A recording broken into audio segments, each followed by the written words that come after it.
Reconnection successful. Good to know. Okay. Great, my internet provider's being an issue again. I love it.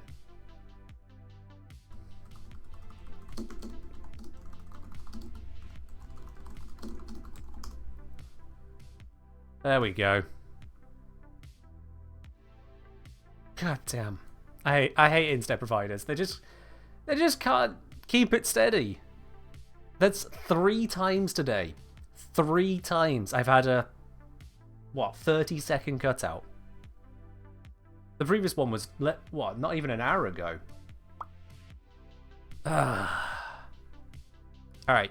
Have Warframe gone live yet? No, they haven't. That's fine. Maybe these are also experiencing issues. I doubt it. They had the Soulframe stream up and running, so it could just be we're waiting on that to finish up properly and switch them over to us. But yeah. Cheers, Revigun. Cheers, Kelton. That is a very big drone, isn't it? A very big drone. Yeah, I honestly just have no idea why it just cuts out. Can I repeat bro? Repeat which bit? That we got a dev stream, that there is raffle, and that my internet sucks. Pretty much that. That's the combo.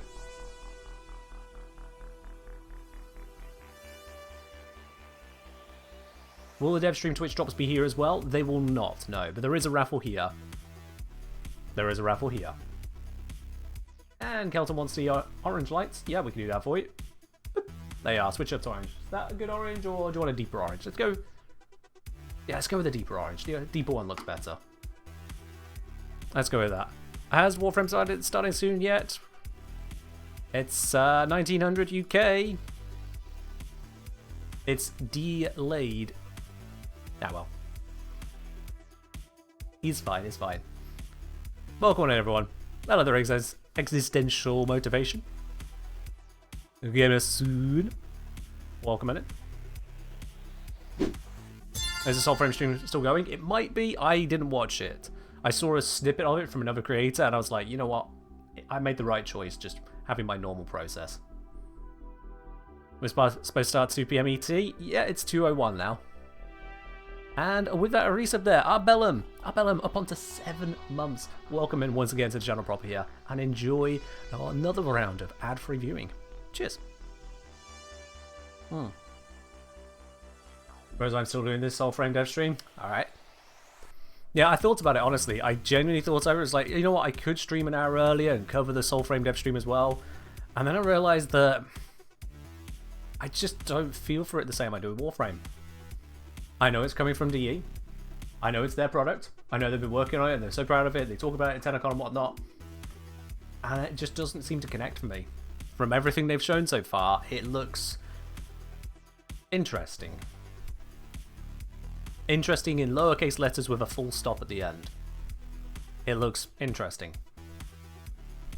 But it's not Warframe, and I am first and foremost a Warframe creator.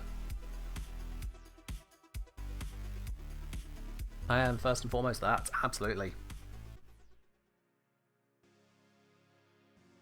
You Warframe fan, not an everything D made ever fan? Exactly, yeah. Exactly. And from what I have seen of the gameplay demonstration so far, it's meant to be a slower pace. It's meant to be a kind of a more mystical, fantastical realm. A little bit of emotional whimsy to it. And very much melee focused. And yet from the combat they have demonstrated, even in the snippet I saw from this dev stream just now, I don't think that combat, that gameplay is ever going to resonate with me. I've never been as much a fan of melee as ranged in Warframe. A game which is focused on melee that looks like that doesn't grab me. It doesn't grab me. So we are waiting for the Warframe stream to go live. As soon as I get the notification, I will switch to co-streaming that. Can't do it until that happens. Thank you very much for the follows. Those of you who just dropped them right there.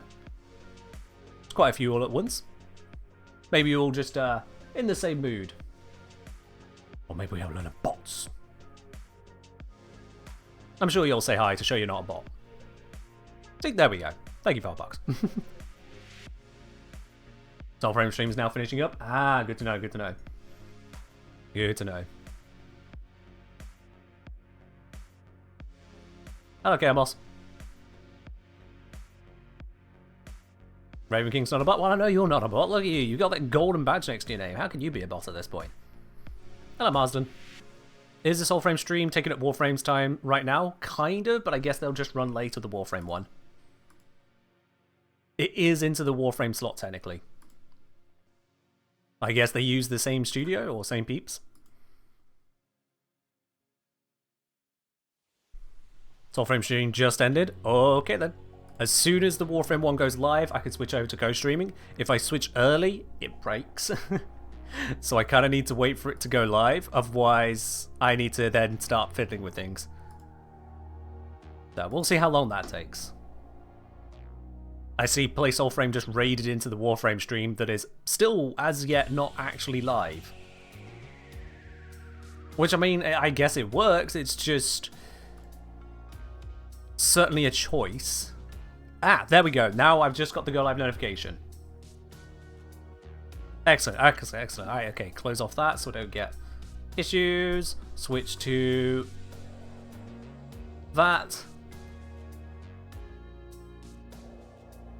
Oh my word, and it's like, oh, are you sure you're okay with watching this? How interact, please. God damn it. Twitch, why are you like this? This is the official way to Costream. How does it have ads? How does it have ads? I still don't understand this. I followed all the details, and it still ends up with ads. Ads are the bane of existence.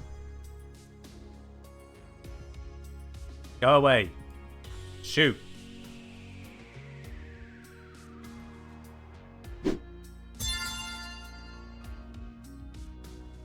There we are. Now we should be good to go. I am getting no audio from it. Are you guys hearing it? I'm not hearing it. Have they put no audio on it? I'm going to have to check the mainstream. Those of you who just dropped a sub right there, thank you very much for subscribing to the channel. Zen Eve and Caboose Hero, both dropping your prime. Wonderful, thank you. Still says prime time. Can you get drops from me? Can't get drops from me, but you can join the raffle here. Yeah, zero sound. Let me check on a different browser. Warframe official stream. Nothing. Gods. Alright. So it's not just me then, at least. Thank goodness for that. Oh yeah, this too. That had a little bit of a looping effect. I think. Oh, actually, that might just been my side. All the same. Let's have a look at that there. So we have had Zen Eve with the Prime subscription there for the first time. Caboose Hero, the first time Prime sub as well. Turtle Juice also subscribing with Prime. That's all three of you there. And Mecha Compy jumping in with an 11-month resub with Prime as well. Thank you very much, all four of you. Especially taking that all the way away from Jeff Bezos there, because we don't need Jeff to be holding on all that, do we? Cheers. Oh. Cheers indeed to a lot of you.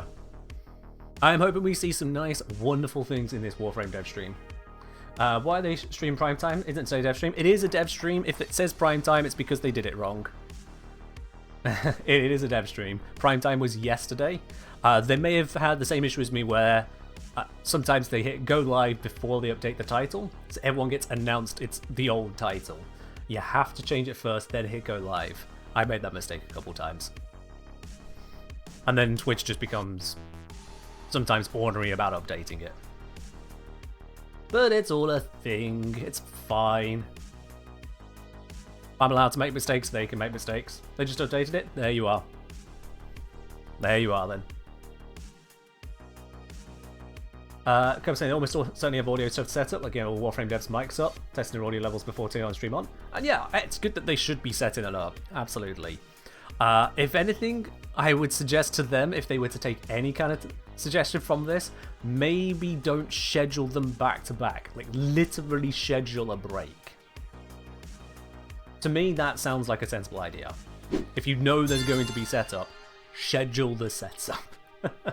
Because we're now 8 minutes past the hour. And still not even a peep of audio. People feel that. There we are. We have a 10-minute countdown now. We have a 10-minute countdown. Tenris, thank you very much for subscribing with your Prime. Welcome into the channel proper and enjoy that lovely blue badge next to your name as well. Cheers very much for that. Cheers. Start Soul Frame half hour earlier, have 30 minutes between the streams. Exactly, yeah. That is exactly the kind of thing I'm on about, yeah. At the very minimum, it gives time for overruns or technical difficulties. Yeah. Opinions on Soulframe. From what little I've seen of it, it's just... It doesn't seem like it's going to be my kind of game. It doesn't look like it's going to be my kind of game. I may be pleasantly surprised on that, but it seems to be a slower paced, fantastical focus on emotional melee combat, and that melee combat doesn't seem to want to resonate with me. It looks... How to put this? It looks too video gamey melee. It's my observation of it so far.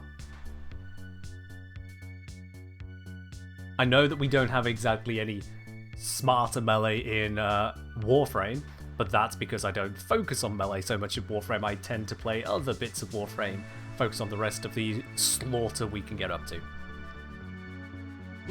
It's slightly different now. Yo! We're online. Okay. Is that too loud? I feel like that's too loud. There we are. And knowing DE, I'm going to have to turn that up again in a moment. Oh, blimey. Anonymous, whoever you be there, thank you very much for giving a sub to Magnus Silpio. There we are, I think I got it. Cheers.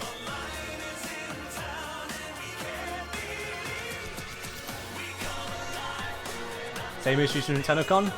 They're the same team after all. We can't expect an entire team to learn lessons. That doesn't happen.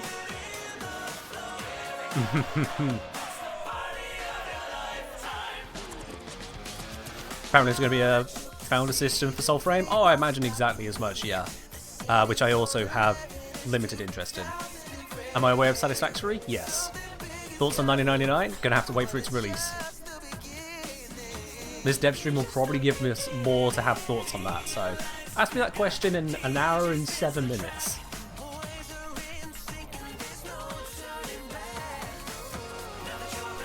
Anyway, how is the audio level sounding now? Because I hear slightly different audio to you lot to make sure I can actually hear them well. But I want to make sure that I'm not like too loud or too quiet. How do I currently sound for you lot to the music? Need to bump my audio up. Okay, so the music's too loud. Let's bring the music down. Oh, no, others are saying otherwise. Okay. Music a bit loud. A bit loud, yeah. Thing is, I expect the music is going to be louder than they're talking, because they always set their music too loud. They always do. But let's bring that right the way down. We can fix that afterwards. They always set their music too loud, and I don't know what it is. They always set it too loud. That's much better? It is, yeah. The D-Stream is right for dancing, not for talking? Yeah. You like the song? It's one thing to like the song. It's another that they will not normalize their sound levels. Yeah. It's just a thing. It's like how you'll have TV shows and whatnot where the talking is all done at a nice gentle level, and then boom, there's explosions. You're like, can we not kill each other with explosions? Can we just enjoy the show? Much like author of The Tragedy is enjoying that Prime sub right there. Thank you very much for dropping that over here as well. Much appreciated. Oh. Cheers. Or ads being insanely loud? Yeah, that too, absolutely.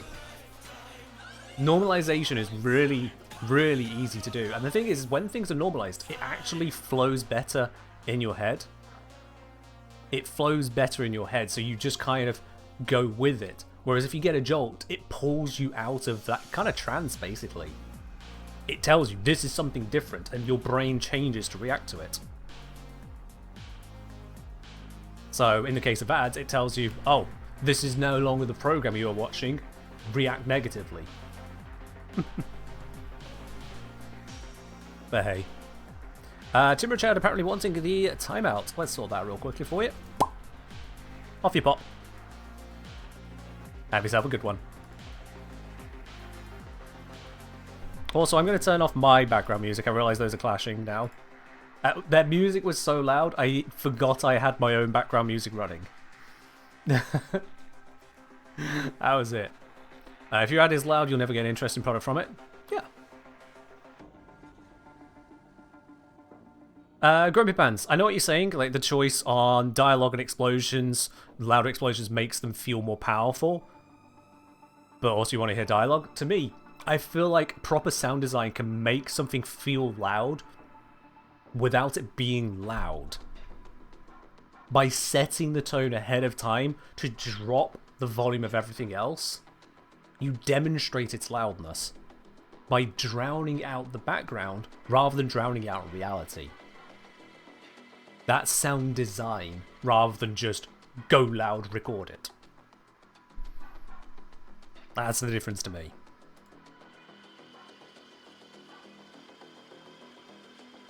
I hope we don't get ads all the way through this dev stream. I really, really hope they haven't set it up that way. We'll see.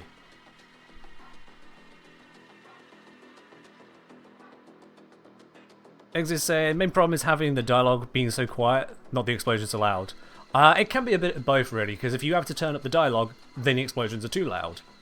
So then you have to turn down the explosions, but then the dialogue's too quiet. It's bit of column A, bit of column B. It's the relative difference.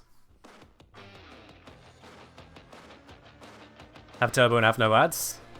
I don't use Twitch enough to pay for Turbo, to be quite honest. I'm not made of money. I use YouTube enough, but not Twitch enough. Yeah, I don't remember having any issue with Oppenheimer, but then I did only see it in the cinema. That's part of the possible issue, is that if things are built for cinema, but then you get home viewing and they don't balance correctly. And they don't give a balance to work with. Yo! Automo2, thank you very much for dropping your Prime sub. Not Prime sub even, that's just a straight up tier 1 sub. Thank you very much for buying a sub over here, Autumn. Much appreciated. Oh. Cheers. Costream? Yeah, it's where I stream their stream.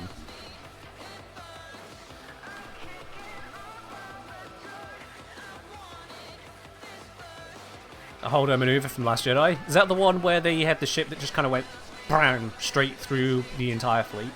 I didn't actually watch that film. I fell out with Star Wars. But I think that's that particular maneuver.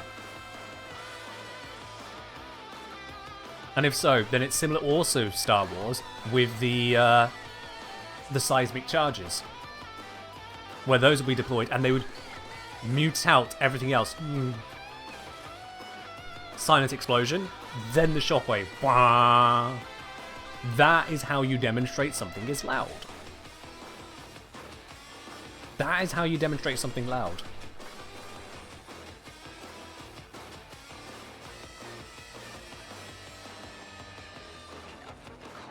Because we can appreciate audio on a relative scale, much like we can appreciate light levels on a sliding scale. What am I looking forward to on this stream? Warframe. I try not to predict the dev streams. I want the dev streams to show me what they've got, rather than trying to imagine what they've got, setting myself up for potential disappointment.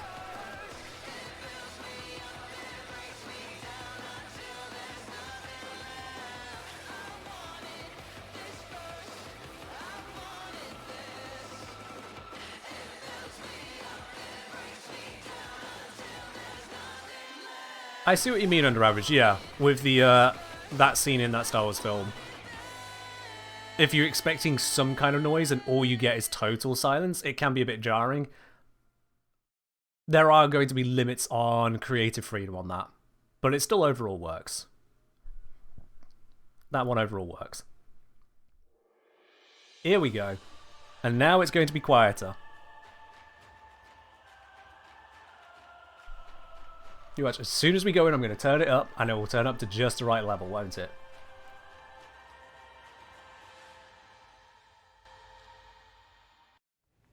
Hello, everyone.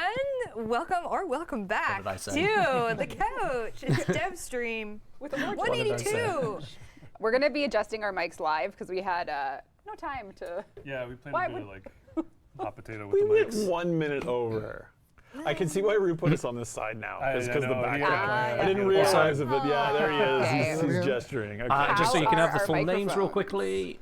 Test, did it test, right? test. Where's webcam? Rue's on There we it, are. don't One, worry. two. Welcome that's to what you need that for. Devstream 182. If Rue, you you have the stuff at the bottom.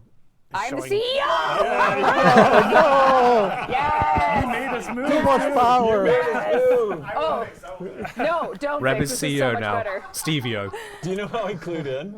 Wow, Steve is looking hot. And I was like, and I'm like, no, I'm not. There must be a problem. Yep, there is. So anyway, You don't get the Umbral former here, Glow Pathetic up. Cap. No, you'll need to watch the main stream for the Umbral former. But there is a raffle here. Well, Megan, I've made them slightly Same louder than old, too same loud. old. Welcome to Our Devstream one 182. Thank you so much for being here. There We're we going are. to start with a couple introductions. We'll start at that end of the couch. Pablo. My bot's still gaslighting. Love it. I'm Megan. hey guys, I'm Steve. And I'm Jeff. Pablo, Reb, Meg, Steve, someone's just Jeff. tuning in is going to be very I know, confused that's for what the I rest of their mean. 10 lives. That's what I mean. No, it's all backwards. It'll get fixed. Don't worry. You know what? As CEO, I have a mission statement. Oh, for do the you? games Do you have a industry. No. vision? I have a Oh, here we vision for the games As industry. a creative director, I have a creative vision. As CEO, I believe in the business of video games. Okay. All right. Very good. Very good. All right. Let's jump into housekeeping before we get into some very fun and exciting and adventurous things that we're going to talk about. I appreciate you, most recent Sunbabe. update, because we haven't seen people since Japan. It's true. Komi and the Five Fates is live. She's live. We went to Japan to debut it. Rue is sweating over there. What you got? What Nope. He's got like 100 asses. Hey, here we there go. you go. Yes, Komi and the Five Fates is live. Which we and remember. Pablo, I know Komi, you yeah. gave us 100 pre-recorded lovely videos. I did. I tried. How do you feel about Komi? Are you It pumped? was awesome. Yeah, Yeah. there's lots of things we're doing. We were looking this morning at companions, lots of companions that didn't get a lot of use before now are getting used. A lot of the weapons, even some of the bond mods that we released last time that didn't get a lot of usage then, now are finding like new shine, new roles for companions besides being primers. So that's been pretty cool. Yeah, it's Yeah. been very fun to play, fun to I've been watch, digging into and- some of the, and awesome. We changes. also got a paper Videos on the works. Kakarutos's stalker things. He's up there Where is he? somewhere. Oh, he's right Yeah, there. yeah, I don't know if you can see it, but Probably shout can't out see to it. our Japan He's Tenno over there. on the heels of Kume, Oh, that looks Kome. cool, yeah. Yeah, it was very super cool. super lovely to meet all of our Japanese players and beyond Japan. Lots of players from all over Asia, Southeast Asia came to Tokyo Game Thailand, Show. all over. Oh yeah, It was incredible. And then also launched I had a after good that. turnout then, Warframe apparently. 1999 demo is live in game on all platforms. So if you want to get a little sliver, a Yep. little bite-sized taste of what 1999 has to offer, you can play as Arthur, Atomic Cycle, Exterminate Mission against the Skullja. Yeah, and for that demo, the goal was to do a couple things. Hype would be a goal, but not the main one. We Yeah, wanted to hype. get some like early impressions on the Atomic Cycle handling, and we're already doing a control rework and also just general benchmarking for performance. We have a lot of people, a variety of hardwares, just trying to get a sense of how people are actually running. That's the actually really levels sensible, and yeah. Feedback impressions. So as far as we're concerned, we're happy that we got a demo out ahead of time. We're able to take a look at those handling feedbacks because this is kind of our first motorcycle, but the team is making Which some the changes are in, and I can do it live yeah, later. yeah, we can show some Absolutely. live for sure. So we are, we got it all. We're doing our best, and we're very happy that people gave the demo a run. So They love the Vesper pistol as I'm happy well. that That the, was the Vesper demo felt 77. very yeah, Warframe. the Vesper 77 is Yeah. it's coming to you soon. It's yeah, so if you not haven't played it, definitely jump in do and very check it out. different. And then Quest to Conquer Cancer continues. We have, what, 6 days left in October, I think? For the Yeah, Quest it's to like a Conquer week Cancer left. Finales on Halloween. How much have we raised so far? I don't have a number. 121,000 or 121. There's been a lot raised Rue's this gonna year. check You for lot me, have but been an incredible absolutely amount so far. amazing in your support. We're in our stretch goals. Like Amazing. we've already completed the $100,000, which is incredible. So thank you to everyone Yes, who has thank donated. you. Thank you so much. $122,197. Hey! Incredible. Nice. Close. And here on this channel, we're at close. $4,544 raised. What is As price part point of that right goal. now? So we are part of that There is 120 one odd more raised in the stretch goal of community. 130, which we're gonna It's kind of show a brilliant. little bit of what the vibe is later on of what that stretch goal could be, but we obviously aren't gonna reveal what that is until we, perhaps you, reach Caboose. that goal. Still some time left in And again, October. thank you everyone who's so much contributed to everyone for that. your support through this. It's such a rewarding month to see the community come together, our creators and their streams, and everything they do for Princess Margaret Cancer Foundation. We are just happy to facilitate that and do some really awesome rewards and fun in-game stuff. So still lots to come there with all your alerts and the inbox at the end of the campaign. Yeah, everything kicks off in November for gameplay right. for that. So That's right. get your. I think we have the Archon shard. We've got shards, we've got legendary core. You can get a yellow. You can get an amber Archon shard. Look at you, the king of gold. I just realized that And Pablo's another wearing a juicy two-tone thing. jacket. Today's drop, Umbra Forma Blueprint. I missed you guys so much. Your We drop didn't thing is have a filling up? drop on our last stream in Japan because we were in Japan. Shouldn't be filling up on So my stream. Why not give you a nice little juicy morsel there? With I mean, the if it, Umbra Forma did Blueprint, they make which it directory 30 wide? minutes for watching. I usually like to save my Umbra Formas for prime frames. Booster green? Sure, why not? Interesting. Oh, There we is are. that another setup? Anyways. Hold on, let me quickly check on another tab here. Did they make it directory wide? We have a That'd be daily new. Riven and a Riven Cipher because if you play the 1999 demo, you will have gotten the Protocol Longsword skin. Put it on your Skana, maybe get a Riven for it, maybe make it super juicy and awesome. I don't know, I don't make That's a the lot of rules. juice so far this stream. No mention to just say so it's directory wide. Yeah, Oh, we'll take that okay. then. And moving on. All right. Last little bit of housekeeping is we've released some fun animated You're not getting any progress? Okay, stickers must just be a bug in on your favor. Steam, Oh, Point Rue's Store, gonna and hit the button. Discord. Oh. Look how cute they Oh. are. We worked with Aesop Yolian, sorry if I pronounced that wrong, to do some really cute, fun animated stickers. They were actually for something else that didn't happen, so we decided we definitely wanted to still Oh. use them, so you can use them on our Discord and for the Steam. They Point weren't meant Store for this, but here you are anyway. Fair Steam enough. Oh my god, all my Store. Steam points, I can finally spend them on something. Oh Why my not? god. Look how cute. What's your favorite one? Probably groovin'. I love it. Groovin'? I love a dance. He's got his little Or the button. nod is pretty good. Not as I'm classic. trying to understand the sweaty exclamation one. That's is like, that, is I'm in that trouble. Like nervous? That's like when Stray Yeah, it's Kids panic. comes Oh, on yeah? your Stop! That's us in Japan at every anime Stop! store. That's my wallet after Japan. Yeah. Oh, yeah. There you go. There you go. Yeah. They're really cute. Great They are work. very cute. Thank you, Aesop Yolian, for doing those with us. Appreciate you greatly. You should add those to line, says someone in chat. To what? To line. So that's what That's what they were for. That's what they were for, and unfortunately didn't work out, and that's fine. And I'm glad that we could find another home for them. Yep. All right, moving right along. right. We're going to take a little bit of a moment here to talk about something that we mentioned last week, which was the passing of a very dear friend and colleague, Michael Brennan, or as the community definitely knew him as Minky. Yeah, I think if you've been watching our dev streams since Devstream 1, we've uttered his name. He made his first appearance on Devstream 4. It's sort of hard to put into words what Warframe is thanks to him. So we wanted to bring the community through just a little bit of the legacy that he has for the game that you and we love here, and words from our colleagues and ourselves. So we're going to present you with sort of an overview of just anything we could find that we think we want to tell you about, what we want you to know, and then we're going to end this with just a letter of appreciation from his family. His family has been reading, the Reddit posts, the forums, everything, and they just have a couple words they want to say. So this is just something that we want to start the stream off with, a tribute to Minky. Minky, yeah. Minky. So the first image, of course, The one, the only. the one, the only Yeah. Excalibur Prime.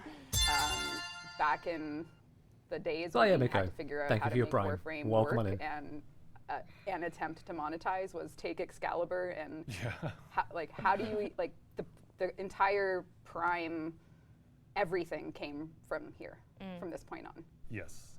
Yeah. It's Basically, Minky it's hard invented to Prime. quantify how much he carried, especially in the early days of this game. I'm sure most people watching are fans of DE and of Warframe, so you'd probably know the history about how it was a big swing for us to take a chance. And I mean, the amounts of content we had to ship this game with was almost nothing, you know, and especially because Minky insisted on a bit of an aesthetic change from what was our 2004 demo. Yep. And I mean, it's just it's probably one of the things I'm still most in awe of in my professional career is just how much he did and how much of the aesthetic he established and made the ground rules for in just that first half a year that we did. The entire concept of primes, the entire idea of primes, and we have those sketches. So we have Excalibur Prime, of course. This was our first attempt to have a premium skin in Warframe. This was technically our first skin, even though it's an alt frame. So that was the beginning, and then from there we had, you know, whenever we'd have an idea for a Warframe, sometimes the design would come first, sometimes the sketch would come first, and this was the Druid/Paladin frame first pencil sketches. Now known as Oberon, of course. But you can just sort of watch the process and watch the pieces of Warframe come together. And then I remember going through this for those early Devstream. But I mean, that previous one, he would do that in a 20-minute meeting. A doodle. Like the idea of Warframe does have a very I strong still- art I design, still yeah. can't- Like I still could never understand how his mind worked. He was brilliant. You know, you would mention a theme, he would just do this, and then it'd be sign off, like, and then he would just get Refine, off you and go. Yeah, so Oberon came from those early days, and then from there we have Nova. So I remember for the first design council themed frame, Scott was like, let them pick a theme, let them, like, let's go nuts. So we did all our design council work, and antimatter ended up being the theme. And I remember he was like, got an idea, like, what do you think of this? And showed this, and then how can you not immediately fall in love with Nova? So that was just honestly one of the one of the biggest first community things we ever did for Warframe was the design council Warframe, and Nova came as a result of that, and he just took the theme, ran with it, had ideas, and this is what came out of the single description of antimatter themed Warframe. So Well just said, Moon. incredible. And then from there, Well said. we had Zephyr when we were doing the bird theme frame. Yeah, like how do you make a bird into a Warframe? Or how do you make a weird idea cool? Yeah. That was like, it's like, Yep. Just, and then from there we have Valkyr. This was with the Berserker theme. We wanted something in that department, and I remember our first impressions of I remember we used this art for of Devstream, of course, because I can tell whenever it got this level of detail in like a rendering sketch, Were it so was, easy, like, yeah. Devstream material. Were it so easy. Yeah, and we love Valkyr. Then this was for you guys, the second dream. How did you convince him? Jeff's laughing because laughing 'cause Mickey hated this idea. Yeah. he did. Yeah, And he thought it was, we pitched him the quest, and he's like, "Oh, I don't like this at all." yeah. And I think you just convinced him. Well, can you draw us some sketches anyway? And they Yeah. were just so sick. And it's like, I'm laughing because I remember he wasn't into it, and then he produced like the coolest art for it, like for this idea he wasn't that enthused about.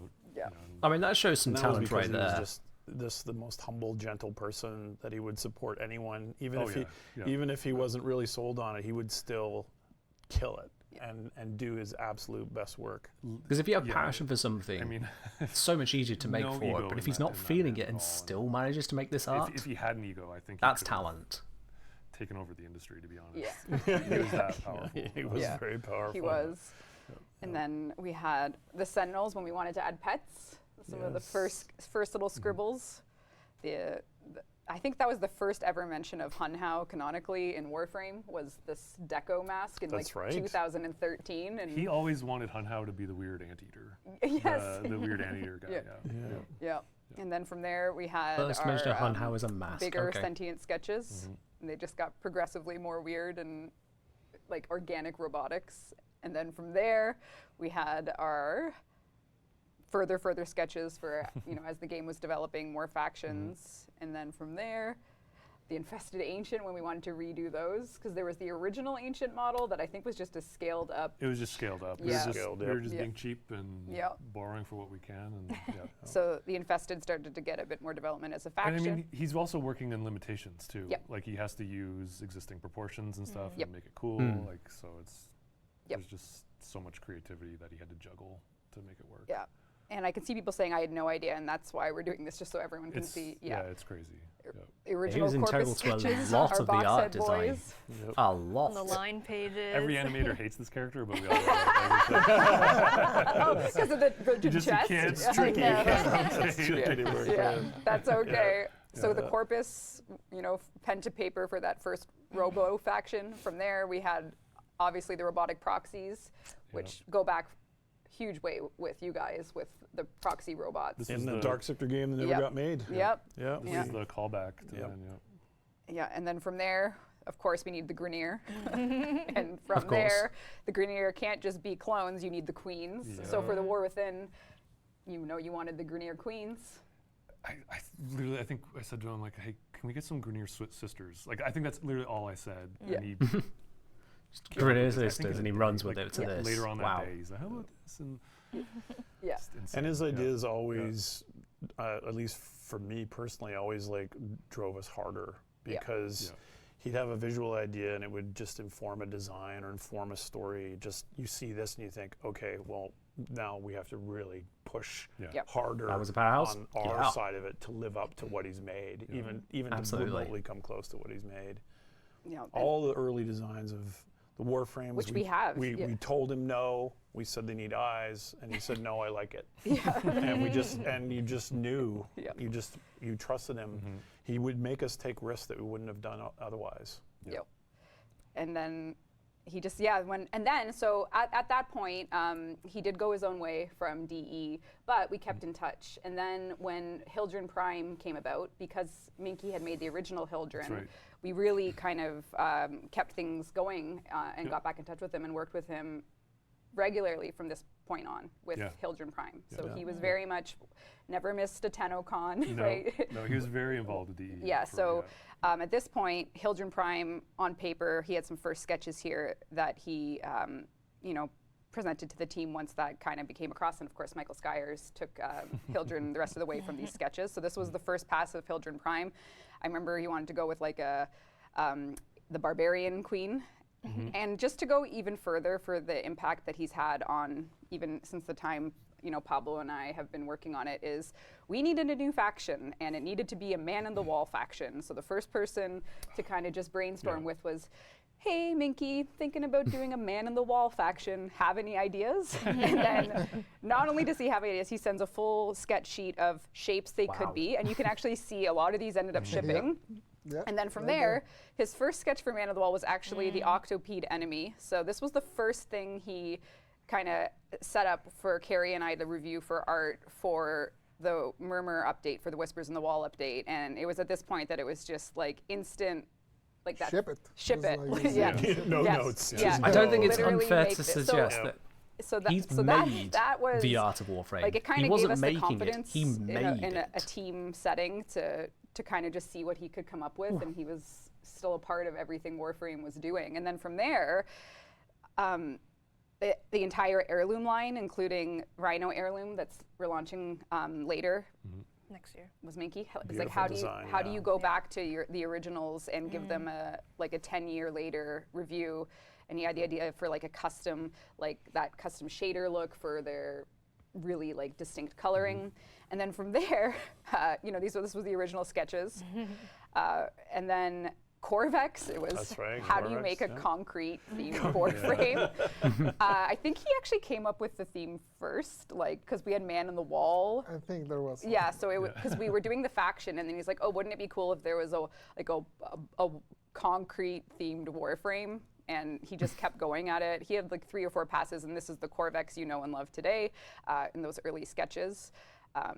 And then, so this is where it the impact is forever for anyone that's worked on Warframe or played it, because he was the first person to buy into the idea of an infested boy band and put pen to paper. Really? Wow. Because it was like, how are we going to make infested liches cool? Wouldn't it be cool if it was a boy band? So we just, we sent him a note, and the first thing he turned in was, what if each boy band focused on a body part that got super infested, like the big eye, maybe some hair. So even as recently as like what you'll see today is it all came from conversations or collaborations. The new faction, the Scaldra, early sketches here about them using their goo as part of who they are.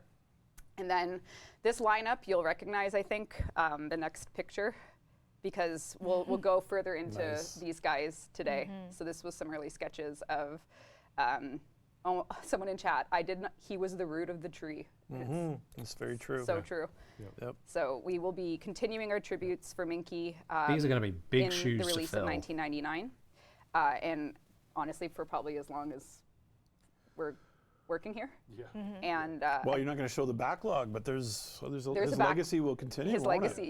yeah, even into next And year and obviously, beyond. yeah. Honestly, In a way, that's good to hear. The whole thing? Or? Battery. No, that's okay. oh, we lost Jeff's microphone. Technical problems. But no. yeah, you can expect lots more details about his journey and the team at. Oh, you're blowing it like an N64 It's cartridge. an N64 cartridge. Yeah. And we even have more to share today, I think, on how this is going to continue for us as a team and as a community. We'll absolutely be doing that in-game tribute with 1999. Oh, And we can share for now. I'm not sure. Oh, we're back. oh, it's okay. Yeah, sorry, I didn't know people. It's okay. Thank you, Rue. We are back. Did he happen to do? No, he did not do Citrine. Citrine was Keith Thompson. Citrine was, Yep. That was Okay. Yeah, he's All not right, the Nick, only if you can go to artist the And he next. loved Keith designing Thompson things in as Warframe, Yeah. of course. He was the one who hooked us Still. up with Keith. Yep. Yeah. So this is a message from the family. Thank you to everyone for your support and condolences during this time. The stories you've shared and your kind words about Mike have lifted our spirits and helped us cope over the past week. Michael was truly one of a kind, and we're so glad you got the chance to see the uniqueness in him and his work. It's through you, the players, fans, colleagues, and friends of Minky, that he will continue to live on in our hearts, imaginations, and artistry for a very long time. With our sincerest appreciation, Michael's family. So thank you to the family, and of course, thank you to the team and the community. And Appropriate, Ellie. It's hard. You don't. Yeah. I don't like. I don't know how much. It's hard to know how much is to say about this man Yeah. and how much we owe to him. But I think a really cool thing. I'll try and keep together. I have in a Kleenex. second. I brought Kleenex. Like I read like so many of the community comments, and it was incredible to read. Just seeing that you guys understood him as much as we did. Like you knew how important he was to us. But I think my favorite thing too is just the kind of visionaries that we have at DE now are a direct response. Like he is responsible for them, and it's either the people that were working here already that he directly trained, or the people from the community. You guys, Sorry. No, don't be sorry. Or the people from the community that we hired here. Because they were inspired by him. They were pulled directly from his art, Yeah. and now they are leading the vision forward, and they all have a piece of him Yeah. in him. And one thing that we have done at this current moment is we've put together a tribute T-shirt that actually features one of Minky's early designs of the lotus flower that we know today to be in many different forms. Rue, I think we have a. Yeah, It's in the folder. Yeah, Yeah. thank you. We put together a tribute T-shirt. All of the proceeds are going to go to Princess Margaret Cancer Foundation, and you can do !tribute if you would like a link to check out that shirt. And it's a very small thing to honor such a giant human being for Warframe, but it's one of the many things that we plan on doing in memoriam for Minky. So if you're interested in that, you can do it. Rue is gonna grab the okay. asset. It's somewhere. Sorry, But Rue. yeah, when we were Yeah. first looking, Understandable. we didn't even know what Warframe Names was are fixed? called. We were That going to they call are, it yeah. Tenno. We were. Yeah. And We we had a did- lot of different names. We Project Tenno. Project Lotus. Tenno, Lotus. Project Lotus. Yeah. That's a car, so we couldn't do that. Yeah. Yeah, so this is his handwriting and his sketch of one of the first possible logos. for Yes, the game. Moon. I can raise it up a little bit. 2012, I think. It's beautiful. Yeah. This would be something he made while he was That should bored be in a better for meeting you. while the A rest doodle, of us yeah. nattered on. Literally a Blah, blah, doodle. blah, blah. Yeah. Yep. So Do you know what I realized? I said this to Sheldon. Yeah. They did get a lot quieter, Yeah. understandably, And it for this blew segment. my mind a little bit.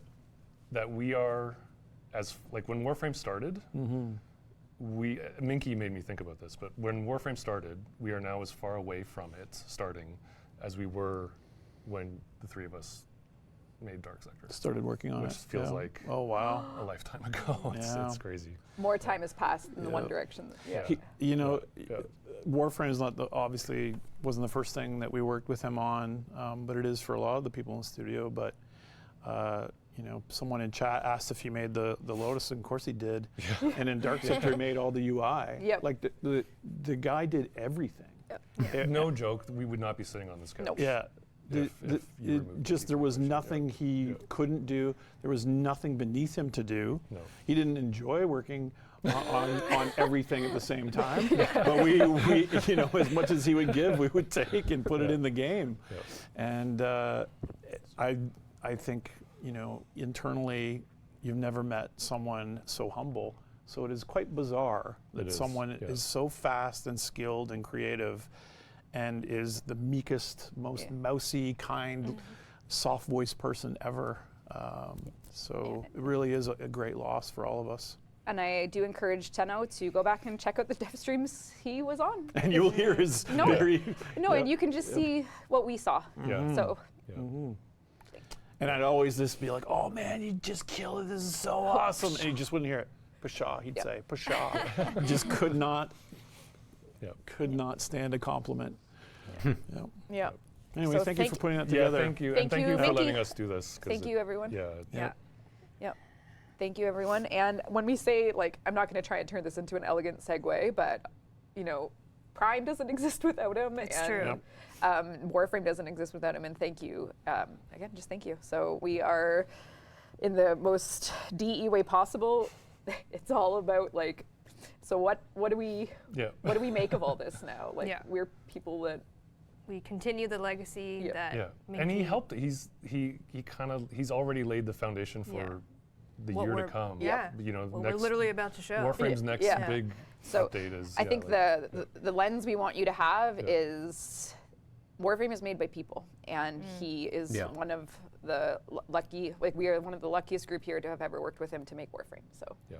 the people that make this Very will true, always be a part Kanosh, of yeah. it, and Very true. he will continue to impact it Yeah. for years to come. Even when he was really sick, he would come to TennoCon. Yeah, Yeah. where you would watch it online. Yeah, or- you watch it, he'd send us little notes. Yep. You know, Yeah. incredible. All right, thank you for having that moment with us Yes, thank and you. you know, sharing the love and inspiration that Minky was to you. Speaking of Minky being an inspiration, and then you mentioned primes. Oh, yep. Yeah. I don't know how to elegantly segue this. I'm not gonna lie. He would like the awkwardness. He did like awkwardness. This is for you, Minky. Our next Prime Access. Our next Prime Warframe. There is no easy way to is segue out. Zaku Prime is coming at you live November 13th. Oh, I'm revealing the date. okay. No, I was allowed. Oh. Zaku Prime is our next Prime, and they are coming November Holy 13th. That on is all standout. I platforms, feel like and the this helmet is more the official Degas, but all the key same, art that is for standout. Oh, look at chat. Oh, no. And make you be happy because I don't see any eyes. Hasn't tried it on. Exactly. Exactly. Well, wait, hold on. No, I'm just kidding. Yeah. Zaku Prime is coming. Yep. I think the next asset is the weapons that are becoming. So the Quasis, I never know how to say this. Trumna perfect. lover Trumna Prime. staying. I'm And so the excited. I love the Trumna. Quasis Prime, however you'd like to pronounce that. You're working hard today on these Quasis. pieces. All three of these Once in items a are while. looking Okay, yep. great. Trumna. Quasis Prime and the Trumna Prime will be coming with Zaku Prime, and then I love the integration of Is this the one? medallions. Like, that's I really know, cool. the Andrade- really Yeah. Andrade Seen the medallions. animations for this? Yep. I think we could probably boot it. I think it's rigged to show The animations are rad. for the Trump the Crime reload. Spooky Viking, thank you very much for the We can subscription wing there. Welcome into the channel. But Yeah, if this is one how there. chat Enjoy your reacts lovely when boost and primes badge. don't get spoiled, Cheers. we'll get like this like once a year. Yeah, maybe we should switch our game up a little Damn. bit. Damn. Wow. But also coming in this, just wait, there's more. The accessories feature one of the coolest Oh, man. drifter operator suits, the Necra Prime operator drifter suit. Yeah. Yeah. So Isn't that stunning. sick? So Very Entrati. Beautiful. Very cool. yeah, so it's coming for That drifter has and come out operator, so you'll have either beautifully. option. So Yes. that is the peakest cosmetic of all That time. is stunning. I know with Who like designed the, that one? yeah. Do you know who Pardon? designed that? Do you know who designed that? Vidim. Vidim. Amazing. Yep. Vadim, Amazing. wow, great work. Yeah, cooked on this, and then the Artifacts Prime signed Dana as well, so you can just really kit yourself out in this very creepy and Entrati-esque amalgamation kind of a vibe here. So I think I have one The more signed asset of it Dana all I am together. Oh my God. less Yeah, invested yeah. in, but the rest the of that energy looks ponytail is- nice. Yeah. Yeah. Wow, it looks so dynamic and cool. Yeah, it's We'll have really some great. competition now. The Hey, team well, put- wow, I wouldn't go This was that a very far. challenging one We for haven't the seen team levels because prime Zach yet. used all their Yeah. parts, like the Yep. the brake stage, the rigging. So genuinely, thanks to the DE team and everyone for getting this in. This was a very difficult one. But Yeah, on the scale of Carrie Panic, I got like a 11, I know. 11 DM from him. Yeah, I know. So all it is to say, sometimes the juice is worth the squeeze, and as they Yeah. say, calm seas don't make good sailors. So Oh, you love that quote. You've been banging that out from. Where's that come from? Newfoundland. Okay. The All right. Newfies, Comes from very well. Newfoundland. Okay. Yeah. All right, so November 13th. Oh, all I platforms, imagine we're going to Zach get Prime, good and results everything you for just saw will be Lavos coming. Stable. And beautiful key art too. Yeah, yeah. Way to- and way to that's- go. That just adds to like the Way to go, group DE effort. team. Yeah. Holy smokes. Yeah, amazing work. The team Yeah. had to get everything Yeah, in incredible. marketing ready. So Yeah. Yep. please know that You your handed hard work this is to me on a platter, and I went, "Wow!" Yeah. Damn. We had Yeah, it's spooky so good. frames shortly after Now, will you stay with Spooktober. this color scheme, Megan, or are you No, going to no. desecrate All it? the love for Sorry, Lavos it's in beautiful. February. It's beautiful. Hell no. The blue is already. It's already the vibe. It's already in your wheelhouse. That's not okay. enough? Okay, I see. No, All it's right, not enough. All right. I'm tasteful now, Jeff. Now, just before the stream, we saw we saw some contrary evidence. And I'll show you one later. Anyways. Okay, fantastic. Okay. Should we get into some Warframe 1999? Yeah. Oh, Yes. yes. Let's go into it. Before we get into that, we can do the 1999 asset, please, Rue. Thank you. Let's do a platinum prize, Rue. He was waiting for look it. at that. Look at We'll that. do All our right, 1,000 platinum draw before at we the get end of into the it. Anything you want Devstream. to say to preface? This is the Tech Rot stream. Yeah, so I think Sorry. I love that it's just a tech rod stream. it's a tech rod stream. 99's so big that it's just gonna We got to chunk it tech up. rot. It's actually going to be a long stream because someone went over. by 1 friggin' minute. It's already 10 to 3. It's already 10 to 3. We're doomed. Oh man. I hope you are all comfortable 10-0 I have to in. do like a bathroom break in the middle I of this. know. I can't How even sit long are through a they movie. intending to run for? So, aliens are real. 000 Nice. Do you wake up in the 001. night now? Congrats on Cosmo, 1,000 I'd say aliens the are demo real. looks 000 good and 01. feels pleasantly now very let's talk Warframe, about 1999 rather than and what say you can very look forward Duviri. to, Indeed. So perhaps you've heard of this It's update. good. If not, it's sort of our next big update. Also It's jump coming on the winter buildings. 2024, and we are going to do basically. Why don't you tell the month and then I'll work back? Yeah, we're Jeff gonna just did a stress sigh when you said I that. know, I heard that. Did you hear it? I didn't even realize. Big sigh. She's When you just said like, winter, I was hoping you were going to end there. Oh, sorry. Let's That's it. do our best, team. we need a Let's just- I think that hyperventilation was just, bag. that was just a reflex. Let's just do our I best. know, I Let's know. just do our best. No, we're doing We got great. this. We're doing Warframe great. 1999 is coming to you December 2024, and this is just a tidbit of what's coming in all of that, right? So this is to say, if Before you the want to end of the be year. ready to go the day it launches, you'll have And to we finish just the did Lotus ads. Eaters. It's coming with Holvania, a brand new procedural level. It's coming with a new syndicate. It's coming with a new, vehicle, the Atomi cycle. It's coming with new factions. It's coming with new missions, including endless capture, which we can say like 1 or 2 words about if you want. Yeah, Endless it's capture. a brand new idea. Basically, is you're fighting an infested enemy, and every time you defeat him, he changes and evolves a little bit, and then you gotta track him back down, and he starts getting new Oh. abilities and such. Yep. So it's an escalating mode where you got like that one target and boom, boom, boom. So hopefully you'll look forward to seeing more about that when it releases. We have a brand new Warframe Site 09. We have 6 proto frames, skins included. We have the new adversary system of the Technosite Coda, cosmetics, and much You more. catch him, So he this just is really keeps a matter evolving. of, for today, for the October stream, so close to Halloween, we are going to be focusing on the Techrot side of 1999. And then for the November dev stream, we'll be talking more about the Scaldra. So that's like the themes for this stream. So today's theme is Techrot and miscellaneous, and then November stream will be Scaldra and miscellaneous. So Are you going into Okay, Homania okay. a bit in the Yes, stream as yeah, well? yeah, Okay, yeah. cool. Just a little bit. Yep. I'm excited about Just that a too. little bit. a little Endless, not endless Captura, endless capture. Yeah. Capture So we mean that, Endless- Gaspar. Yeah, it's Scooby-Doo not mode. endless More photo mode, masks, more although- layers. You gotta take a photo every minute. Yeah, Like a photo booth of doom. yeah. And we don't want Infinite false health bars. to. That Then actually we add in an animation. And Have you played Pokemon Snap? You got to get like. hell yeah. I have. I So have. in it, we don't want to spoil too much because obviously there's a major story Very element to this awkwardly, I need to be update. There back will in be a just a moment. quest basically the moment you're ready to go. good.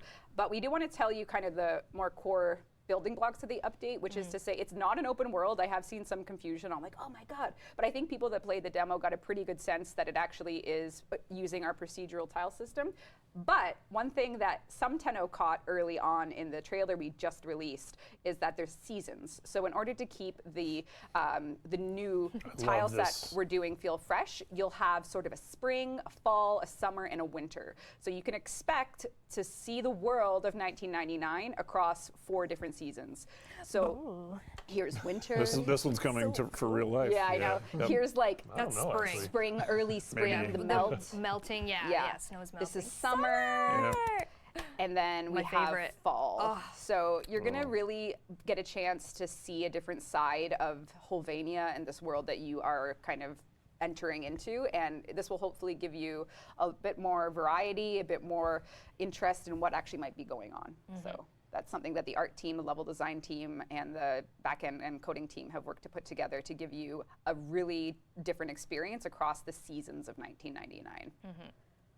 So yeah, that's Spring is giving me like my memory of Dark Sector. oh yeah, Like yeah. that's my memory of Dark Sector. Obviously, didn't look anything nearly as good as that. Yeah. But that's my memory. It's like the palette of Dark Sector. Yeah. Yeah. I love that the seasons are changing as well as the layout is changing. So Yes. cool. Yeah, so we have they did a lot of cool stuff with like how do we get snow to work this way and like so really cool stuff from materials, environment, so and of course all the art and tech to go into it. So really excited about that. So that's sort of I would say like a main thing to expect with 1999 without spoiling too much. Yeah, I see some questions about if it's synced to real life. It is not. It'd be a good way to defer the work, right? Just- Canadian winters. yeah, you you don't see want that. summer next Yeah, week. you don't want that. But no. Someone in chat is saying when is Zaku Prime releasing? Megan November said 13th. November 13th. in your calendar. So November there you go. I wonder if we'll get Party of Your Lifetime as a Soma card. You will. We'll actually we can actually talk about that today as well. Oh, cool. Because it's kind of connected good. to, I don't know where you The want boys, yeah. The go ahead. boys. So, but, Okay. I mean, you can't talk about Technosite Coda without talking about the boys. That's right. So The boys, because of this is course. a TechRot stream, we are going to talk about one of the TechRot enemy batches you'll fight, which is the Technosite Coda, which are the, I guess, colloquially infested liches, which we would say adversaries. What? I was just reading Yeah. chat. Why Actually, is you've been here for so many dev shorts. You've said infested liches. Please take it away. Finally, and here they are. Give the people what they Finally. want. Yes. And it And looks there so they are. amazing. Look how cool that is. Beautiful Oh my designs. God. Yes. And just Yeah, actually, Ellie, I this is managed to Minky that pick that up did the initials. in a some few of these seconds. So I the thought it. initial batch that you saw Yep. in our tribute was Yep. kind of focusing on No body joke. parts, Yes. be it teeth, hair, I see, eyeball. yep. Marco, our associate art director, took him to a more infested level once we knew we Cool. were going in on TechRot. And Oh, then right on. Nathan actually did the boy band version. So we Yeah, had the oh, yeah. monsters first. Oh, And so interesting. we actually only had the monsters. Oh. And then it was And so did Nathan just look, oh, what would this look like as a cute boy band member? Is that, it was kind of like is that the process? no, well, it was sort of like we wanted to do. Then we had the song, Yeah. "Party of Your Lifetime," Yep. and like we had written bios for like Zeke, I mean, it all, fits, all doesn't the it? boys, and then it was like did okay, it we need to backwards make and them with as well. going So backwards in we did. time. So I Because saw they inform each other. Like They you can see do, the plaid on the Which came the first? side Oh, of the yeah. festival Yeah. and stuff like that. Yeah. I saw the question, which is how are they named? What's the naming system? Oh, Are you talking about that yet? We can. It shows everything though. It does show everything. So the naming system is like the other Lich or Nemesis systems. It is randomly generated, but it's based on 90s computer viruses. So it's like they're virus names. So they have the band member name. Packet audio popping _ chain dot. Don't go to the screen because there's I hope they don't go for placeholders. too but, realistic we do have on those randomly names. generated names. So they're all based on. Are you sure you want can't show the guides to screen? get This is flagged pretty by obvious. We an are showing the screen antivirus. without the UI. Without the UI. Without the UI. Okay. So we'll come back. This screen is Don't go. insane. We are- What I'm seeing right now is absolutely hold insane. on. They keep on whispering and then getting excited by it. Yeah, there's no I'm too control. excited. I'm too hyper. They haven't got So I think there's another compression slide. on the audio. We have the boys, so kind Okay. of which Yeah. boy is which. Right. So so Minky did the initial sketches, and then we did the combo of. I guess, if we're going to make them based on the boy band members, we need the boy band members. So if we know what they look like, and it was very much like a chicken and egg scenario. But between Nathan and Marco and the team, this is where we got with each member and sort of like distinguishing elements. People are doing good. Like someone just said, like Trojan Zeke _EXE Yeah, in you chat. got it. You got the Yeah, idea. you got the And then- vibe. That's Yeah, the vibe. That's yeah. cool. So this is right. Zeke. Next up. So the shirt is folded into the thing. Yeah. It's so cool. Next up is Hard Drive, who's sort of like the. Is that the DJ guy? No. Hard Drive is like the jock archetype. Yeah. So he's got his hand stuck in a permanent bicep curl. Like his real hand's up there, but then his like Permanently infested As hand. you guys can. Oh, I see You it see that? now. Oh, Like yeah, he's yeah. permanently in a bicep curl. On its left side. So And cool. he's atrophied. Right at the Yeah, picture. yeah. And then we have That's wicked. Drillbit, who has the curly hair. So he's Oh, very much. iconic. He's like hair goth. Yes. The chains are The still chains there. are still there. Yep. And then we have. Does a brain come out Yeah, the and then top? DJ Rom, who has like so much electronics in his kit. So his is based on sort of the ears archetype, and then you can see the CD, the Walkman became a part That of him. is certainly And an then last- appearance. Almost Yeah. Miyazaki-esque. Yeah, that, no. that one almost. A little bit. Yeah, for sure. Yeah. Last but not least is Packet, Packet! who's got With the the eyeball clamps. as a head. So Amazing. And is that a not patent? it's a patent pending, untrademarked untrademarked hardware. handheld Yeah. console. Yep. Yes. Untrademarked. Yeah. So this is the Technosite Coda group. So there's 5 personalities. So yeah, I'm not sure how you want to bounce around here, but I'm happy to give an overview, or do you Yeah, want? I think we'll go overview first. Okay. Look at this And screen. then Okay. we'll show the cool. screen, and then we'll go into kind of how you would even get one in 1999. Sure. So with the Technosite Coda system, what you can expect is sort of a cousin to the existing adversary systems. One of the things that you can expect with this system is when you get your Technosite Coda, so the one that gets bound to your account, there's a guaranteed cosmetic. So the cosmetics there's more variety. It's not just ephemeras. So you could get a floof, you could get a band poster. So each one will All right. always come with a cosmetic. So there will never be sort of an uncosmetic piece of, That's lich nice. or That's good, reward. yeah. Exactly. Another major change you can expect with this system is it's actually going to be token based as opposed to they have the weapon, which is to Oh. say every time you get a Technosite Coda, you'll get enough infested bits to buy a given weapon you want, but sometimes you'll get more. So the more you play, sometimes if you only do 2 liches, you might have enough tokens for 3 weapons. So there's a little randomness in how many tokens they have, but you'll be able to use those to buy Okay, yeah, that's the nice. infested lich weapon you want from Yeah, one like of the Cryptozoology's flow. Protoframe syndicate members. So those are 2 kind of big differences there. A third one that is just to kind People of like that. I think they're It's like, not a pity I like system, the- it's the outright choice. purchase. Yes. You So- choose what you want You'll rather get than some- RNGesus. looping, right? Yeah, so you'll Yeah. get some. Now there still will be random, like similar to how Ergo Glast handles the tenant weapons, that they're sort of on like a 4-day schedule with random stats. That will still be part. We're still balancing how often that will reset. But at the very Okay. least, you'll be able to get the weapon you want every time, just due to it being on a manifest. Then from there, one thing to note is it's not going to use any Requiem stuff. It's going to feel similar. Like I said, it's a Okay. cousin, but your Requiem mods and Requiem relics are for the Origin system, and then in 1999 you'll get new stuff to work with the computer viruses. You need antivirus software, but grind. You of have to course install Winamp. you have to install. You gotta yeah, get Napster going. exactly. A LimeWire. Get a little LimeWire. Yeah. So, but Speaking of getting viruses on your Yeah. mom's yeah, I computer. know. I can't even tell you how many. Yeah. Yeah, it's so brutal. So the loop itself is, it really takes place in 1999 content, and it does bleed over into our timeline in the Origin system, like you saw at TennoCon this year. So that Railjack showdown in the Origin system with the stadium, that's all in the now, and then 1999 is sort of where you do all your dirty work. So in a hopefully simple enough terms, if you don't really know how our lich system works, this is probably kind of just not confusing. making any sense, so I do apologize. But what you can look forward to is cosmetics will be guaranteed, and you will be able to get tokens to get the weapons you want after you finish the loop. You will be able to kill or convert, and most of the gameplay takes place with new stuff in 1999. No Requiem relics or Requiem mods. I cannot say that. Is that why you're taking them out, because you can't pronounce it? Yes. Okay, all right. That makes sense. Let's go to Megan's gameplay, and you can see that she actually has generated a... The best boy. I've been hypnotized by this. Yeah, This is, I know, like the That's a lot. animation Yeah. and just the dangly nastiness of it all. Yeah. It's so gross and scary. Yeah, so this is They Megan. are definitely She gross. has Packet as her front man. Look at him. So Packet is currently her front man for her band. The supporting band members are, of course, going to be a threat for you, and you'll have to take down the gang. So in this case, Megan would know similar, like how much progress she has, does she have, like what cosmetic they have, and that way, if you want to trade, you'll know, and if you want to get their tokens, you can do that too. So this is the Technosite Coda. Look at him. Someone said, guys, hear me out. No. Stop. Smash. Stop. And who? Stop. Sorry, what's the name of the guy, the Hard jock? I know. Is he Hard drive. punching his head He when it is. gets too far out of his body? Yeah. That's His head goes. Yeah, and then he Comes punches it back punches in. it, yeah. Scott Johnson. He's going crazy. Look at him. Yeah, he punches his head when it gets too far out of his body. Very important. It is very Yeah. important. So this is actually, and that eye changed. We're getting a lot of smashes and not a lot of passes. That's right. That's right. Chad, terrible. stop. That's right. Chad, you are Infested terrible. monstrosity. Stop, Chad. Stop.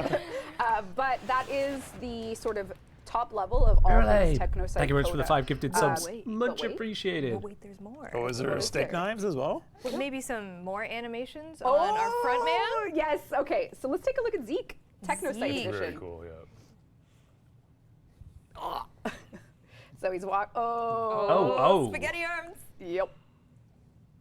What a Oh, that's going to nightmare. be agile. Dodge, retreat. What a nightmare to implement, I bet. I know. The rigging is just... Oh, stop, Chad. Oh, Behave. no.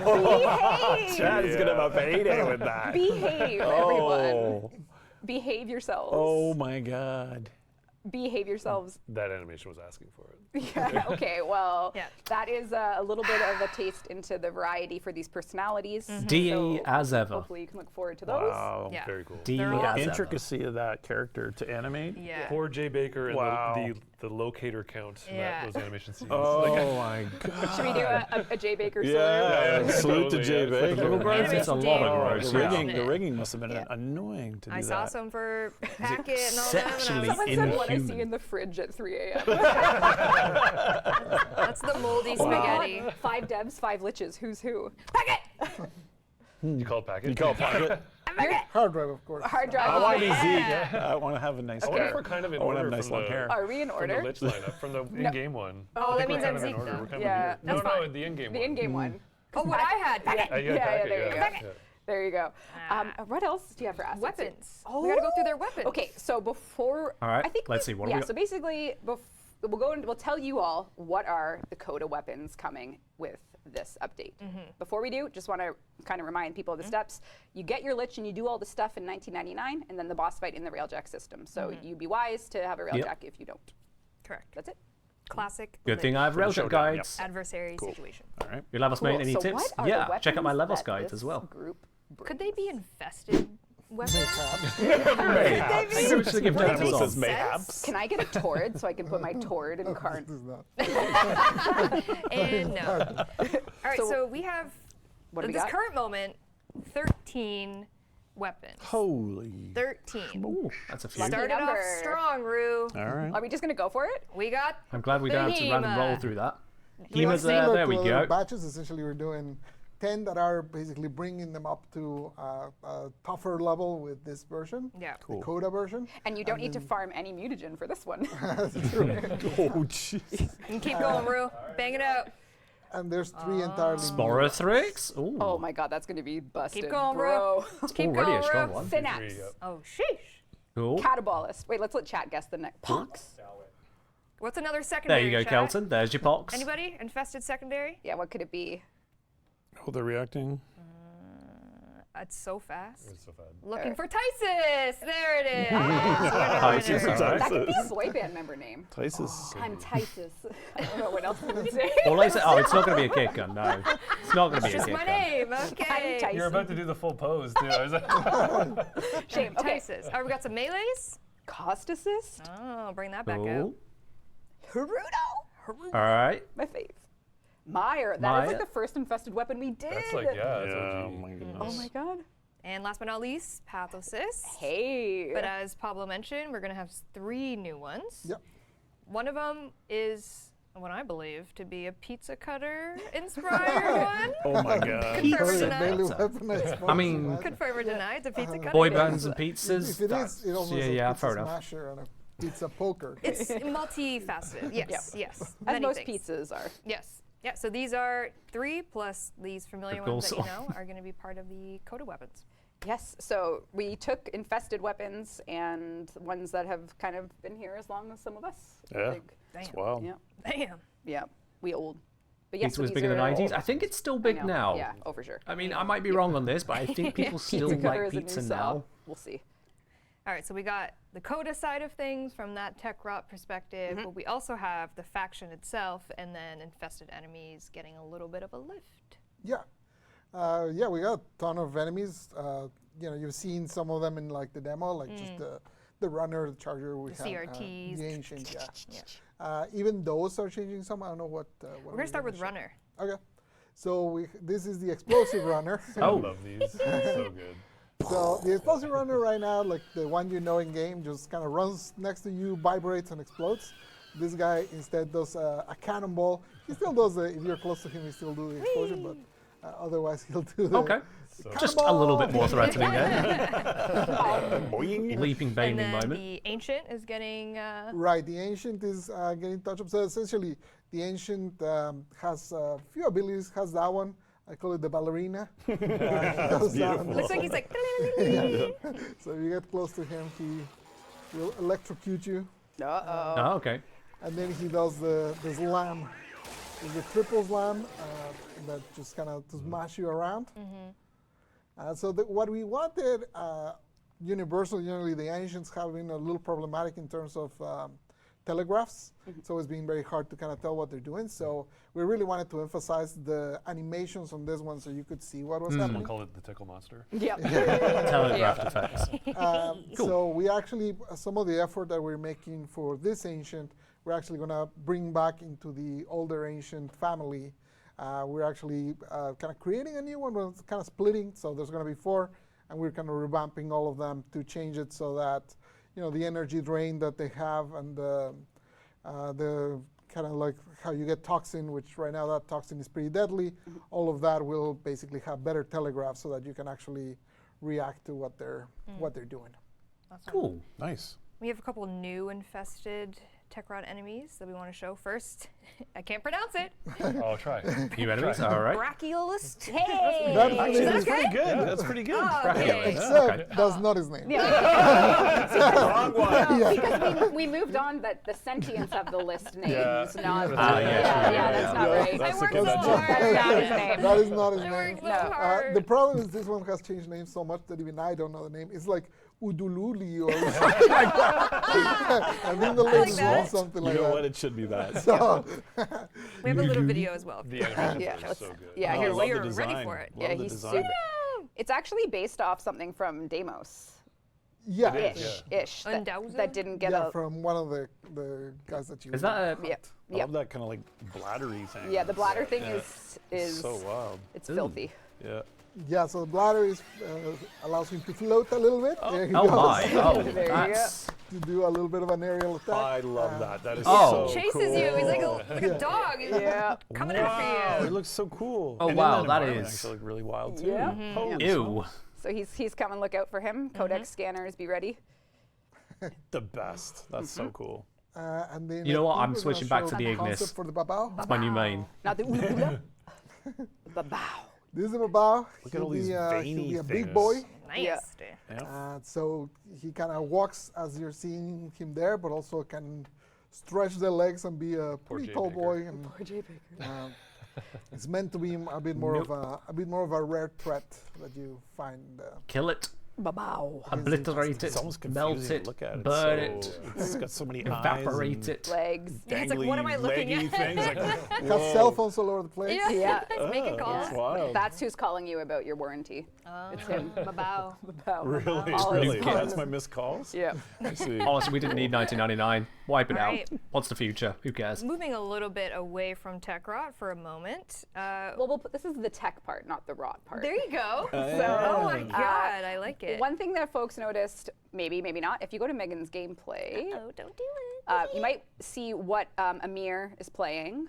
So one thing we're doing with 1999 in the hub as a social space for people to kind of interact with the world, we're actually working on some co-dev with Sumo, who are making a playable arcade game that's, you know, I want to say era appropriate, but it was 1999, so the arcade games would have been from earlier. So it's like really like deeply thought out for. The game isn't from 1999, but it's what would have been in an old arcade in 1999. So Shall we? introducing Caliber Chicks. This is a fully from the game.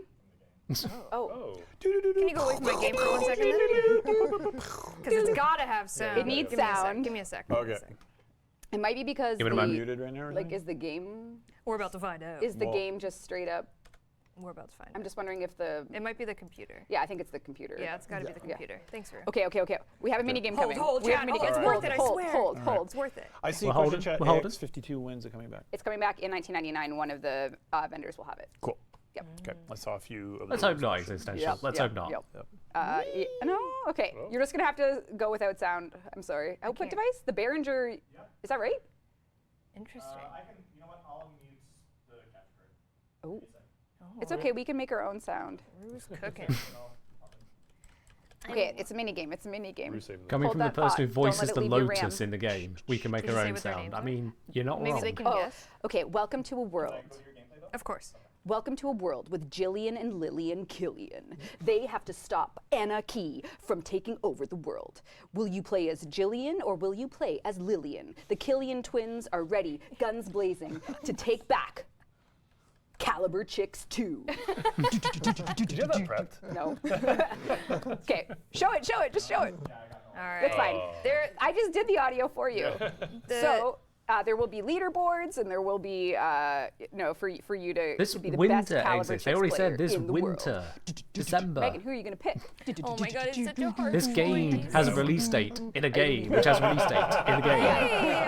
The We ginger. knew you were Lillian. We knew. Come on, come on. You can't fight it. You're trying to. Yeah. So you can look forward to playing Caliber Chicks 2. Oh, you're not gonna play?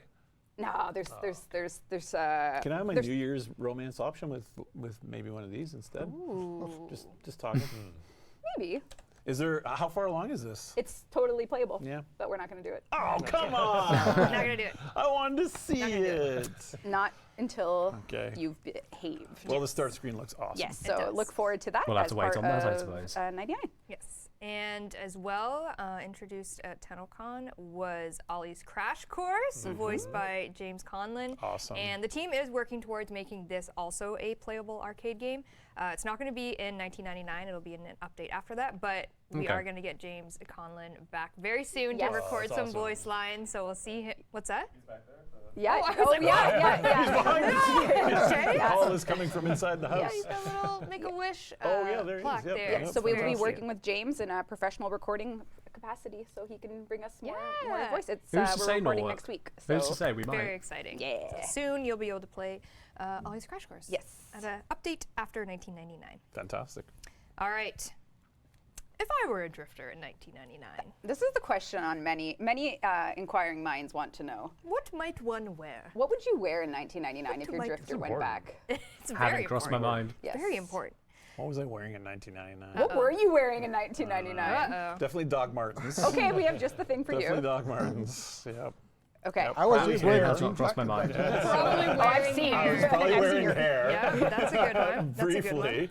Yeah. All right. Well, 1999 is going to come with a handful of Driftfer outfits that are fit for the era. And first, what if you're an athletic individual? this is the Who athlete. requested this one?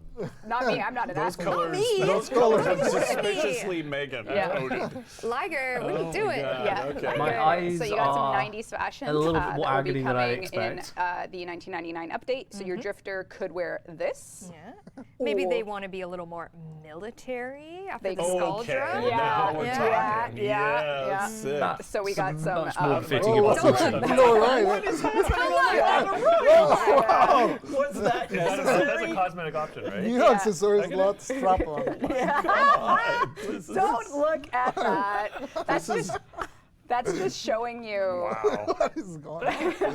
Did you not know? Okay.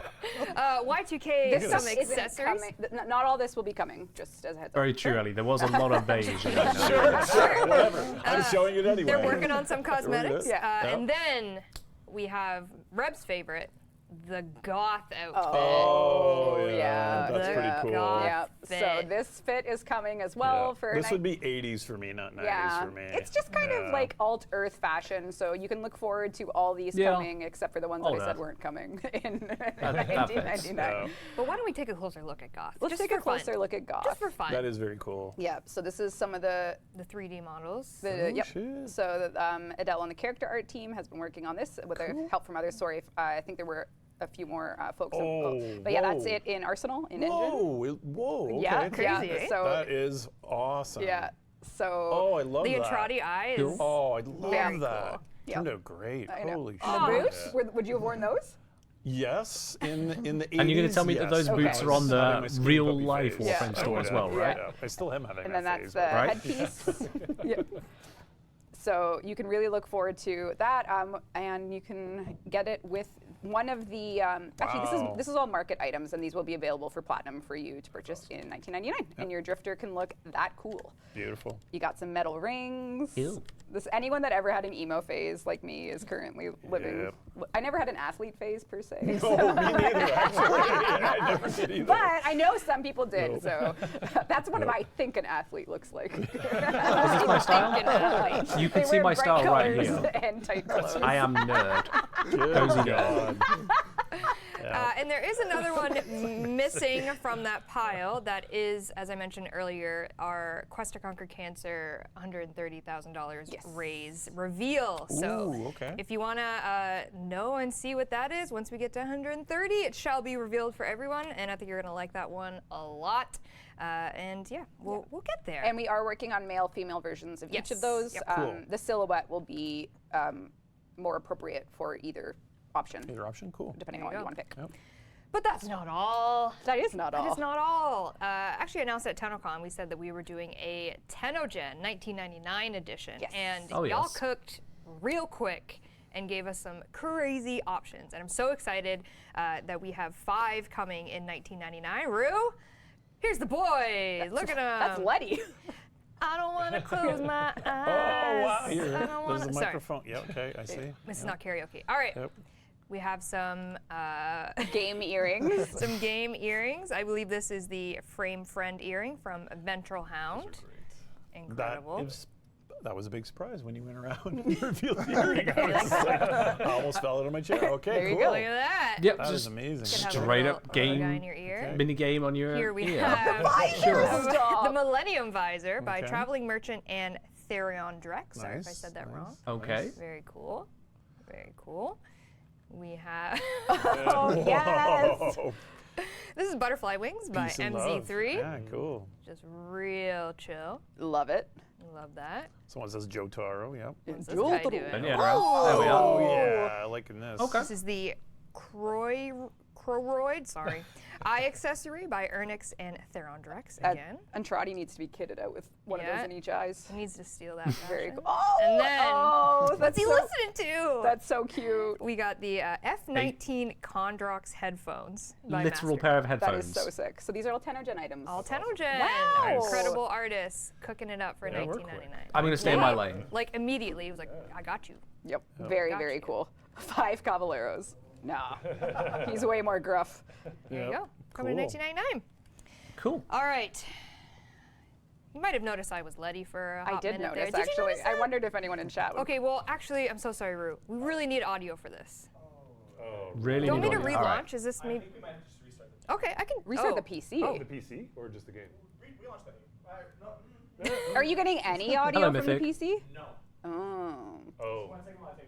Okay. That's all right. You take Okay, over. we'll stall. Okay, these are the proto frames. There's 6 of them. They're called this Hex as their syndicate.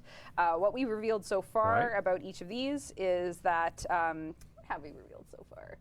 There is something called the Gemini skin. So each one of Yep. these is also a skin for their respective warframe. You've seen Aoi in action from Tokyo Game Show with her emote, legendary emote switching between. You showed some Arthur last night on Primetime. We And they did. showed it at TennoCon. Today we're going to show you 2 more. Yes. Someone in chat has an interesting comment. Amir's spike is very shiny in the photo. Your eye going there is not our. I'm just reading chat. I'm just reading chat. I'm just reading chat. He puts his hands up. And then Quincy is a Gemini skin for Site 09, the Okay. new Warframe, who you'll learn more about on the November Devstream. But today we're going to show you 2 more of these more in depth. If we have sound, maybe we will, maybe we won't. Watching Rue panic. Rue is. Yeah. Maybe Soulframe is stealing our sound? You're welcome. Maybe Soulframe. How dare. Maybe it was X Audio. Maybe it crashed once more. Is the game still open? Oh.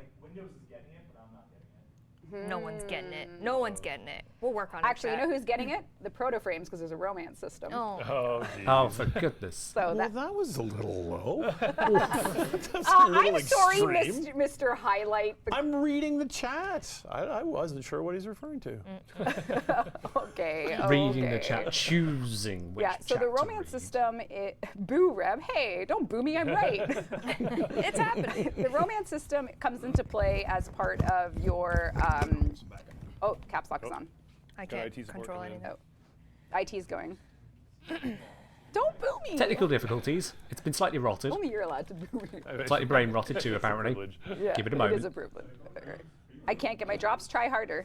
Oh. Very well. Oh, Try hard. now they're really, okay, let's just Okay. chat. I have a design problem that I just realized. Okay. We can just talk about it on stream. Sure. What's up? Are we going to make the Coda weapons take 5 forma to get to 40, like just to keep precedent? That's how they always have worked. Right? Yeah.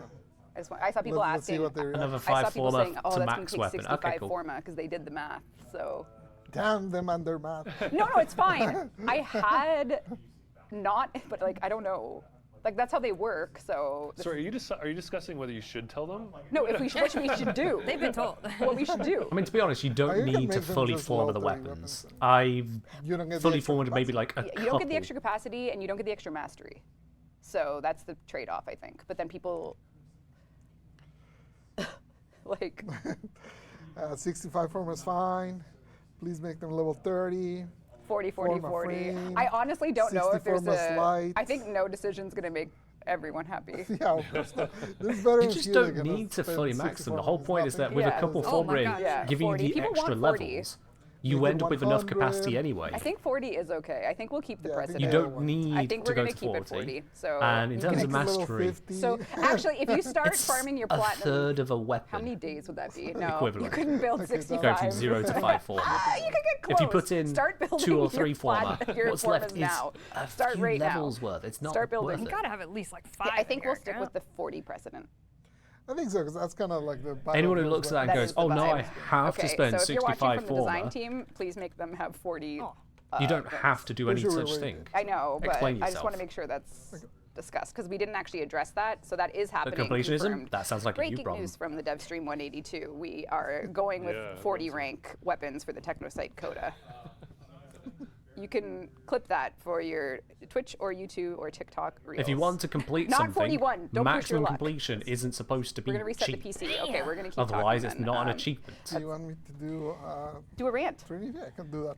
So if you want to be a completionist, Trinity, Seconds you, to saw, save. you saw good. Letty on. work on the grind. Yeah. It's a grind Hi. game. He can talk Trinity. Yeah, Want to do Trinity? I don't even need the slides. You don't need Yeah, the slides? no. All right, Trinity rework. Let's the talk. mastery level? Yay! Yeah. So, you get we 200 announced extra we were mastery doing, per former. 2 reworks or retouches is what I'm If you're calling doing it for them. anything other than They're a completion, little it's like, lighter nah. than something like Inaros or Caliban that we really changed a lot of things.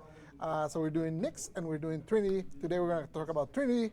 We'll talk about Nyx on the November 1 November. Dev. We're gonna call it Nyx November. Next November. Okay, that's we did it just for the alliteration, totally Nyx not next. because it wasn't ready. Trinity now, next. So Got it. for Trinity, we're changing a few things. Her passive is entirely changing. Her new passive essentially gives max health to you and all allies in affinity range. That is scales based on your max energy. So the more energy you have, like the more max energy you have, It doesn't need to the be more health. filled. Yeah, it doesn't So have if I have a prime flow on, maybe I have Yeah. 700 Oh, energy. okay. Yep. You would Max get energy 350 equals max health for no matter squad. what. Well, it's half Cool. Yeah. of 700. Yeah, so everyone gets a little bit more health. Then for her 1, you'll notice a little bit of a pattern here. We're making it so you can cast it while you're moving. We're increasing the duration. I'm going to say those 2 things a lot of times during this whole rant. We're also making it so Well of Life now protects the life of people in the range. So basically, if an ally or yourself die near a Well of Life, the Well of Life consumes that death and saves you. And it has Okay. a cooldown on the person that got saved, Steve. so you'll be fine. What? Steve is Death Ward. yes. Okay. Raffle today? There is a raffle today, yes. Will be drawn at the end of the dev stream. Yeah, so the, Which I it'll thought would protect be you from- 27 minutes ago. Protect you from death. I did say already. You it's can move while you cast it. You can, yeah, you can move. well, Increased it's- duration from 12 to 20 seconds. Yeah, and basically you can cast 3 at once now instead of just 1 at a time. Yep. Then for her 2, obviously that's always been her strongest ability, so we didn't really change it a ton. What we did, similarly, I'm going to repeat the same thing. You can cast it while moving.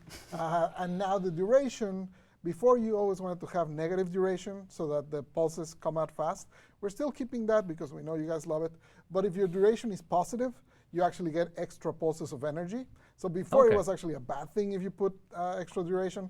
Now it will be a positive because you get just more energy out of it. For her link, So they cast make while it where moving, there's a it has maximum extra delay on the duration. pulses and then you In just saying start getting that, more You can pulses. I recast think. while active. you can recast while active, which was a long requested functionality. And the number Oh, of link, yeah. targets you can link to increases based on your power strength. That makes sense. And then finally for her 4th, for Blessing, the duration is increased as well. All of her durations were really short, so that really helps. And I think on that one, the only other thing we're doing, if I remember correctly, is Make sure the damage resistance buff is not lost when we cast. yeah, there's like a little gap Ah. when you cast it right now on live. So sometimes people on the recast end up dying because they lose the buff during that. So we're not extending the DR to last during that. And we also touching sense. the augment for that one. And for Energy Vampire, we're giving them some buffs. Yeah. We That got is audio. their So game login now that music. you've heard all about the changes coming to Trinity's kit, perhaps this makes some of the Letty appeal greater if you didn't already love her. Up to you to choose who you fall in love with. That's cool. But Those are let's some go nice to sounding Letty. changes. Speaking of Letty, Letty. thanks, Pablo. I appreciate you doing I still wish my passive idea made it in for Trinity, but Be hey. good, Rue. Yeah, we're good. Let's Thanks, go to- Steve. There might be a double audio for a second. But All right. I'll just do it Okay. on the side. All right. We're ready. In-game? Yeah, in game, please. All What are you right. gonna do to her? What are you gonna do to You her? can't- Just gotta- gonna randomize, okay? Just relax. Just gonna randomize. We're just Okay. gonna go You random. respect her. So Letty is a Gemini skin for Trinity. This is something that you can pop on, and we'll talk about the Zimio behaviors did that of all random Gemini pretty skins successfully after for Megan's done once. her fashion frame. So this is Letty. She is the healer of the Hex and the proto frame. How she feels about that or how you can impact that is up to you playing the quest and learning more about her story. But she is pretty awesome, and she Yeah, can customizes so well. customizes so Big well. on the shoes, actually. The shoes are awesome. great, Yeah, and yep, the shoes are so good. They've done well on the Her little placement socks. of the different Yellow socks. Oh, I actually kind of color like the yellow. channels. I love the rose in her hair. The rose in her that hair. is so cool. And her rose earrings. Nice Her detail. rose earrings. What a queen. She is a queen. So, how do Gemini skins work, and what are the options with them? The first option is just All your wear it randoms like a look skin like various and types of away you go. vomit. It Just- you might got a come skin, down and partly now, to one or the two That's how big- skin often works. That's how skin often works. Just The wear colour it as palettes a you skin. have. Oh, Have your sorry. skin on. Because if you only have a couple vomit Yeah, can you go away for a palettes, second? then Thank you. vomit's going to come up. So, it is I guess I could- a matter of options for the player. So these skins are, a lot of folks around the office have been playing with them, and they're different because they all have, you know, hundreds of dialogue lines while you're playing. So they have different context things. So I think we're going to hear some of them as we play with Letty. So why are her legs out as a medic? She's got Warframe legs. It's fine. Gotta get your legs out to So, breathe. Megan is going to take us through. This is work in progress dev build stuff. So let's just see what happens. I'm just All doing right her then. skin. Okay. Yeah. Don't go here? No, you have to Don't go load here. the level from the start. Did you go the wrong I way? imagine maybe was new the players right way. might Yeah, not so see the you have to load- average, maybe. You're going the wrong way. No, this was working I'm before. having like a cool. It's because this map has Infinite a time warp. Yeah. Just has to load more?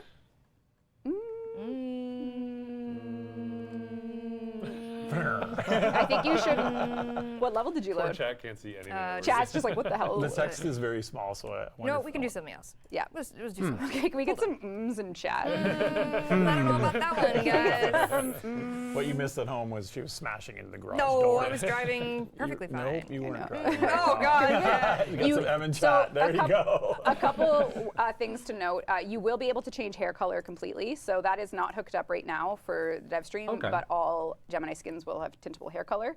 So if you want Letty to be blonde, blue hair. Nice. I hope we have total creative choice. freedom on the And hair then color the choice, attachment because colors hair color can are just be the dyed. straps Yes. and kind of the gear that Yes, they wear. so we're going to be going through that. So that's one way how they work. And the other thing is they have an emote that lets you switch between 2 fashion frames in one mission if you so choose. So you can be Letty, and then you want to do a little moment to have her, you know, well, you'll see. I'm not going to describe it. You can swap between 2 fashion frames in one. out. Act it out. She does like a glove thing, so it's kind of cool. It's pretty cool. Pre-process. It's pre-processing for Yeah. sure. Yeah, okay. It's making me sad. Live build. Live build. Making me Live real build. sad. I had it all set up. Live and streams then- Can we being make live. Arthur bald? You cannot. Arthur's hair is. You could be a, Come on. a silver fox, though. yeah, you just could. Yeah. Grandpa it out. Yeah, that's true. They're Thanks a lot. What? silver fox. Grandpa'd out. Silver fox Silver fox. is a good thing. Silver fox. Okay. is a Okay, here we good go. thing. I think Here we we've- go. I think we've Rue, let's loaded. do it live. Hello time? Oh, Come on it's over. just Relax, good you relax, missed that. relax. Good Here we you are. missed All that. right. So here, can you go out a bit more so we can get some more letting? Like just like there's probably good. Just don't want any shadows on our girl. So here is Letty out in an exterminate mission in summer actually. So why don't you give us a Letty? They can hear it?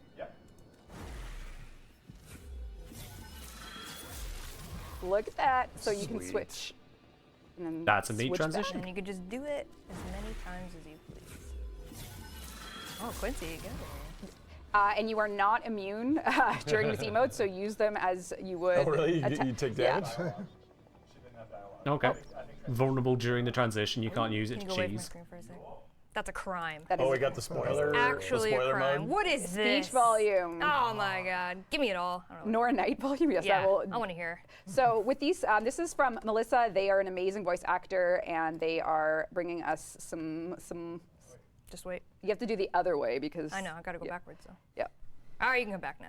3, 2, 1. All right, let's hear. With Letty. sound.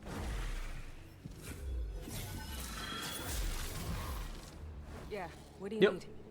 Yeah. There you go. Okay. I can't hear what she said, but I heard something. Some of the She said something. Letty said, "What do Thanks for you the need?" gift of So the real general caster. direction is like they have to be able to say it in one breath, just so you're not getting overwhelmed fast, with yeah. voice. So it's like they're all one breath lines, and if you waypoint, you'll get one. ¿Qué onda? What'd she say? ¿Qué ¿Qué onda? onda? What's up? So hit us with a G for waypoint. There. Maybe you're reloading, but I guess you don't reload the book. So Location marked. Oh, there you go. Oh, cool. Calls yeah. out So location. there's really like this cooldowns. ad. I really like it. This is a brand new system for Warframe skins, so Very bear with quiet. us. But it's really, really fun, and it's really like the vibe is very different for 99. And of course, like all things in Warframe, each Gemini skin will have these as your options to play with. So that's Letty. They asked if she's Mexican. It is in my headcanon at least, 'cause she's named after my mom. Yes, we named Letty after Pablo's mom. Yeah, Aw. yeah. That's awesome. Yeah, so The level looked cool too. yeah, the level know did that look wasn't the cool, I point, but the know. level looked So amazing. this That's what I is wanted. Other Earth. So there's not like America, and there's not. So we've pulled different directions, but all the characters will have hopefully a vibe that people from our Earth can gel with. So Wait, no. Makes You sense. cannot romance my mom. you cannot romance Pablo's mom. Stop it, Yeah. Chef. Stop He should have known this was coming. Oh no! He should We have made a big known. mistake here. it. That was a miscalculation right there. Yeah. Oh my God. No. He should have My known. son. I'm your stepmom now. I'm your stepmom. Okay. So next up, we're for Core this. memory unlocked. Yeah. Yep. Next up for this stream, so we've showed you Letty. Now we're going to show you Amir. So Amir dear. is, there's a couple issues in the dev build, so just bear with us, like his shoulder attachment shouldn't be here. So come on over. This is Amir. He is Volt Gemini skin. Amir has Yep. the signature Volt look with 1 or 2 issues with his arms right now because that's Volt Prime stuff. But Hold on yeah, I now. think you can just turn it off. Let's get that out of here. Yeah. There you Nice. go. Oh, look at that. See, we give you options to make your frames look bad. Then Oh, look good. Come on. Ooh, come on, Jeez. guys. Oh, except for that color. Never mind. So yeah, so here we have Volt, aka Amir. Those Volt's are a little bit more speedster, he's got vomit-inducing lots of colours. electricity. All right. Not too bad. I like this. I Good for think you. we're letting you for you. actually go to HC hair color. I think you can actually color his hair. It doesn't work. It doesn't work for him. No. He has no. Oh, okay. It works If for you go Arthur. to the third, Oh. with tertiary, at least it changed for me for Quincy this morning. I had my No. It's just still getting. Yeah, it worked. looks it's like all still getting worked on. Yeah, But nothing's the happening there at the attachments moment. Yeah, his attachments should work, and I think you can take off his auxiliary. Oh yeah, his hat. You can take off his glasses if you want. He's got a hat. Yeah, hat, quote unquote. So yeah, you can take off his glasses if you want, but now he can't see. So Oh God, gosh, Choose Gaspar, wisely. why did you have to say that? Yeah. Put his hat back on. there you go. You can put that on and off, and let's take a look at people are gonna be Volt's, running with that idea, aren't Gemini they? emote in game. Let's just make him. Just looking cool. Let's go back. Can you go away from my screen real quick? Yeah. So put the bunny ears on. Oh no. Oh man. Oh no. That's your sin. Me? Yeah. The bunny ears. I'm a sinner. No. I think she's proud Bunny of that. Yeah, ear no, proto frame. Okay. I'm a sinner. Bunny ears. Do in not here. redeem. What does that mean? Wait, will you be able to put the ears on? Yeah, you just can't wear the glasses and the ears at the same time. Oh, So okay. let's take a look at Volt Gemini. Come back to our Yeah, screen, come back. please. Here we have. He front rolled off the bike. He did front roll off the bike. Yeah. Would you like to see that again? Yeah. Okay, well, Well, hold on, hold on, hold on. I need to see that. first the emote. So cool.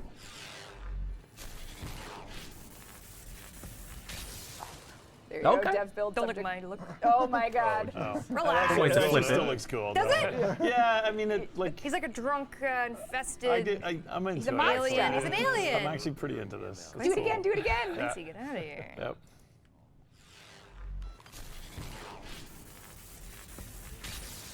Ooh, where we going? Somewhere fun? Fastest way to not go anywhere? Yup. He's got some lines. He's got some lines. Let's do it one more time, shall we? Well, 2 more. So in the context of Warframe, these skin choices are all yours at player discretion, however you want to rock these. Cowabunga! Here. Oh dear. Is that a thing? So if You're such a clown. He is a clown. can you do the bike dismount? Because I think Steve wanted to show that to the. 1 sec. Oh, that really shocked me. No, launch point. It's, so we are working on the. Wait, shh. We might need to edit that. No, it's It's incredible. Okay. Oh, this is- Amir. I'm so about it. Look how cool he This is is. what, He is so happened cool. to birds Cool 1, guy. 2, and 3. They learn too much from him. Just leave it. Like, just leave okay, it. okay, He's so After bird endearing. 4 I love also it. learned It's from very him. endearing. So Albert gave there up. It's a cool dismount, though. dismount. So if you do melee as you're going fast, E as you're going fast. Yeah. Oh, You got it. That rocks.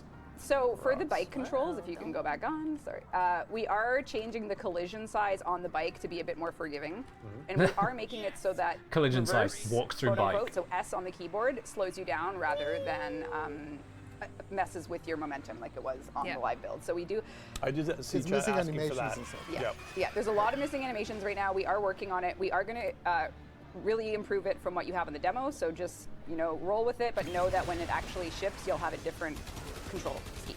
So that's something to keep in mind. Whoa, right. who's in TennoCon for? Yeah. That was slick. The muscle memory is still there. Yeah. Oh, who's this, Pablo? That's a placeholder. I'm sorry. I'm sorry. Wait for the placeholder. Get out of here. No, it's fine. Sorry, It's fine. sorry. Placeholders.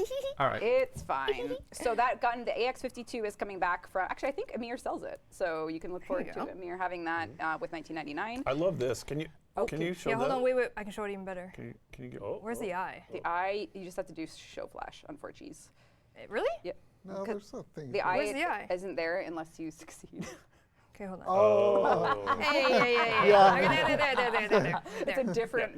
You go back. There you go. So when you finish a mission I love them, seeing them in in the world, the mission screen. Wouldn't it That's be pretty cool though if you could have a different bike skin though? Okay, is this another setup, isn't it? Oh, Wouldn't it be man. I mean, we knew the bike Picture skins this. were a Look at thing, track. so yeah, Picture fair this. enough. Bike Picture skin. this. Even on Bike the ship, this looks cool. Damn, Rue, you just popped Yeah, off. bike skin. All right, we're working towards 11 skins. We have 7 to show you today. Yep. Don't know if we'll do all 11, but we got 7 so far. 11 already? Kaz, Maybe. Kaz is cooking. Kaz is cooking. We I have think some that's probably bike you can cast aficionados. motorbikes. Yeah, you give Kaz a Kaz motorcycle. is cooking. Yeah. And that team. So this is the code name, the Naked Bike. Naked bike. Naked Bike. It's kind of down to the You essentials. wear those with the chaps. That's right. Fair enough. That's right. That's why the cushion is extra. Oh my God. Gotcha. Hopefully not in the wintertime. So this is a work in progress sculpt of one of the complete reskins for the Atomi cycle. And then we have code name Tenno Bike. This one is very sci-fi. Yeah. It's got Crazy. it's a one-winged angel, if you will. I worry about the Reminds me of sustainability three-wheel of this car one. from Mr. Bean. Oh man, what? Anyways, It's like half bike, half hover. Mr. Bean reference. you know, every now and then. Okay. Next up, The Monster Bike. my fave. Oh, got yeah. We got a front angle, Yep, but fair we do, also fair have do. a back angle. Monster bike. Swinging. Very, very good. Then we have the code name Graffiti Bike. Oh, yeah. That's cool. Very, very Couple cool. tags, you know. I don't even know Yep. what that says. I can't read graffiti That's to save my life. very tagged. I'm sure it says something cool. Meant to be art. True. Probably 10 of it. Yeah. Probably. Yeah. Yep. And then we have code name Racing Bike. Hey, that one. Actually, isn't that the medic bike? Oh, sorry, no, that's the medic Yeah, bike. that's You're the, right. that's the medic You're bike. right. You can see with the little light I on know. the back. Medic bike, yeah, This fair is enough then. the ambulance. So if maybe you're like someone in your squad's down for role playing, Just you can get on your And I wonder, are these hop going to on your have color ambulance channels bike again and to be go revive customized, them. or are they Very fixed as important role is? playing. Very good. funny. Then we have a code name Color Shift Bike. This is like the nice everyone back in the day was like, we need like clear coat paint or we need The car paint. pearlescent. The So this is- pearlescent We're paints, finally putting it yeah. on a vehicle. So Yeah. There was a DE employee back We had in the a day. DE artist who loved I'd be this surprised too, pearlescent Kat, paint on his car. yeah. What kind of car did he have? I'm trying to remember. Given the more No, maybe like a exotic designs. yeah. And then we have Last but You not never know. least, if you don't take care of your bicycle, Yeah. Oh, Yeah. what rusted. could happen? This is mine. The rust bucket. I love this. Rust bucket. This rust bucket look. The rust bucket look. Yeah. This is how my bike looks. There you go. Yeah. Just a few. Amir with this, I think. Yeah. Oh, yeah. That's Amir how, doesn't that's how I'm gonna go. Amir. Him The making last the checkup sounds was with the rusty 18. bike. Yeah. Funny. I hope it sounds rusty too. Like, it was like clink, clink, clink, clink, clink. That'd be amazing. Eric, Oh I'm my kidding. I'm kidding. I'm kidding. I'm sure Eric's I'm taking kidding. They're notes. skits. Yeah. It's fine. Someone said it looks like Scott's truck. It does actually. Yeah. He did that. It's fine now, isn't it? Yeah, it's fully redone. Yeah. Yeah, you got rid of the Hey, rust. brilliant. Yeah, Here we rest. go. Yeah, so Knew those it are was just a few supposed to happen Atomic Cycle today, skins Will. that are coming in 1999. Cheers, so we Ali, look forward for to the this. 18-month resub. So we already went over the Trinity rework. Do you want to show the slides, or are we good? Just show them for screenshots. One We're would running think, out of All time. one right. would Yeah, think we are. so. We'll blitz. I imagine so. So Just no This guarantee. is just cool art. Thanks, team. Nick's coming in November, as we mentioned. It's next November. It's next November. So yeah, this is briefly what Pablo talked about. Almost gives the impression so of you can Nick's screenshot protecting that if Trinity you'd there, like. ironically. I think I actually forgot to mention the radius, so there you go. That's all right. Increase radius. There you go. Next, we have Energy Vampire and Link. Just a Screenshot. very bullet point version of that, and then Yep, the Blessing changes we gets heard. its own slide because I couldn't fit it in the other one. Oh, I As see. one does. Okay. Yep, that makes Go sense. Trinity Running out of Go. space, That Jeff. happens. That happens. Running out of space. You don't want to cover up too much of the art. No. Yep. All right. Couple last things. We've been kind of teasing this as we go, but the Warframe. Oh, sorry. Actually, no. Before I do that, we have a comic that we've been working Yes. on with a wonderful yeah, I haven't fan seen any of artist. Oh, this. you're about to be pleased. we've been working with TBG Karoo Yes. to do a Warframe, a 1999 comic. It's a 33-page comic, so if you haven't seen much of Karoo lately, it's because they've been busy doing a little comic for us. And I'm really excited to show tonight the cover art and the first page. So here's the cover art. It's loading. It's so good. Oh man. Yeah, so it's got Karoo's style through and I through. love Karoo's art. Yeah. So Yeah. I was excited. All right, So cool. it's going to be basically a 33-page story featuring all of our Hex members. And Does it the involve first any K page, driving to if unlock we the pages? shall. Oh, we're gonna show it. Let's go. Loading. Yeah, so Oh, really man, this is so vibrant. cool. Yes. Oh, wow, Really, that really is cool. Very vibrant. Tons of work has gone into this. So very, very, well, Who wrote I it? don't know if this is the first Cam. page.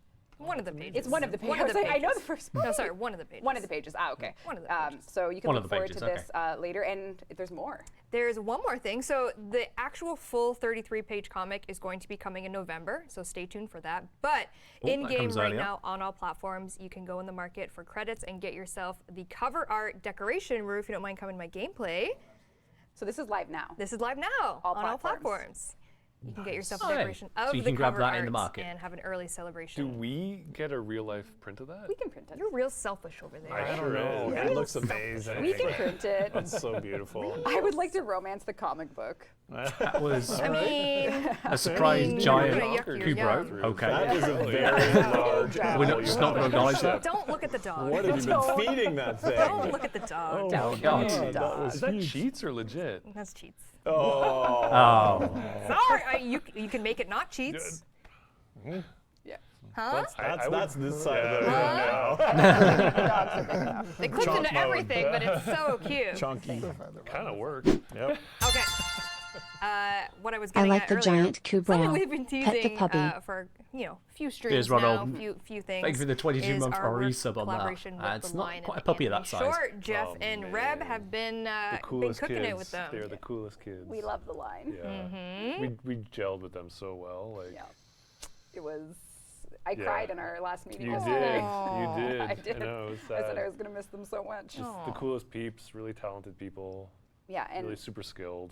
Just Yeah. like, and just super respectful of Warframe and just treated it really well. And yeah, along the way, we Yeah. thought we should share the work in progress for the animated short that we're doing with launch. So this is actually a piece of the background painting for a couple specific scenes from the animation. I wish So- I could see this in like super wide form. Do you want to see it in super wide form?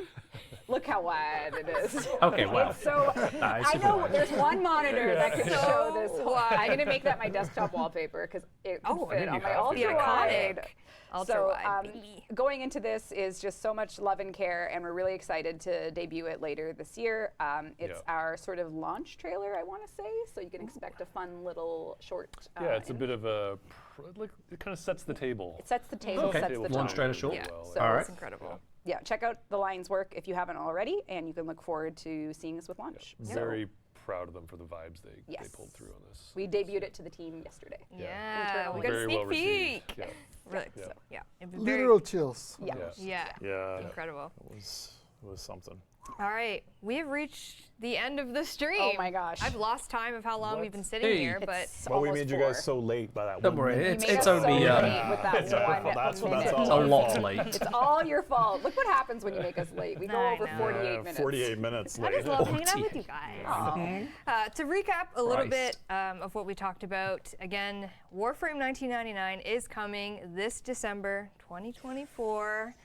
Real date to be determined, but December, put that in your calendar, Let's I try. guess. Let's do our best. Copiums in the chat. Copiums in the chat. Thank you. And this slide is honestly a sliver of things that are coming in 1999. There's still so much Yeah, more. there is a lot coming. Obviously, we're not here to spoil the quest for you. We'll try our hardest to never do that for you. So even our next November stream, when we talk about Scaldra, show Site 09 and everything like that, it'll be from the context of kind of post-quest situation.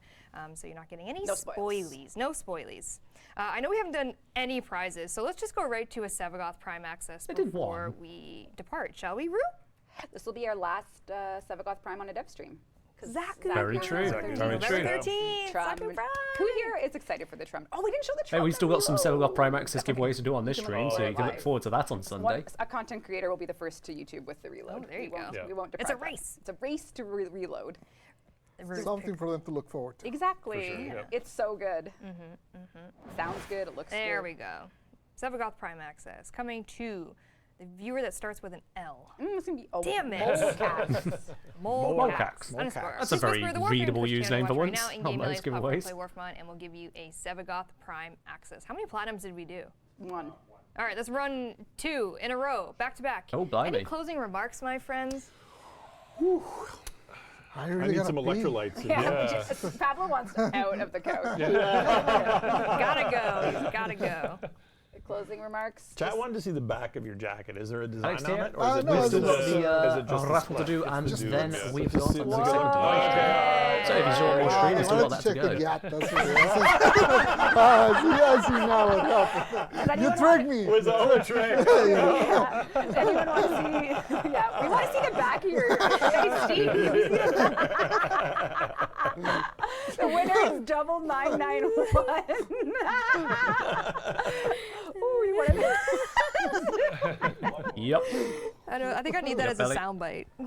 Pablo saying, yeah. They just all want to see Pablo's tush. Pablo, my son. That's the winning chat Oh my god. Oh from my today. god. Oh my god! And Last 1,000 platinum going to War Viper. Ooh, that's a cool name. War is Viper. cool. I mean, Nice. in terms of closing remarks, for real, obviously, some of us, all of us, at least in some way, have been doing this for a long time. We're on year 11 of Devstreams.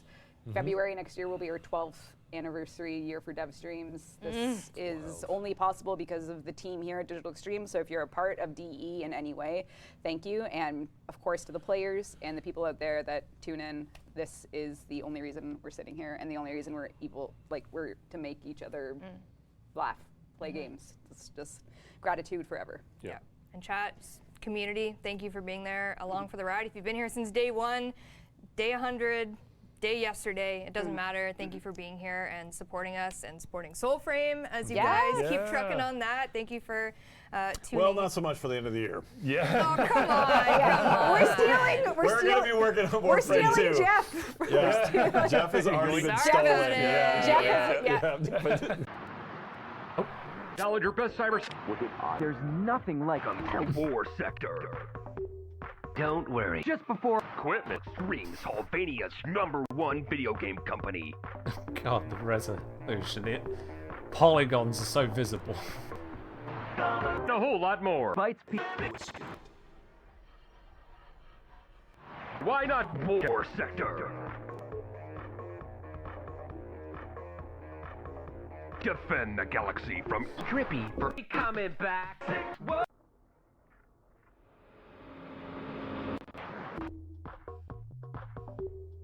Using state-of-the-art technology. War Sector coming winter 2000 from Digital Extremes.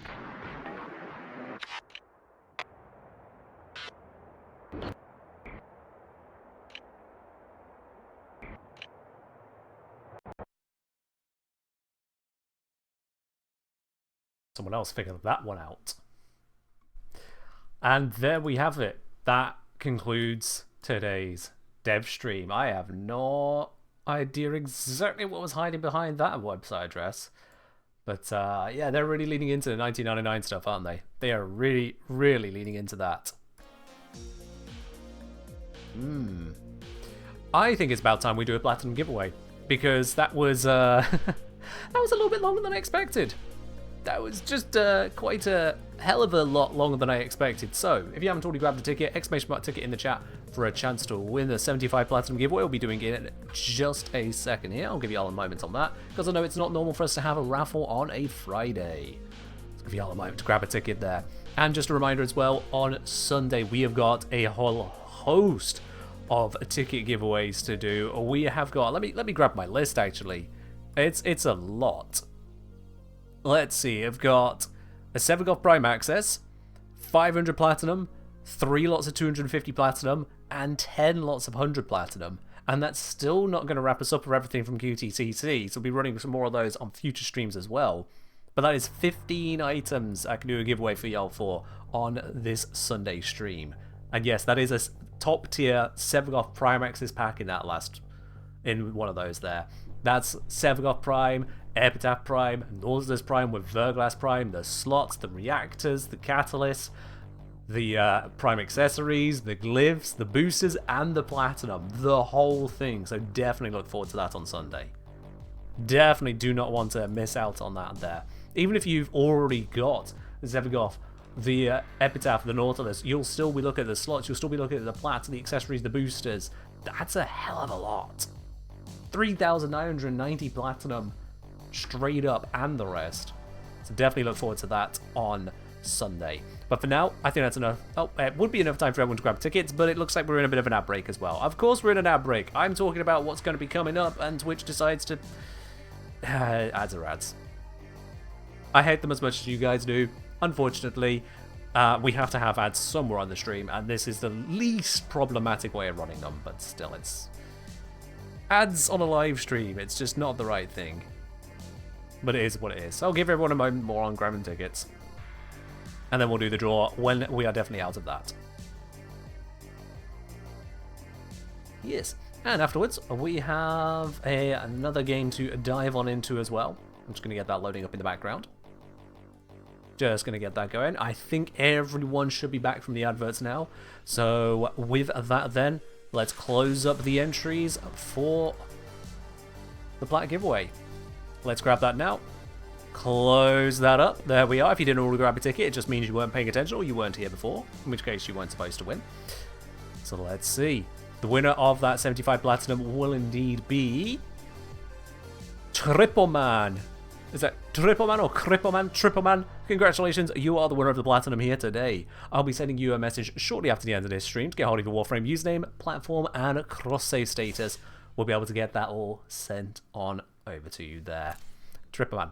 Look forward to that, absolutely. And do make sure you respond within 24 hours. Now, on that note of the whole responding in 24 hours bit, it has been brought to my attention that Twitch is asking an increasing number of people to provide additional details to be able to send a DM, so something like connecting up your telephone number. And I appreciate that that is not really what a lot of people want to do. If you don't want to add a telephone number to it, I get it. I get it. So instead, what I'm also going to be doing is when I send out the notification of, hey, you want a giveaway, I will also be sending out a unique code. If you are unable to respond to that DM for some reason, you can instead email me at business@thekengineer.com. This is standard business email address. It is posted below the stream. You'll be able to email me there as an alternative way to claim that prize. You'll still have only 24 hours to do it. It's not like you can sit back and wait on that. But for those of you who either can't or don't wish to go through that system with Twitch, you'll instead have a unique code. You'll still need to read the DM. If you can't even read the DM, something's gone wrong, quite frankly. There's only so much I can do. But this will give you a code. This will give you a way to still claim it and to make sure it is still you claiming it. Because the last thing I would want is just someone to pop up in an email like, hey, yeah, I'm totally the one who got it. Please ignore the fact my name is one character different. No. So yeah, that should still give us that way to do the giveaways there, and at the same time gives me a permanent record of it. Because that is important. I need to have that record to ensure I'm making the right delivery on those giveaways. So yeah. Have we figured out what the website at the end of Devstream was? I'm not going to try to figure it out. I'm not going to try and figure that one out. Yeah.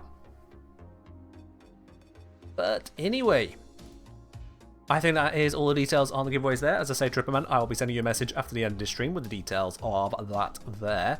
For the next part of this stream, now we've had all of that Warframe stuff. Today is Friday. Friday I do Variety Fridays, which are usually not just Warframe. So, today we have, click, a black screen. Excellent. Why is this not working? There it is. It just wanted to wait a moment. Okay, that's fine. It does that. We're going to be bumping on to a little bit of Magic the Gathering Arena with some enchantment. Overload. Oh, yes, indeed. Also, I appear to have a couple dailies to crank through, so we can look into that as well. So yes, I'm actually going to turn off the out-of-game music. We'll just use the in-game because it's nice in-game sound effects and bits and pieces, so we're using that. That is going to be us for the remainder of the stream. So I've got a daily for to play 25 lands. Every deck can do that, so let's re-roll this one instead. Attack with 30 creatures. You know what? I might be able to manage that. So let's go annoy some people with this. Oh, look at that. It's actually right there. With this Brawl deck I put together. This is a Brawl deck using Heliod, the Radiant Dawn. So let's give that one a run. Let's give that one a run, shall we? Ultimate Hydrate. Cheers. Oh, that one? Yes, this one, Mecha. Yeah. So those who are regulars in the VIP lounge over on Discord may be familiar with this particular deck here. Oh, yes. I have used it a few times. Mecha is not a huge fan of it. In a good way. Game still shows as Warframe. Ah, yes, I need to update that. Thank you for the warning.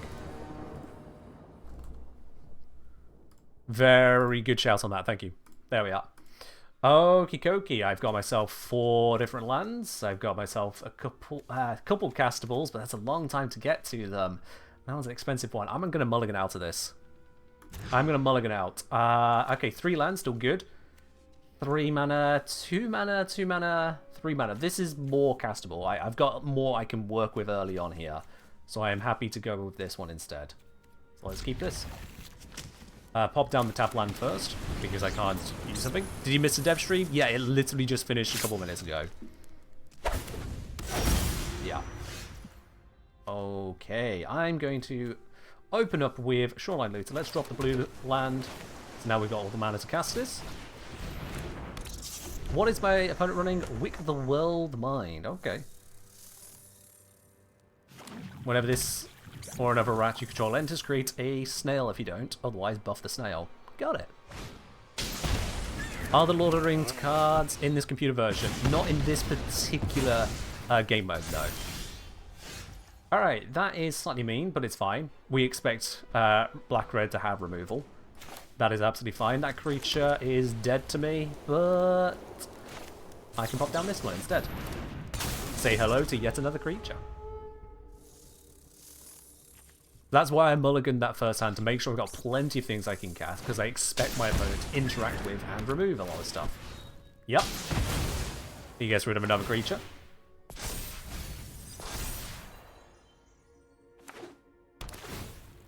And that is a reanimator. Okay, so I can get things to get rid of that. Unfortunately, I've not yet drawn those. So let's go for this creature now. I've not drawn any more land.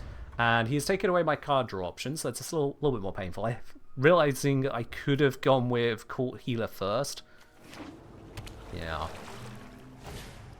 Until I have a creature live long enough, I'm just going to refer to them mostly as just that creature. Let's get rid of his commander here, because he's going to want to benefit from that. So let's remove his benefits. Hello, Paul. Yeah, on Fridays I tend to do not Warframe. We've had the Devstream, but now it is not Warframe for a bit. Let's go ahead and attack here. Just to put some pressure on. He's going to consider blocking it with his snail. He might. He chooses not to. Excellent. I can just get some damage in here. And then I'm going to give him the option to draw additional cards at increased cost. Because I actually benefit from him drawing additional cards. Not just yet, but soon I'll benefit from that. But for now, let's get these down here. Getting in that creature also puts down a blocker. It gives him something else he has to consider trying to shoot at. Basically, giving him things he has to figure out what to do with. Which is good.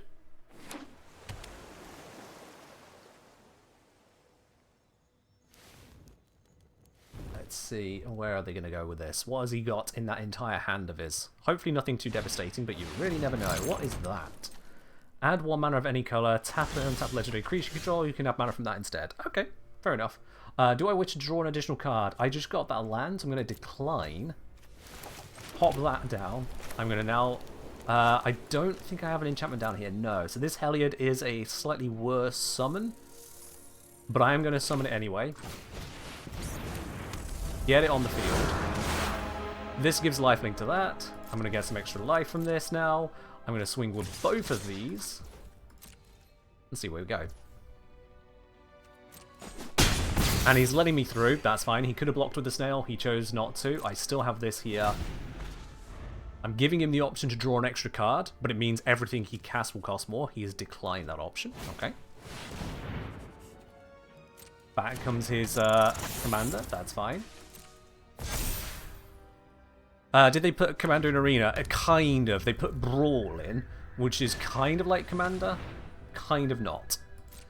The kind of like is that it's got mostly Commander rules, but we use a 60 card deck rather than 100, and we start with 25 life rather than 40, and with versus versus one opponent rather than a 4-way. Okay, does he want to attack with that snail? He chooses not to attack with that snail. That is fine. Okay, I am going to choose not to attack.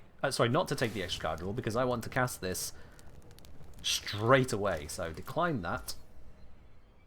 Oh, thinking about it, do I want to cast this straight away or do I want to convert you? Actually, now that I think about it, I'm going to convert you. Transform. And I'm going to transform at the cost of 3 mana. I take 2 damage there, but that is fine. And looking at his offenses here. Yeah. Next to the attackers, I'm going to swing with just Heliod. Just putting a little bit of pressure on him. Just a little bit of pressure. Basically, the lower I get his hit points, the less likely he is to want to attack with everything, because he's then going to have to start holding back blockers properly. Now, crucially here, if he starts drawing additional cards, my cards get cheaper. Yeah, Brawl is condensed commander in effect, yeah. Okay, he's going for more mana ramp. That's fine. I can handle that for now. I can remove those bits later. When this enters, each opponent discards a card. Ooh, okay. I was wanting to keep both of these. That's unfortunate. Okay, damn. I need card draw, so I'm going to have to get rid of this one. I need that card draw.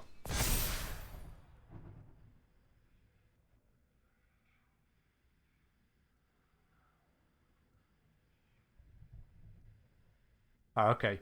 Now, he might swing with his snail here. I want to see. When this deals combat damage to a player, mill that many cards. You may put any number of legendary and or enchantment cards from among them into your hand. Otherwise, +1/+1 this. That's fine. I can handle that. It buffs his snail again, but that's fine. I can handle that. He's got another rat. Okay, now I no longer can deal with his snail. Now his snail has become too big. I need my removal cards, which means I need my card draw, which he has been denying me this entire time. I'm actually going to let the snail hit me in the face directly, I think. Yeah, because none of these others trigger off that, so I'm going to let his snail hit me in the face.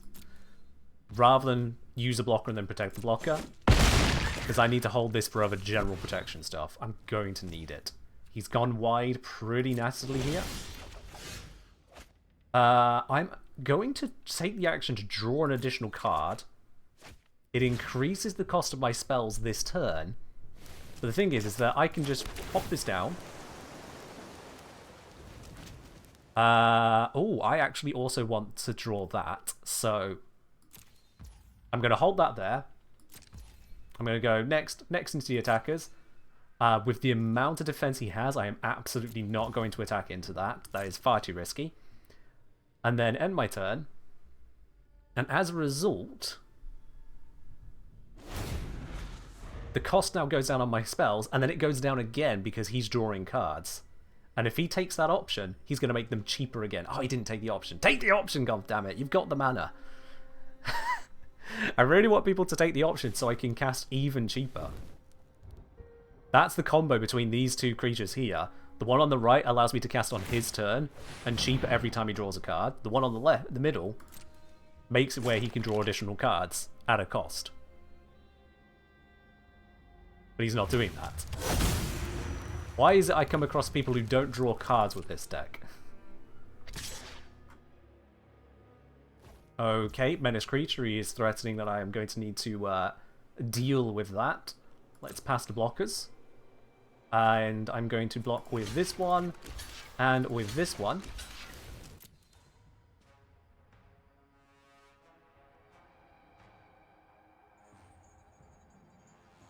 Now, which one does he put at the front of the fight? How's he going about this? Because I have counters and way to deal with this. I want to see which way around he's doing it. Okay, he's going to hit that one, then this one. So now, I protect this one. Which means he's not going to have enough damage to kill either of my creatures while still losing his. And I still want that creature there, so that scry doesn't help me right now. But that is fine, we pass to the damage. His creature dies, mine does not. Which works out for me. He also can no longer kill that creature there that is on 0 toughness. It's straight up indestructible and hexproof. He's equipping his snail. Concerning, but we can deal with that later. I'm hoping I'm going to start drawing something useful. Let's cast sensibly here. I have 4 mana to cast with. I can cast this and that. Let's cast this one first. It's a flash creature, so I can cast it anytime normally anyway, but I've still improved my casting of it. You know, I could have used that lifelink earlier for healing, but whatever. And now I'm also going to cast this, spend that last mana, to grab me another creature on field. Here we go. Do I draw an additional card? Look at this one. I don't need to summon it right now. So yes, I'll take the action. Which got me a land. Okay. That's fine. Now I could cast this right now at exorbitant cost to get the buffs onto everyone for next turn, but I'm happy to hold on to it so I can cast it cheaper to cast with this as well. That is more valuable to me. Next to... Actually, I could turn this into a creature, fly over him, and get the effect of it there, actually. Yeah, I'm going to do that. I just realized that I can go over the top of him, get some impact that way. Because I believe I have a when you deal combat damage trigger. Let's create a map token. Map token is not going to be of much value to me, but it's there. I am right, yeah. I do have a card draw on creature hit. There we are, good. And this is very useful to me. Good. I can use that next turn to great effect.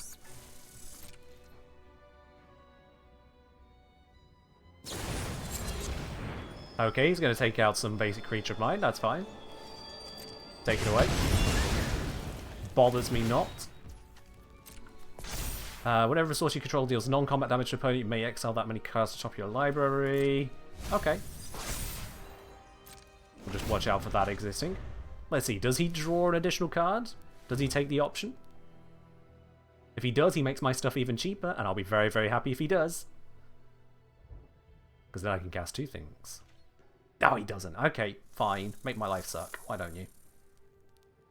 So what I want to do here is I'm going to use Banishing Light to get rid of his snail, because it is growing as a major threat, but I'm going to hold off until he's attacking so that he's got as little as possible he can do about it. He's casting this as impending. When it enters, you may mill and then return stuff. Okay, fair enough. That's fine. You go ahead and do your thing. Is there anything he can do with that? Hey, he gets a rat. That's fine. So if he gets the rat, he's going to summon the rat.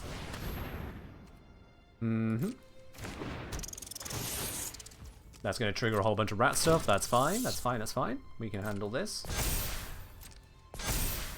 His snail is now looking devastatingly stronger as a 12-8. Whatever shall I do about that snail, eh? Has to attackers. Make sure he is committing as much as I can force him to commit. Okay, now it's time to take it out. I would have liked to cast this as well, but he's just not got any card draw. I see he hasn't got any way to protect that snail, so the snail is going to be turned offline. Goodbye.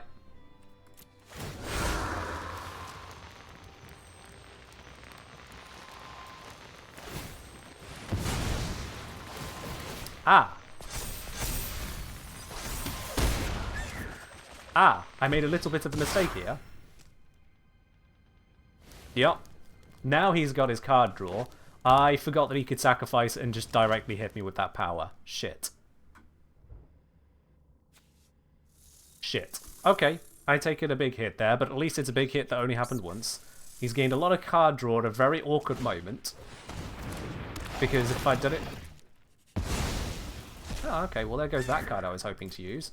Damn it.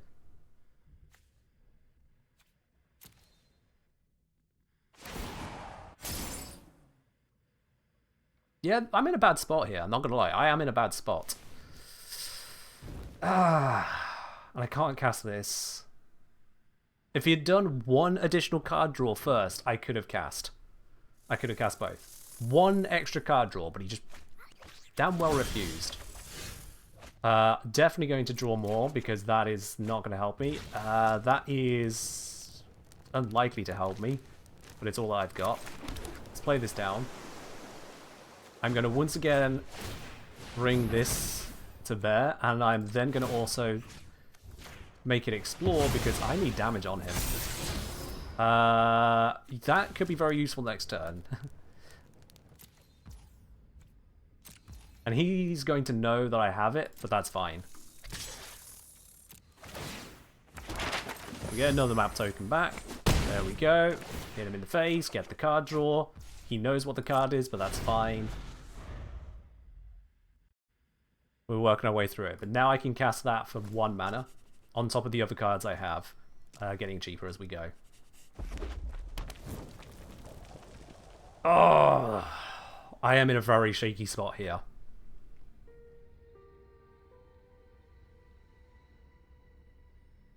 I am in a shaky spot. He's taken away a couple of my nice ones, which is very unfortunate. Roaming Throne. Oh dear, that's not great to see, because that's going to trigger a whole bunch of stuff many times over. Oh, this snail has been buffed. Okay, this particular snail. Okay. I didn't realize that was an option, to be honest, but yeah. Yeah, that is indeed a snail. And Vren the Relentless. Oh, you absolute bastard of a creature. Yup. My options are not looking peachy here. Now, he has spent out all of his mana now, I think. Although he has got some legendary creatures in here.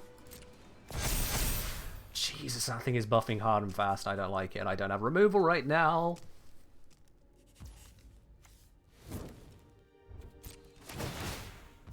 Yep, resolve. He's going to start emptying my graveyard. There goes those things. Oh, that's going to trigger so many times.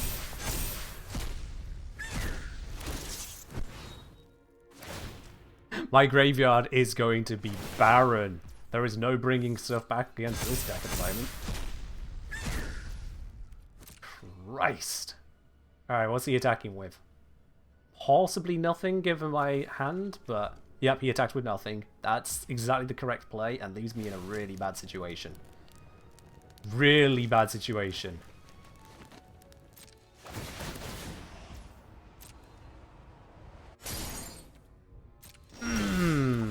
This is not good.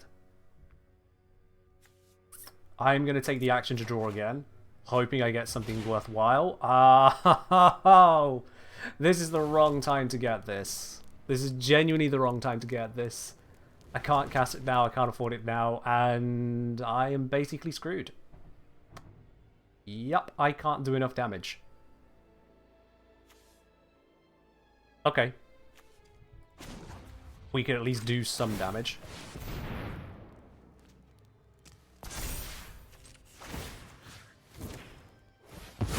Did he draw removal? He might have drawn removal. Well, if he has, he hasn't used it yet. Okay, swing with this. Just that. Hope for something magical to happen. He's got lethal the moment he starts his next turn, I realise. I need a good card to draw. A good card. Ah, that was not it. He's got lethal. And there is nothing on the battlefield I can use. Nothing in my hand I can use. Absolutely nothing is available to me. He can just activate that snail right now and hit me in the face for 13 damage. He wins. There it is.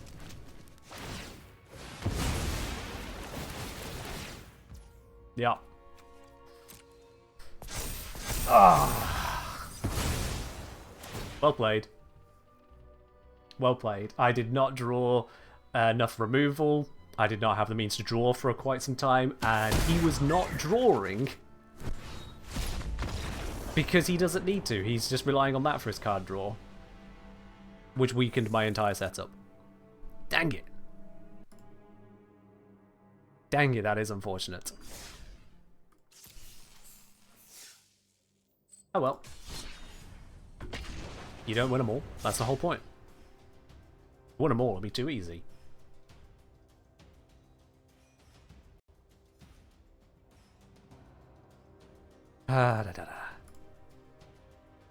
Whilst we go into our next one, what? I mean, this isn't a Warframe stream, but it's all fine, all the same. Ductile Wheel 465 sneaking in with a $200 donation to the Quest to Conquer Cancer. Oh, wow. Now, I've never personally known someone who suffered with cancer, but hearing stories of others who have makes me want to say fuck you to cancer's face. Ductile Wheel, that is one hell of a fuck you to give there. Thank you very much for the $200 donation to the Quest to Conquer Cancer. That is absolutely huge. Thank you for that. We'll properly address that on the Sunday, all told, yes. Right then. Just looking back to this before I get timed out on it. Yeah, I'm actually happy to start with this. It's not a perfect hand, but I've got some good stuff in here. So I want to be able to play them. I want to say nice try, but no clue if I was close to winning or not. I was actually pretty close there. If I could remove a couple of his items whilst he was tapped out of mana, he would have been screwed, because then I could theoretically just blast straight through him. I had a flying land, so he was on a clock as well. He was running out of time to kill me. Just by chance, I was drawing pretty badly and could not find a way to get through him. So it was actually pretty close there, Exist. I'm just going to call you Exist. Your name's too long to just quickly refer to. You're Exist now. My opponent's running Elish Norn, Mother of Machines, which is absolutely terrifying because that hard counters a lot of my deck. Not a little bit, a lot of it. So like this, I need to hold on to as protection against her. She is nasty. So let's get this land down, which is going to Surveil. And I want to be able to play that card later, so I'm not going to get rid of it. Slightly annoying. But it is what it is. I can't cast anything right now, so let's just hit them for 2 to put a bit of pain into them.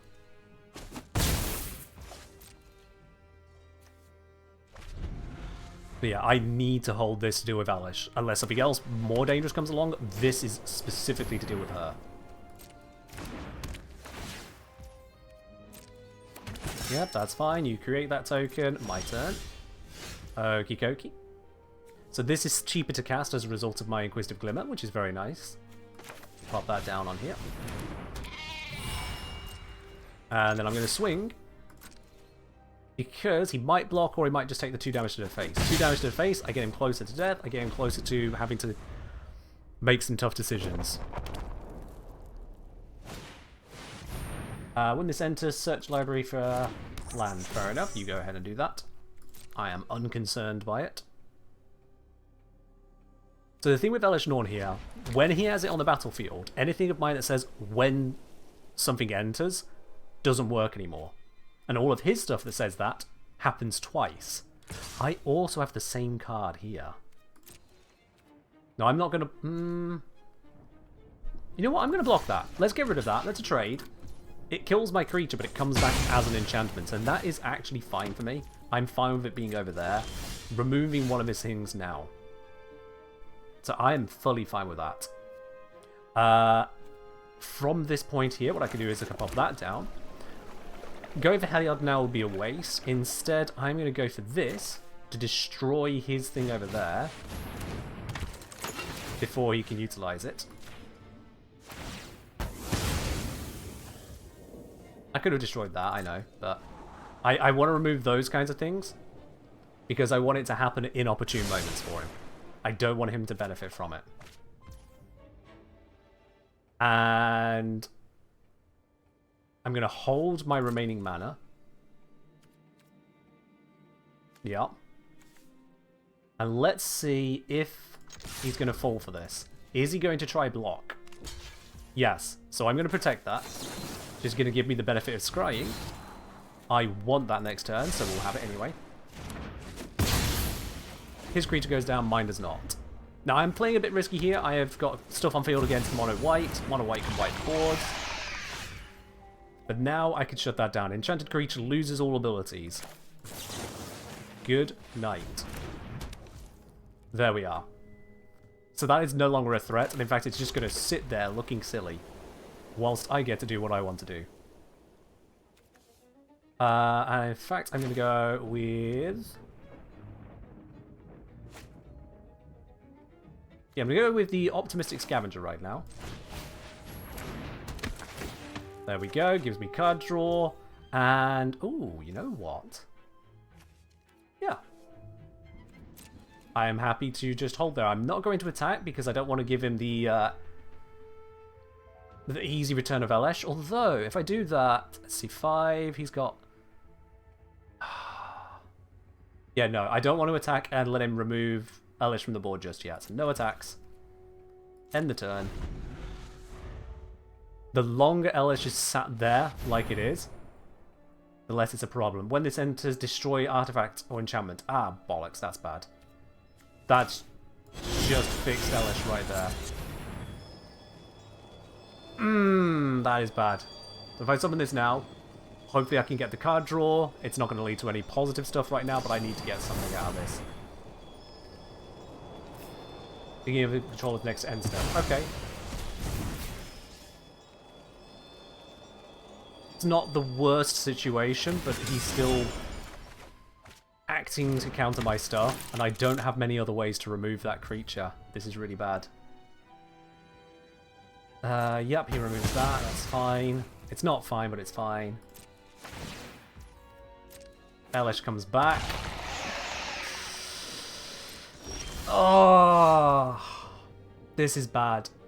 This is genuinely bad. So I have 2 different removals here, neither of which work because Nice he's got Elesh haircut, on field. Ken. Thank you, Daikin. Glad you appreciate it. This is really bad. We call if this game is something like Warframe Arsenal, so we can read the cards you have on field and in hand. Yeah, I get that. Oh, yeah. Right now, I'm actually going to panic and give him a card to find a card for myself. Exile target attacking creature. You know what? That gives me a chance. He might attack with it. And it gives me a way in. So let's pop this down. And I'm going to hold off on the rest for now because there is nothing I can do with it. I could bring in my Heliod, but it won't trigger. And that feels wasteful. Yeah, no, let's not do that. No attacks. End turn. I need him to attack with that Elesh. Untap plugin? Oh, there is a plugin for it. Okay. Would allow hovering to view card text. Okay. I'll have to look into that in the future. Thank you. Deals 5 damage to target tapped creature opponent controls. Oh, you son of a gun. Alright, well, there goes my card draw trick. And it double triggers, but thankfully I've only got 1 tapped creature. But it double triggers because he's got Elesh Norn on field. Exile up to 3 target cards from graveyards. Oh, God. Yeah, this guy is well equipped to use Elesh Norn to its fullest. This is really bad for me. I need him to attack with Elesh. straight up need him to. Because I don't have any other removal for it. If he doesn't attack with it, I'm screwed. Thank God. No! Attack with it! No! Attack with it! You were supposed to attack with it! You're supposed to attack with it! Oh, this is bad. I don't think I have a chance here. He's not giving me an opening. That's not going to trigger because Elish Norn, but I need the land anyway. I'm going to pop this down. It's probably not going to be any help to me, but I'm going to put it down there. Yup. Add 1 mana for the exile colors cards. Why would he need blue? Oh, I hate Elish so much. It's why I have her in my deck as well. And I probably should have played her, except I don't have any way to really protect her. Yeah, my one would shut off the bonus from his one, I know. But I have no way to protect her. And as soon as my one is gone, she's gone for good. Whereas his one, he'll just bring back.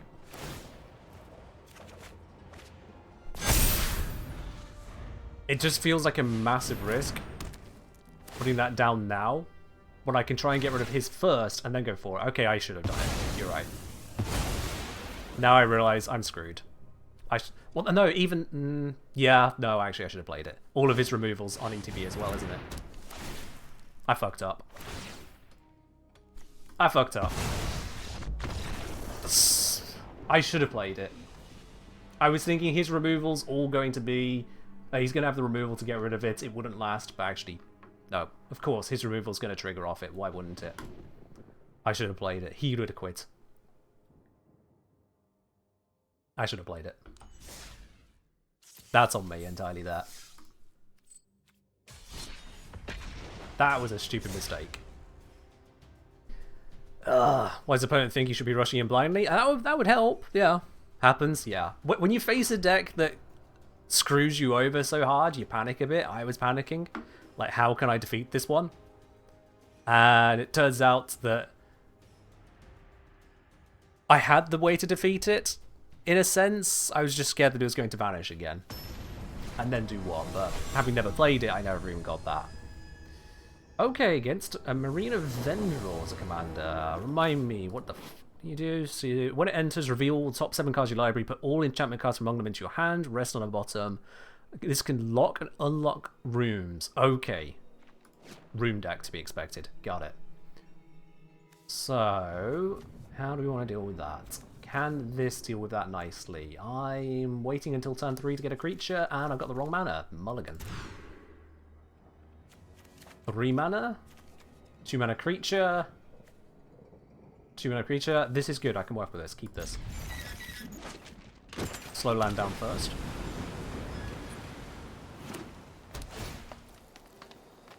He's going to surveil. That's fine. Chose not to surveil what he saw. That's fine as well. Going to pop this down and go into the Gremlin Tamer.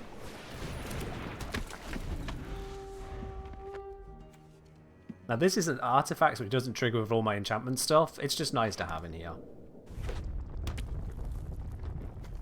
It's just nice to have. What format are we playing? This is Standard Brawl.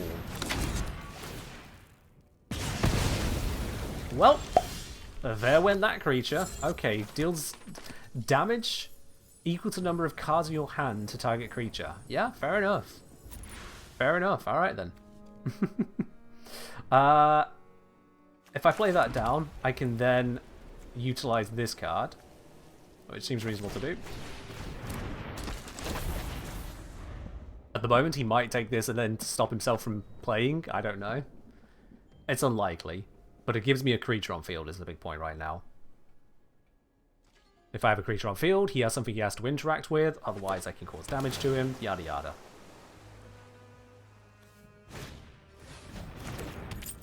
Okay, yep, he's going for that room unlocking. You have no maximum hand size. At the beginning of your own step, draw a card. Okay.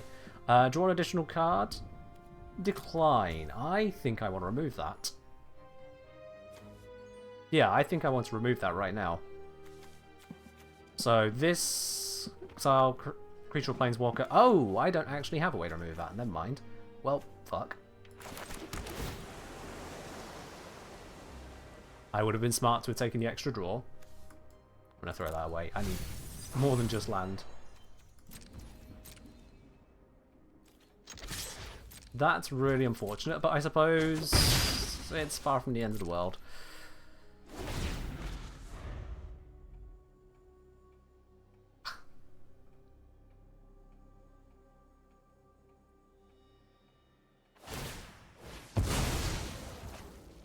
Search library for basic land card, reveal it, put it in your hand and shuffle. Wait, what? He's not using it to unlock the room for a fraction of the cost? That's a 5 mana cost, he could have done it for 3. But instead he gets himself a land.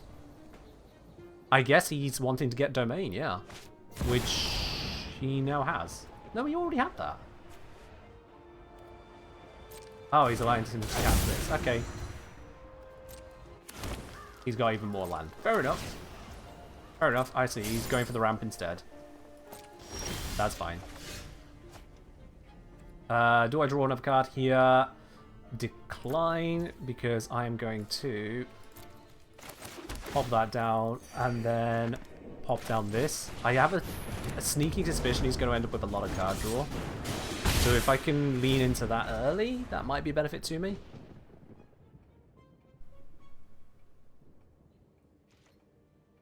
Because I can transform Heliod next turn. Flying and enchant... sorry. Enchantment creatures you control effects... Oh, what? Oh, that's not good. Okay, that became a creature far quicker than expected. Draw an additional card. Take the action. There we go. Activate this. Transform. Auto pay. And then no attacks. Opponent draws. Let's see if they draw more. It's up to them. Whatever they want to do, really.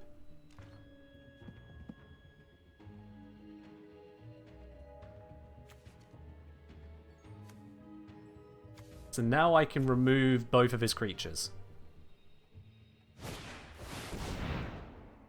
Exile target non-land permanent. Okay, well, let's get rid of this now. This is going to remove one of my things, but it's fine. We can get this going now.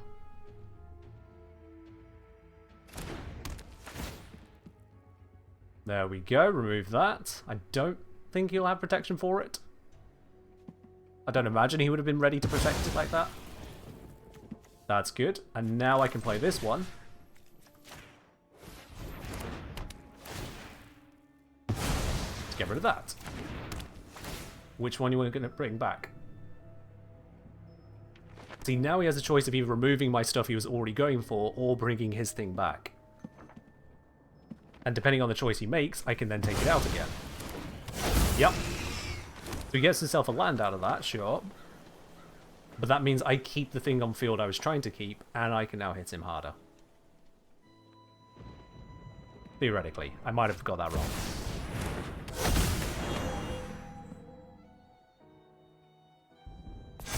Yep, no, that's fair enough. Okay. Draw an additional card. Tell you what, yes. I've got my combo set up to make drawing an additional card the smart thing to do. Next. Next to attackers. No attacks. End turn. You want to draw another card, matey? He chooses not to. That's fine.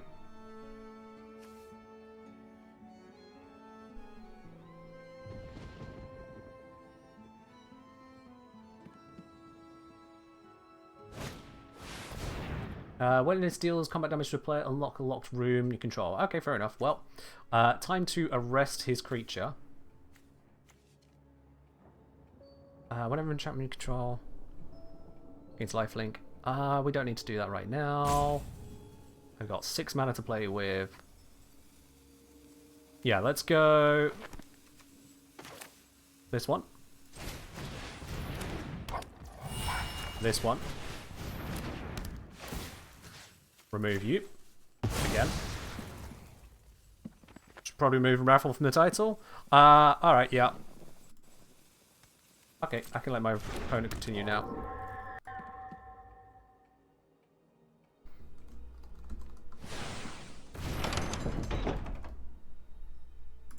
There we are.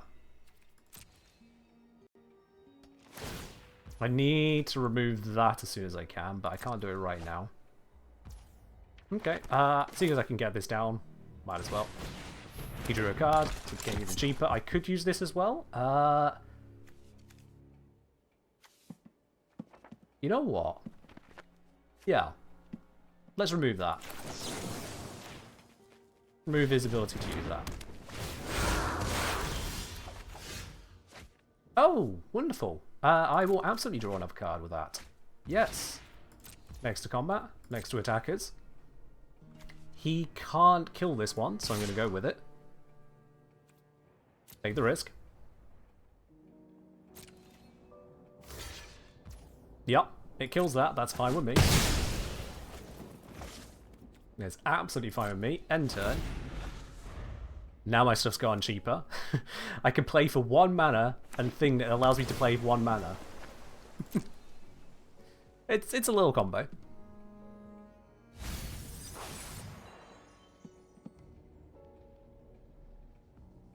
Discord bot used to notify Twitch streams. You see on my Discord, what you can do is you can just follow the channel there, because I always post when I'm going live.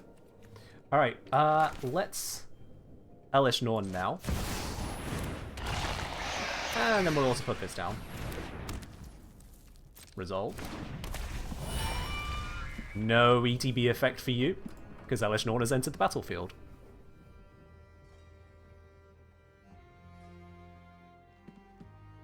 Yes, you can follow the channel on my Discord. You can just set that specific channel to give you notifications.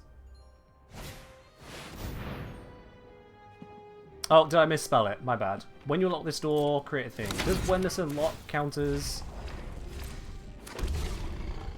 Huh. Oh, it counted the other trigger. Okay, cool. Well, they gave up because I was countering their things. Whenever this one enchanted creature you control... Sorry, whenever an enchantment you control enters, put +1/+1s out. So they quit because I blocked them from getting 2 +1/+1s. That's why they quit. Everything else they had worked. They just quit because of that. Okay. I suppose their commander won't trigger. So that's a positive for me, yeah. They quit because it stops rooms? It doesn't stop rooms, Mecha. The room literally happened. When you unlock this door, create a 6/6 black demon creature token with flying. Here it is.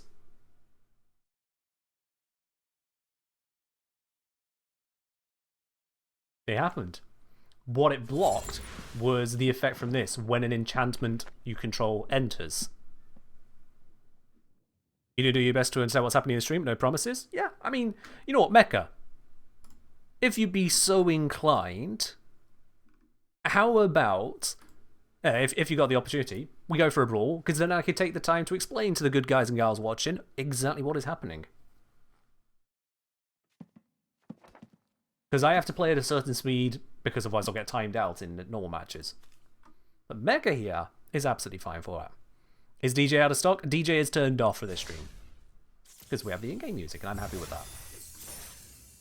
Let's see. Oh, look, they're right there, ready and waiting for us. Let's set that to a friendly brawl. Let's grab our deck. Mecha knows exactly what this is going to be, so we'll just see how that goes. Queen, I am actually out of hydrate. I am so sorry. You know what? Whilst he gets his deck together, I'm going to quickly refill. Back in just a moment.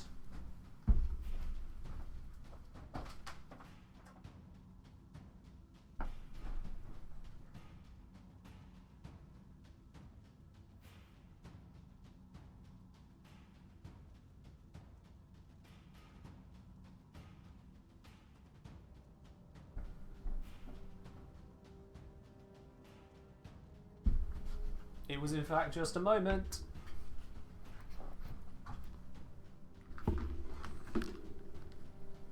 There we are. And look at that timing. Beautiful. So now, hydrate. So, the way this setup works, just to fill anyone in on that, we both have a commander. Mine is Heliod, his is Arabella. We can always play that one. It's like it starts in our hand, but in a separate safe space. Every time it's removed from a zone, like the battlefield, we can bring it back to that command space, but it increases the cost by 2 mana. So it's not like it's free to bring it back. Now look at this here, I have 4 lands. Lands produce mana, so 4 lands available to me, as well as removal. This gets rid of something. A creature, which can't be blocked, that is nice to have. And another removal. Yeah, you know what, let's work with this. I'm fairly certain this is going to die straight away. Not going to keep it, because it forces him to use one of his destroy that thing, oh god I hate it. Is Postcard Redemption the only way to get a postcard? The other way would be to donate $100 or more to the Quest to Conquer Cancer through my channel. That is a thing you can do. But I appreciate that that is outside of the budget for most people.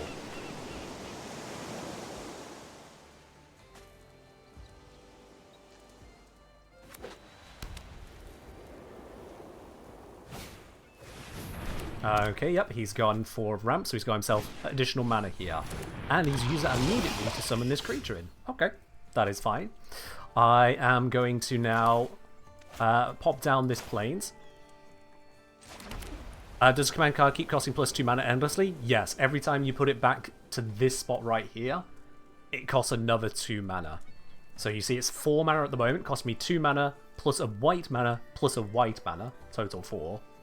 If I put it down, it died, and I put it back to this space to use again, it would then cost 6 mana total to cast, then 8 mana, then 10 mana. Likewise, my opponent, they've got a 2 mana one. If that died or was removed otherwise, next would be 4 mana, then 6 mana, and so on. So let's play this 2 mana creature. Cost a blue and 1 other mana. I have a blue and 1 other mana, so it's castable. He's looking at it, that's what the white border shows. He's reading which one it is, and has likely now concluded he is going to destroy it. Because this one can't be blocked by creatures with power 2 or greater. Whenever it attacks, up to 1 target artifact, creature, or planeswalker an opponent controls loses all abilities until my next turn. If it's a creature, it also has base power and toughness of 2/2. Oh, he's created a lot of rabbits. These are all just 1/1s. They have 1 attack, 1 hit point, as it were. And this also has 1 attack, 1 hit point. I am going to block that, so it will die, but this will still create another thing.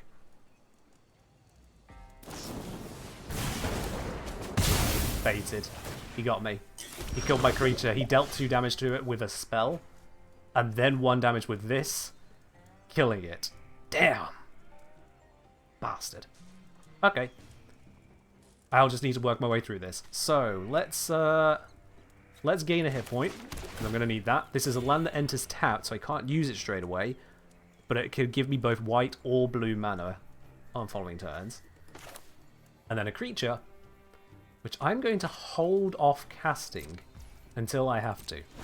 Because it's flash, I can cast it whenever I want to, pretty much. So I'm going to hold off and wait. You know, you can ask questions, Nameless. Rather than explaining or pointing out that you don't know what's going on, you can just ask a question. That is allowed as well. Okay, so we summoned a creature here, which also creates another creature. And now he's summoning another creature which can attack straight away. And this one has, when it attacks, everything else gets a +1 to its attack power. It is not something I really want to deal with. I'm going to let all of that hit me because there's nothing I can do to stop it. And now I'm going to summon my creature, knowing it's as safe as possible.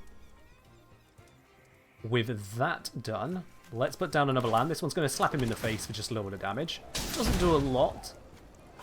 Also, crucially, I'm now going to stasis field that creature there, so it can no longer attack, no longer has any abilities. Just to shut it right down.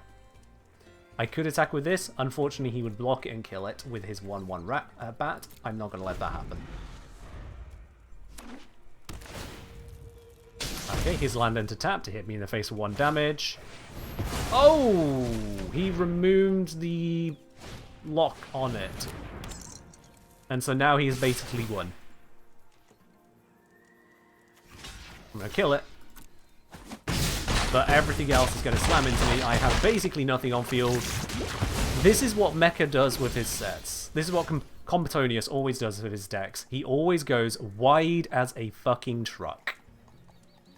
He loves going wide as a truck, and unfortunately, if I don't draw exactly the correct card, I'm done. I'm just done. What I can do here is get this down and then get this to remove his doll. I'm still going to take, though, 7 damage next turn.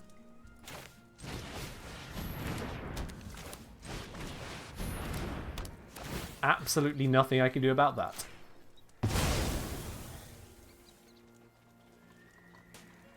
His deck just moves so much faster than mine, and it goes wide, which my individual card removals is very bad at dealing with.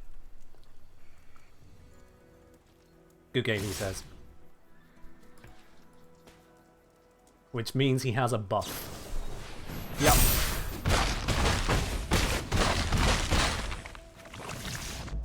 And with that, I am destroyed.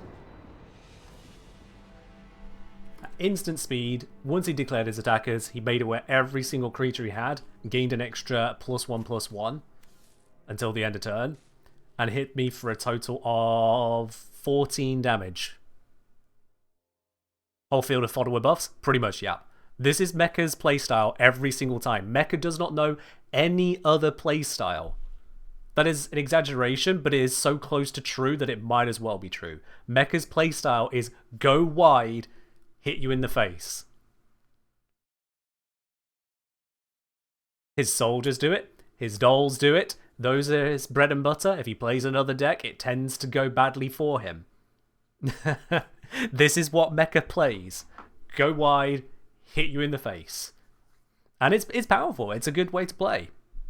It is a good way to play because my individual removal cards, like, where did it go?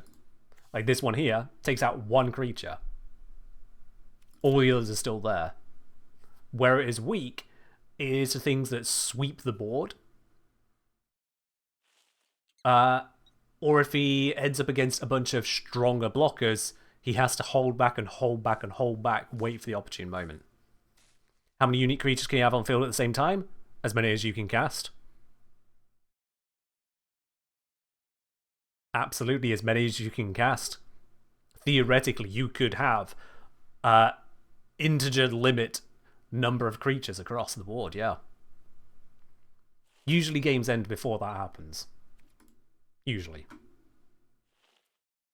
Yeah, I have beaten Mecha several times with this deck of mine here. It's just, it does not do well against go wide, and he went wide fast. And I did not have many ways to deal with that. Of course you would draw the rabbit summoning card. A 1/1 that cycles into a 1/1. A perfect instant shock to kill off my creature that I go for the block with. And you would draw the battle cry, and you would draw enchantment removal.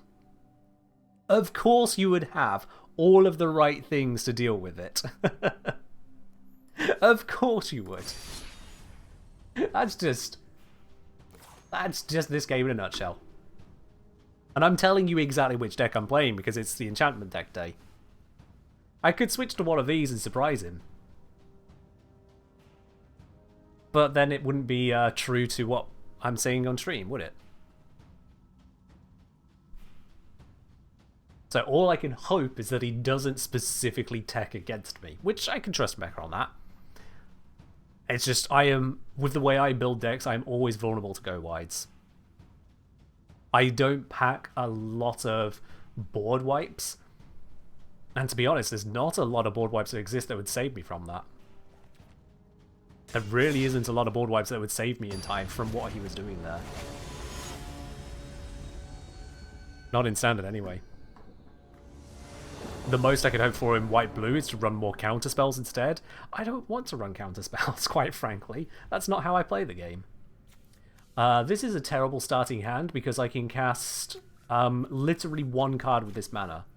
So I'm going to mulligan, a free mulligan, put all these cards back in, shuffle the deck, draw a new set of 7, and hope I get better. Now I've got a proper mix of land, so I can use all of my cards on that basis, which means I've got a way to remove his stuff, a way to remove his stuff, a way to remove his stuff, and a creature. Not the greatest spread of options there, but I'll take it, because there could be a lot worse. And I'll start with this land here, because why not? It enters tapped unless I control 2 of your other lands, so it's just valuable to use. He's gone for a tapped Sleep Cursed Fairy. His commander is whenever a player casts a spell that targets only a single creature other than Ivy, he can copy that spell and then have it copy attack Ivy. Or target Ivy, wording. Let's bring my own creature in. The land's how you get the colored mana? Yes. Land is how you get the vast majority of mana in this game. So there are basic lands, like islands, they give just that specific mana, they always enter ready to use, and they give you 1 of that mana. There are then unique lands of various kinds. In Brawl, you can only have 1 copy of each of these non-basic lands. In other game modes, you can have up to 4 copies. This one, for example, enters tapped, unless I control 2 or fewer lands. What's this about colored mana? The different colors. So this is a blue spell, this is a white spell. Because this one requires blue to cast, this one requires white to cast. I don't really have a lot to interact with here. This would be great to use, except it's not going to work on that because he has Ward 2. I need to spend 2 extra mana to target that with anything. So what I'm going to do here is pop down the plains. I'm then going to swing at him. And do nothing, apparently. I don't believe that, Nameless. I think you are smart enough for card games.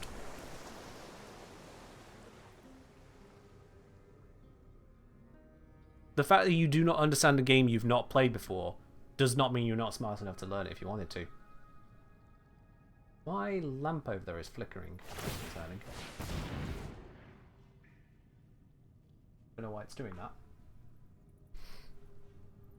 Now he's spent 2 mana to attack with this. How dare he? So what I'm going to do now is deal 3 damage to target attacking or blocking creature. Targeting it, it's asking me, am I sure because of its protective effect is broad? I'm now going to pay, and hoping he doesn't have a protection spell. Oh, would you look at that? He had a way to protect it by making it bigger. Darn. So my way to remove it didn't work. Okay, that's fine. I will just remove it again. So I'm going to put down another fast land. This is going to enter, targeting my creature. And then allow me to remove his creature, and he's got no mana to protect it with this time. It is gone. Nice, he says. Thanks. Do I watch MTG YouTubers or just play the game? I just play the game. I just play it. So yeah, I managed to remove his creature there by trying twice, but thankfully the second time it worked. Okay. So now he's got these 2 on field. This one can't be blocked, and when he attacks with it, he gives himself opportunities to duplicate spells. This one also duplicates spells if it targets anything other than itself. So what I'm going to do is I'm going to target something other than itself and see if he wants to copy that. Although, ooh, actually I could just target this and shut it down. Let's do that. The 3/1/2/1, so that is its damage and hit points effectively. Damage and hit points, and hit points recover at the start of every turn, fully, every time. All damage is temporary in that regard. So I've just changed that from a 2/1 into a 0/2, taken away its flying, taken away its every other feature. And Tyken, thank you very much for the gifted sub there. Oh. Like if these 2 were to fight, that would deal 2 damage to him, that would deal 3 damage to her. The both of them would die. Because they both only got 1 hit point, as it were. Let's pop down my Cult Healer. And let's pop down a slow land, because there's nothing else left to cast with, so I might as well put down the slow one and use it next turn, rather than pop down the fast one, because it would have no use yet. There's no point playing it. I can use it next turn. If you don't kill it turn, it's meaningless. Unless you got something else to do, yes. If that's all it was, say if he slammed that creature into this one, if my Cult Healer would still be alive, he would have achieved nothing with it. Okay, so he's enchanted it.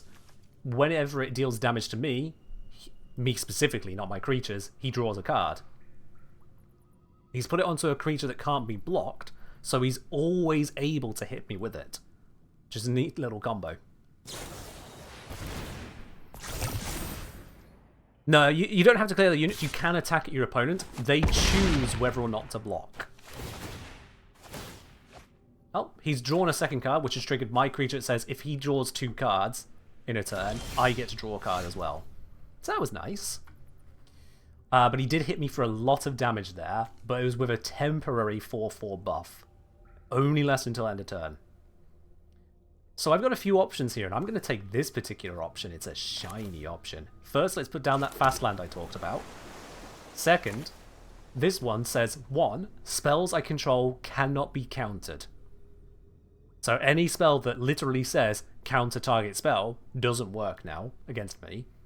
2, at the beginning of my end step, discover 5. I would go through the top of my library, card by card, until I find something that is both a spell and has a mana cost of 5 or lower. I could then choose to either put that spell into my hand or play it for free straight away.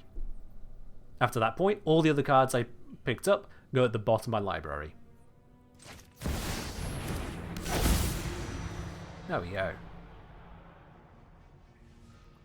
And now with that, I could attack with both things here, but I don't want that to die, because if that dies, he can then cast it again as it's his commander. Whilst it stays on the ground, he can't benefit from it. Whilst I leave it there, it is stuck. So I'm only going to attack with a flyer that he can't choose to block with. I'll go over the top of him. If I attacked with this one, he'd block it, intentionally sacrificing his creature to bring it back. Oh, you beauty. I discovered for a 5 or lower cost, and I find a mythic rare 5 mana cost card. Yes, please, let's put that on field. This one means anything that says when it enters, and it's for me, it does its effect twice. For him, anything that says when it enters doesn't trigger at all. It's the one I lost to just a couple games ago.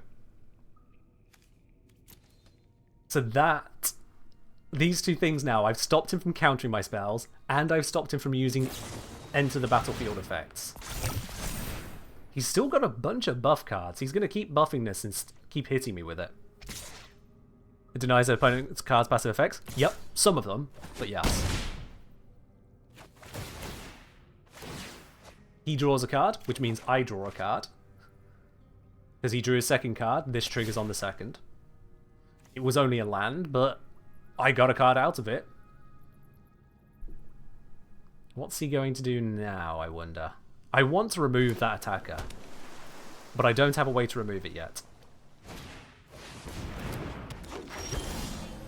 Okay, I have found myself a creature. Not particularly great for me right now, but it's a creature. And considering I have very few other options here, I am indeed going to utilize that. So I'm going to put down the land. If I've got a land to play, I might as well. Unless I wanted to fake having more choices. But at this point, I don't need to. I'm going to play the Azure Beastbinder. And then I'm going to follow it up with Heliod the Radiant Dawn.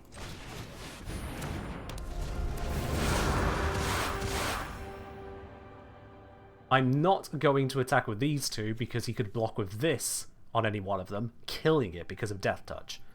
Any amount of damage this creature deals to one of mine kills that creature. His creature with power 2 or less means it's damage? It's damage, yeah. So this is a power of 3 at the moment. This is a power of 1. It's that first number is the power. The second number is its toughness. Bonk. Discover 5. What do I find? What do I find? Come on, Gamba. Enchantment spells you cast cost 1 less to cast. Unlock spells cost 1 less as well. Okay. We'll pop that on the field too.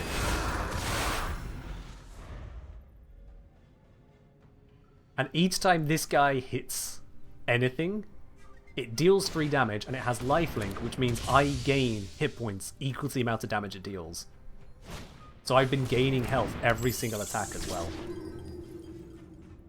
As much as he can swing to try and hit me, I got it.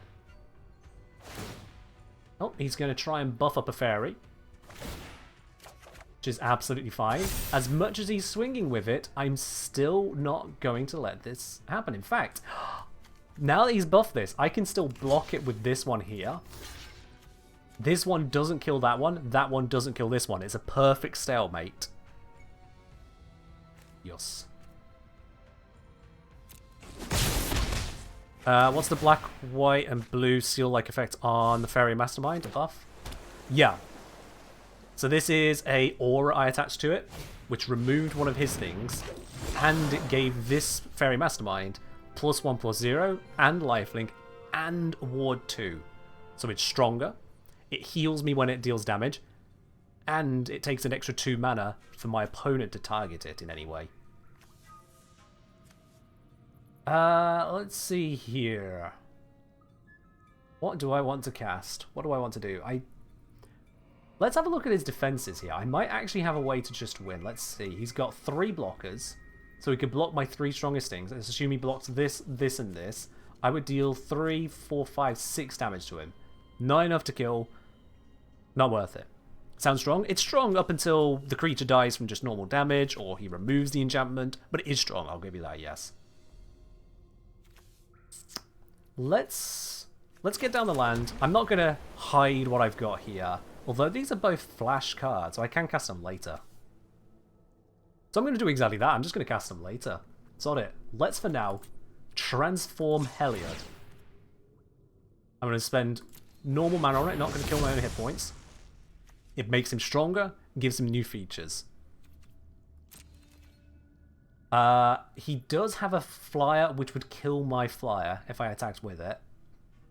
What I can do is attack with Elesh Norn, and attack with the Azure Beastbinder. And you know what, actually, if I attack with that, I can attack with this one, because I can shut down his Flying Defender. So this one and this one are both going to hit. This one he might still block in some way, but he doesn't get much benefit from blocking. The one thing I don't want to die can't block.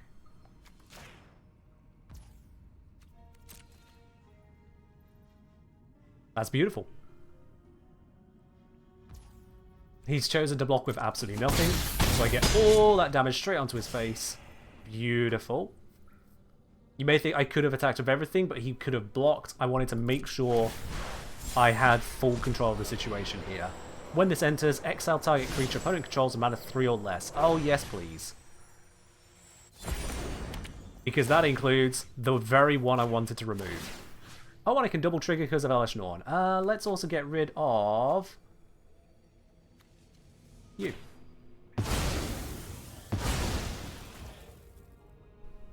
Sucks to be him. Blocking makes it so you can't hit your opponent directly and forces to attack the units. Correct. A defending unit that can block one attacker and only one. And then any amount of blocking causes all of the damage to be focused on the blocking creatures.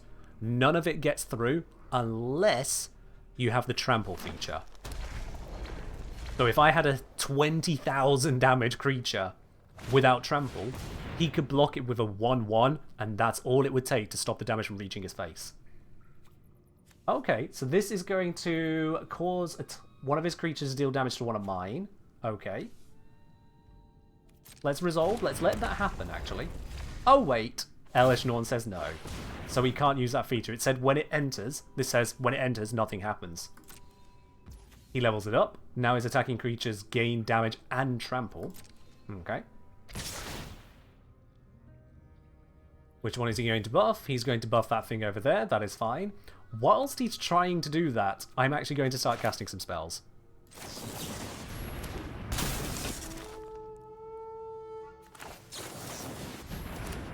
Even though it's his turn, I can cast these ones. Good game, he says. Yeah. But I'm still going to continue using these. Let's get rid of his entire graveyard, because I can. And for my second feature, I'm going to gain 2 life and scry. Oh, yes. Let's bring these out, just to finish in style.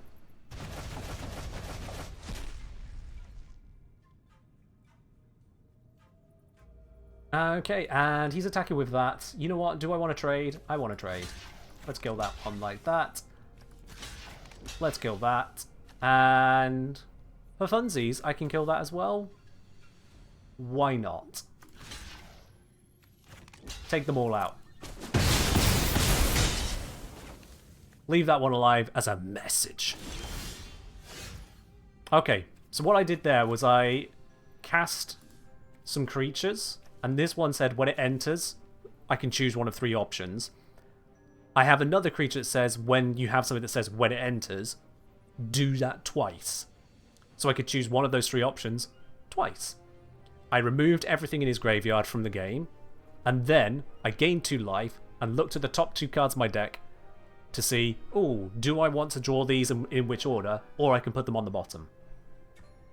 I decided I liked them, so I left them there. And now, with this creature that says, when things enter, it triggers twice for me. This, when it enters, I remove a non-land thing of his from the battlefield.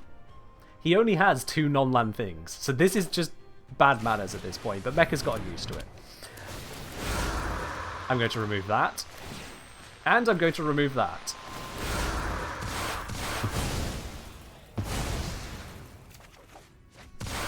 Completely emptying the battlefield of things for him. And I can still summon some creatures. Because I just drew them. So why not? Let's just put everything out there. Have ourselves a little bit of fun. To finally go swing.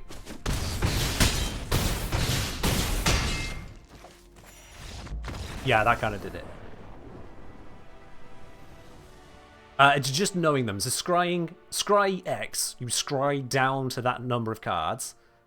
In this case, scry 2. So I look at the top 2 cards. I can, 1, decide to put 1 or both of them at the bottom of my library. And 2, the ones that I keep on top, I can choose the order they're in. But I don't draw any, I'm just looking at them. As I'm only looking at them, I don't have to show them to my opponent. So I just go, okay. Let's go that one first, this one never. Pull it back together. Excellent. And when I then draw my next turn, I'm like, haha! Good thing I knew this was coming. It's very good for ensuring or increasing the chance of you getting what you need, as well as letting you know what you're playing around, because you know what you'll be getting next. And likewise, if I saw there was land there, I'll go, well, I don't need 2 more land at this point. Put them both to the bottom. That kind of thing. So scry is useful for preparing your next draws to make them more valuable to you. There's a lot of different little features like that you can utilize to further enhance your drawing beyond just straight up drawing cards, to make sure that each draw you have is as valuable as it can be. And yes, Mecha, that is how it feels for someone to go wide and slam in your face. Also, I didn't attack with enough creatures. You sure this good at explaining things? I mean, you can do. You just break it down into the individual components. If you realize you have to define something, go back and define it. That to me is explanation. At every stage, until you've gotten down to basic communication words, because let's face it, if you didn't understand English, we're screwed. Once you're down to basic words, you have finally explained something enough for everyone to understand it. If at any point you are having to rely on a concept that hasn't been defined, you haven't made it simple enough for everyone yet.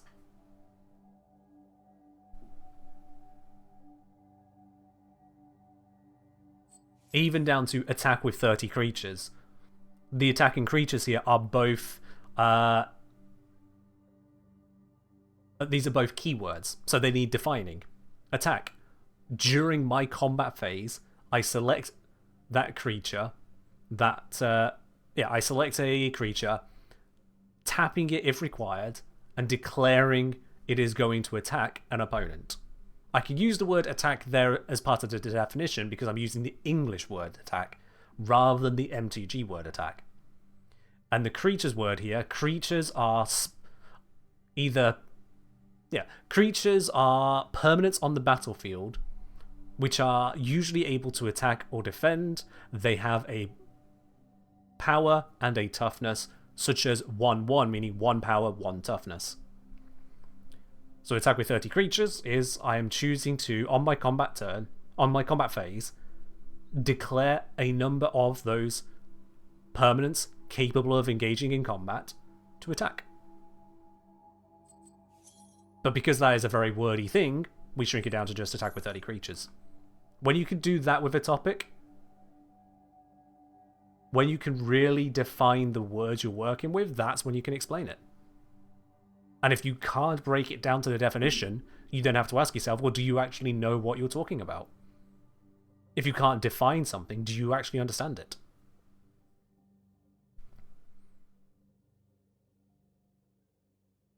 And then we say, whenever I try to explain literally anything, it ends up a complicated mess of backtracking, split paths, and missed context I need to constantly go back and explain.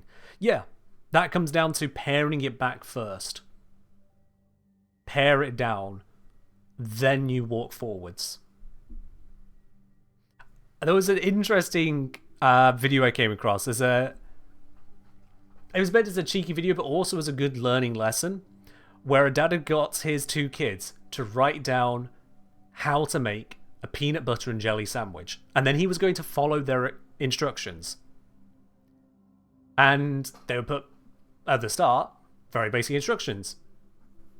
Take the bread. Take the peanut butter. Get some peanut butter out of the jar. And so he got his finger and scooped it away. No, not like that. Put the peanut butter on the bread. So he just plonked it on off his finger. And they're like, no, Dad, no, that's not what I mean. But that's what you wrote. That's what it says. That's how it works. When you learn to get around that, when you learn how to actually give the specifics, then you have your explanation. And once people are on board with keywords, then you can go to your keywords. I don't have to re-explain what an endo is every time I talk about endo in a Warframe video, because we all just know already. Existing, I do like that all the keywords are given definitions when you hover over the card, instead of just needing to know them. Oh yeah, that is so useful in this. In normal Magic the Gathering, the keywords will usually have explanations on them. The more complicated keywords, but even basic ones like flying don't have the explanations on most Magic cards in paper. But in game here, you can see it. This is true, Descola. Yeah, a lot of players don't know that Endo is technically a mod, not a resource. This is very true. But now we are getting off topic. Magic the Gathering, honestly, is absolutely goated for using keywords.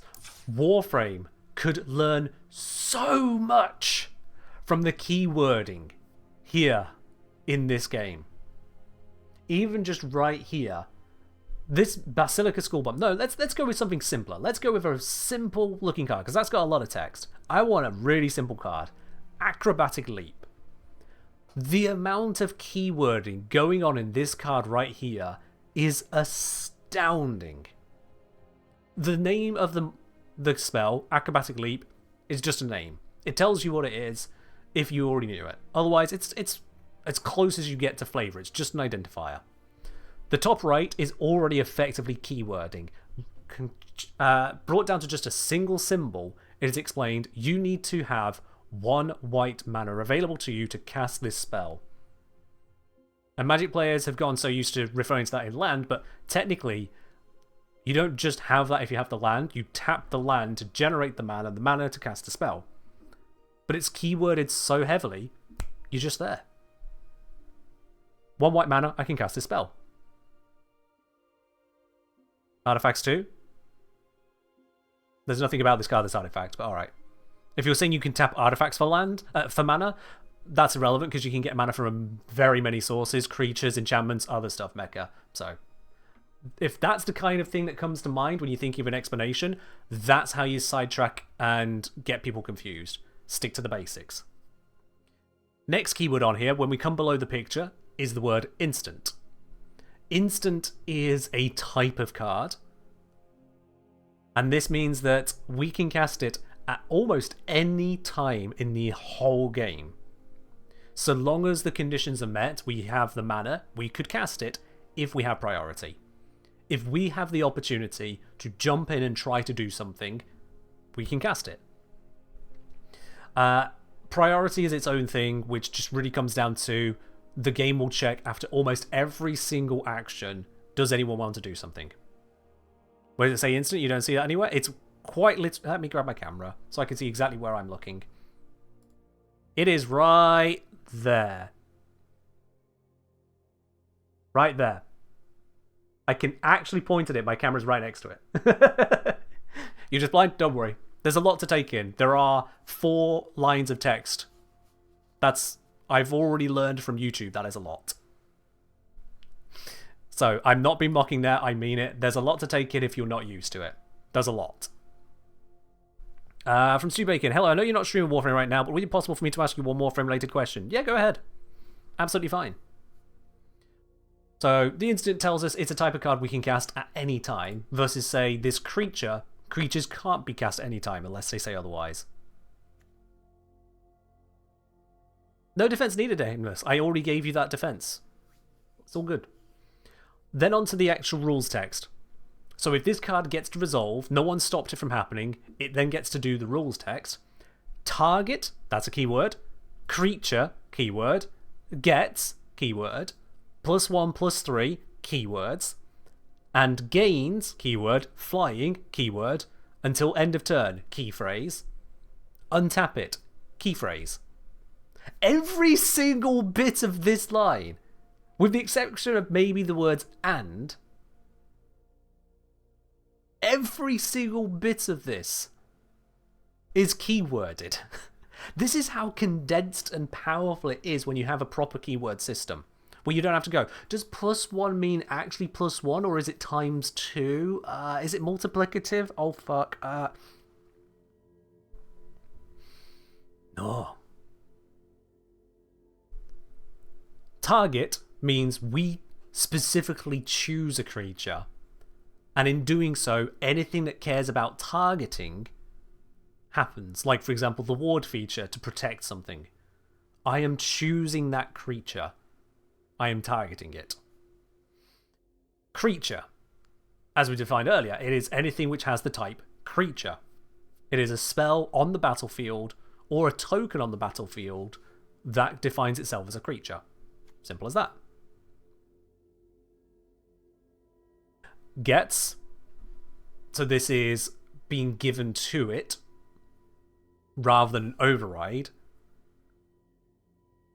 +1/+3. So its power has gone up by 1 and its toughness has gone up by 3. Simple as that, but it's saying those bits. And gains flying. So it's specifically giving it the flying trait, which as it says on the top right of this card as the little pop out. Flying, a creature with flying can't be blocked except by creatures with flying or reach. Simply that. But all that's contained into just the word flying. Until end of turn. Whatever turn we're on, this will still be in effect until the end of the turn. Untap it. Is it tapped? Fix that. It's no longer tapped. All of this is keyworded. And that means we can condense it down to just 2 short lines of text and know precisely what's going on, know precisely what it would interact with. We can't target something that is not a creature. We can't choose something we can't target. We don't give it +5,000 or -2. We don't give it trample, we give it specifically flying. It doesn't last forever, but it will last the entire combat. We can cast it when combat has been declared, but before it's happened. All of these features coming together. And then you look at Warframe, and you look at the mods, and you don't know what half of it does. Because you just can't read the mod, because it isn't keyworded. It gets you halfway there. Warframe misses half the details. Sometimes it just doesn't tell you the details. There are companion mods that tell you what they do, and there is no indication there's a cooldown on them. In some cases, a 120-second cooldown. Where's that information? The answer is it's not there. until someone checked it and found out for themselves, the game didn't tell you. Not good. So it just revealed a shotgun ribbon. It's for the Strun, which is already good. So here are the stats. Crit chance and crit damage. Is this a really good, maybe god roll, or am I just tripping? It's not a god roll. A god roll would require you to have a safe negative, or a harmless negative, to boost the stats of the positives. Because the way ribbons work is that the positive stats are even stronger if you also have a negative on the ribbon. That's just how it works. But aside from that, plus crit chance, plus crit damage is a very powerful mod. Look at the numbers there. I'm going to just double check. Have you got the numbers there for the Strun Prime, or is that the numbers on the Strun? Double check that. But if that's for the Strun Prime, you've got crit chance, crit damage, which can stack with other crit mods or replace them in a single one. That is huge. That is a very nice mod to have. But do double check, make sure it is for the Strun Prime, not just the Strun.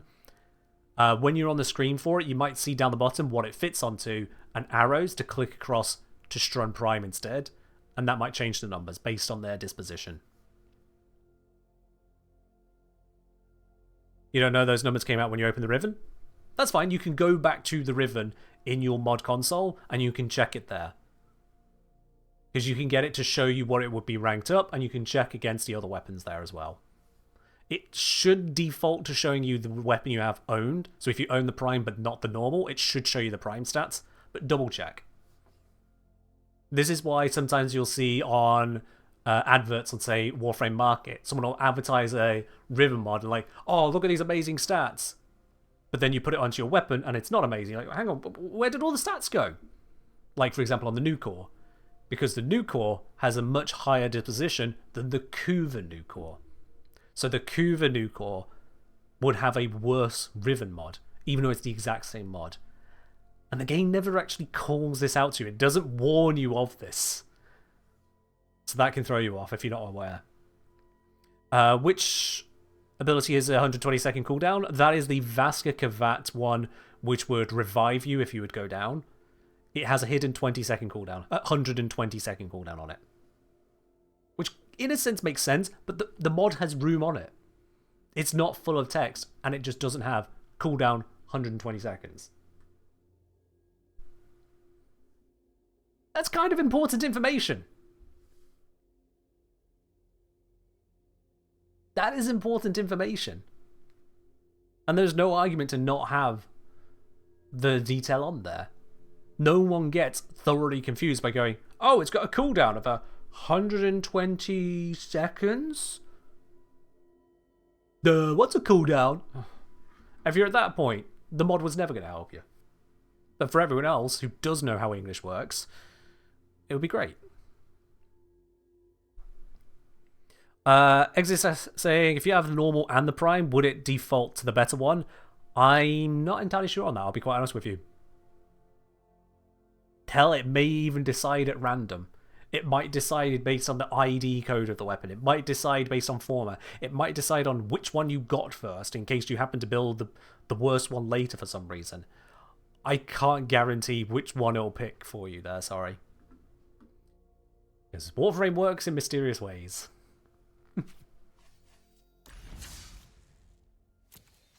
Yeah. Alright. I'm going to go for one more round of this against a random player. Yeah, how janky Warframe is. It could be any of them. Yep. Like, granted, it gives me a lot to talk about, and people are like, oh, okay, isn't it great? You know, you've got so many things you can do videos on because DE doesn't explain it. But at the same time, like, I shouldn't have to explain the basic tools. I should be describing how they can come together to do amazing things.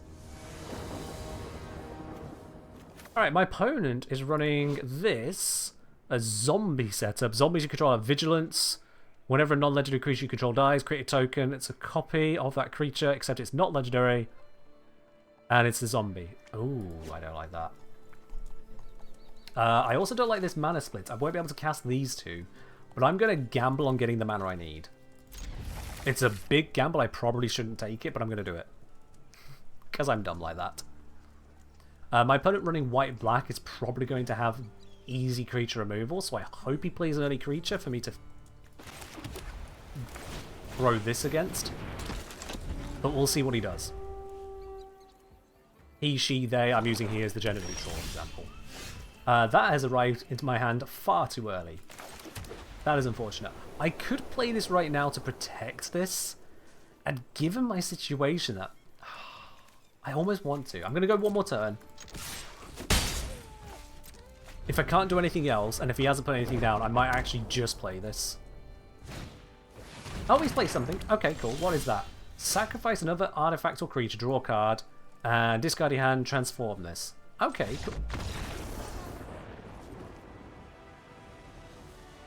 I really hate people who have no patience. I was literally just reading the thing you had played, dude. I was reading it.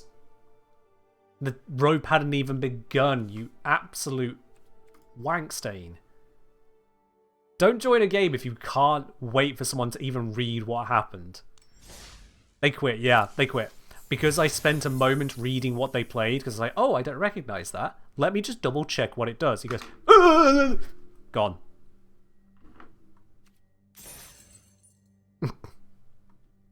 They thought I was going to remove it? Oh, I was. I absolutely was. Having looked at what it did, I was going to remove it. But that is not a reason to quit. The game had barely begun. And not only was I going to remove it, I was going to remove it in a way they could bring it back. It wasn't even the best way to remove it in the world. Did me a favour, removed it themselves. They didn't do me a favour because they didn't give me time to attack. I needed one more attack with a creature, damn it. So now I have to do it again against Laughing Jasper Flint, who is a commander I know very well and despise because he's really fucking good. Shit. Okay, he has toughness 3, so I can defeat it with Elspeth's Might, so I'm going to hold it back for that if I can. I've got Gremlin Tame. I've got a lot of good castable stuff here, so I'm going to keep all of this. Absolutely. Let's pop down the slow land, so I can use that, the mana of it next turn. He's gone slow land. His one allows him to surveil. Okay. So he looks at the top card of his deck and decides to either leave it there or put it in his graveyard. He kept it there. So he likes what's on the top of his deck. Likes it enough to not get rid of it. I am going to play this. It's risky against black-red. He might just destroy it, but if he doesn't destroy it, all of my enchantments are cheaper now. Let's see what he does. He's destroying it. That's fine. He used a card which destroys just any creature. So as a result, he can't use that later now. That's gone. In Brawl, you only get one copy of cards like that. So this is good news for me. I'm going to pop that. And because I also like this... You know, I'm going to risk it. I'm going to pop this down now. He might also kill it. That might be a bad idea. But you know what? If he doesn't kill it, I could be in a good spot here. He's killing it. He's not killing it. Hey, this is good. Okay then. Because he hasn't killed it, first surveil. Let's have a look here. This wall, when you unlock this door, return target creature card of mana value 3 or less from the graveyard to your battlefield. Oh, yes please. I will keep that for next turn. So I can now pop this down. And I can utilize that in the future as well. Which is going to create a gremlin, which is going to do the draw. I forgot that that happens. I love that combo. No attack. He's going to take one card from me. I'm actually really glad that worked out that way. I forgot he'd have stolen it. So he's stolen a card from me that he can use this turn and only this turn. How many cards can you play in a single turn? As many as you can cast. If you meet the requirements, play it. You can play one land per turn. That is the only generic restriction. One land per turn. Otherwise, meet the requirements, play the card. Okay, that's a demon. Alright. Oh, he chooses not to attack. That is fine with me. Let's... Now, he's got that flyer there. I would like to make it where he doesn't want to fly, but let's see. Whenever one or more opponents each lose exactly 1 life, put a +1/+1 counter on this. I think I can kill that for a turn or so. So, you know what? I'm going to pop this down. Because this, I'm going to cast it cheaper than its normal cast cost.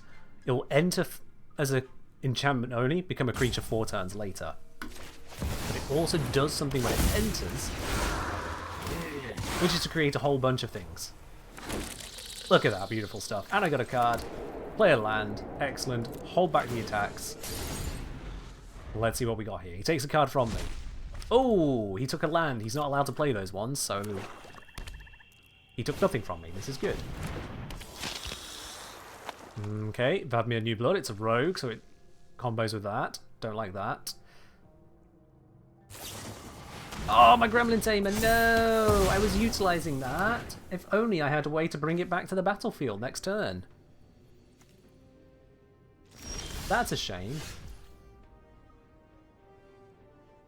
Was that a random QTC dono alert? Oh, they come through at random times. They really do. They come through at random times. I keep trying to disable them. I have them still set up on areas. Because I put it everywhere, then it didn't work, and I forgot to remove it from everywhere. Anyway, let's bring back that creature he just destroyed. Pop. There we go. Gremlin Tamer, welcome back. Gonna trigger this. Draw a card. There we go. Beautiful. And let's see.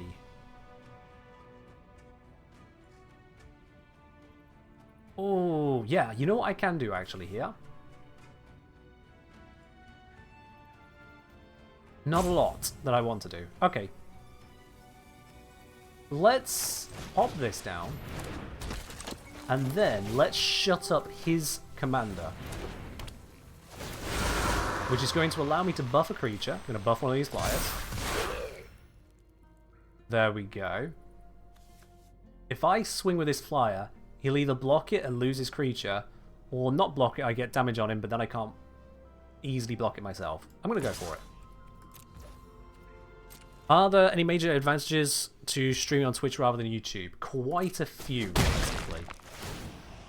Quite a few. So YouTube has a greater delay between the stream and chat. It's not by much, but it is a few more seconds, like 3 or so seconds. The YouTube interface, I think, is a bit clunkier. YouTube doesn't have channel points. Wow, he really wants to get rid of that Gremlin Tamer. He's destroyed it twice. Okay. Let's see. YouTube... YouTube doesn't have drops. YouTube doesn't have as good a raid system. YouTube's discovery for streams is a bit wonkier. How many live streams have you seen advertised to you on YouTube? YouTube just has worse overall offerings, quite frankly. It's just worse. I'm going to get rid of that flyer, so it can never be a threat. I know that this guy could also be a threat, but I'm going to get rid of the flyer first. The flyer is the bigger threat to me. Let's get you gone. And let's buff up you. There we go. Let's swing with both of my flyers, because I could just go straight over the top of him. Thank you very much.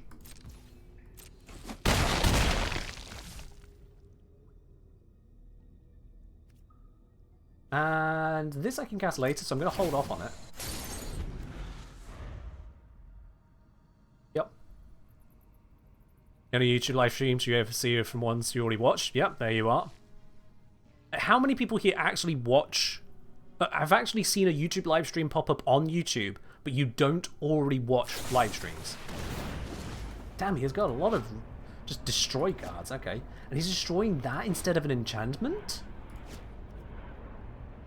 I mean, sure, but like, he could literally be removing an enchantment I have that is about to threaten him.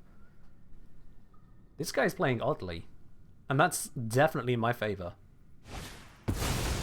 When this enters, create a 1. Yep, whenever outlaw control dies. I'm not really that concerned about this enchantment, so let him do his thing. Come at me, broski. He's probably not going to attack. Yup, he's smart enough to not attack. Unfortunately, that means I can outcast this for free. Well, not free, but... Okay, this is a land that when I play it, I can get rid of it for a basic land in my deck. Let's go with... I don't know if I have enough white. Let's go with that. And it comes back untapped. Let's see. Can I bring back an enchantment creature? I can. So I could go for Heliod to bring that back. Go for that. So this, when it enters, allows me to go find an enchantment. Let's buff a creature. Let's buff you. There we go. Draw a card. Thank you very much. Right, I'm not going to cast that right now, because then I'd be completely out of mana. I would like to hold on to that. Swing with this. And just that for now. I'm bleeding him out bit by bit. Okay, fair enough, Stew Bacon. Fair enough. See, I'm far enough ahead that I don't need to risk getting screwed over here.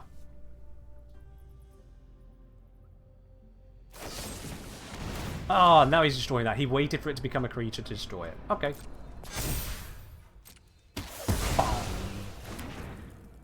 Poor thing is dead. That's fine.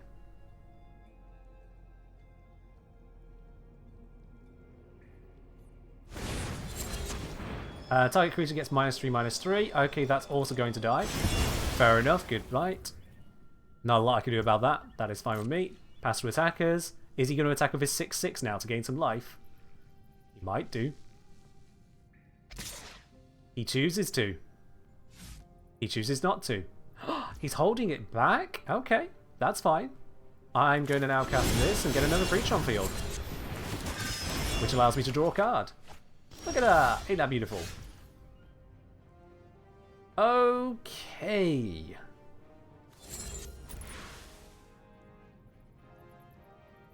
I'm going to do something risky here. I'm going to do something really risky. I kind of want to attack with everything, but I also know that would probably lead to very bad juju. But I kind of want to attack with everything because then I can use this on him.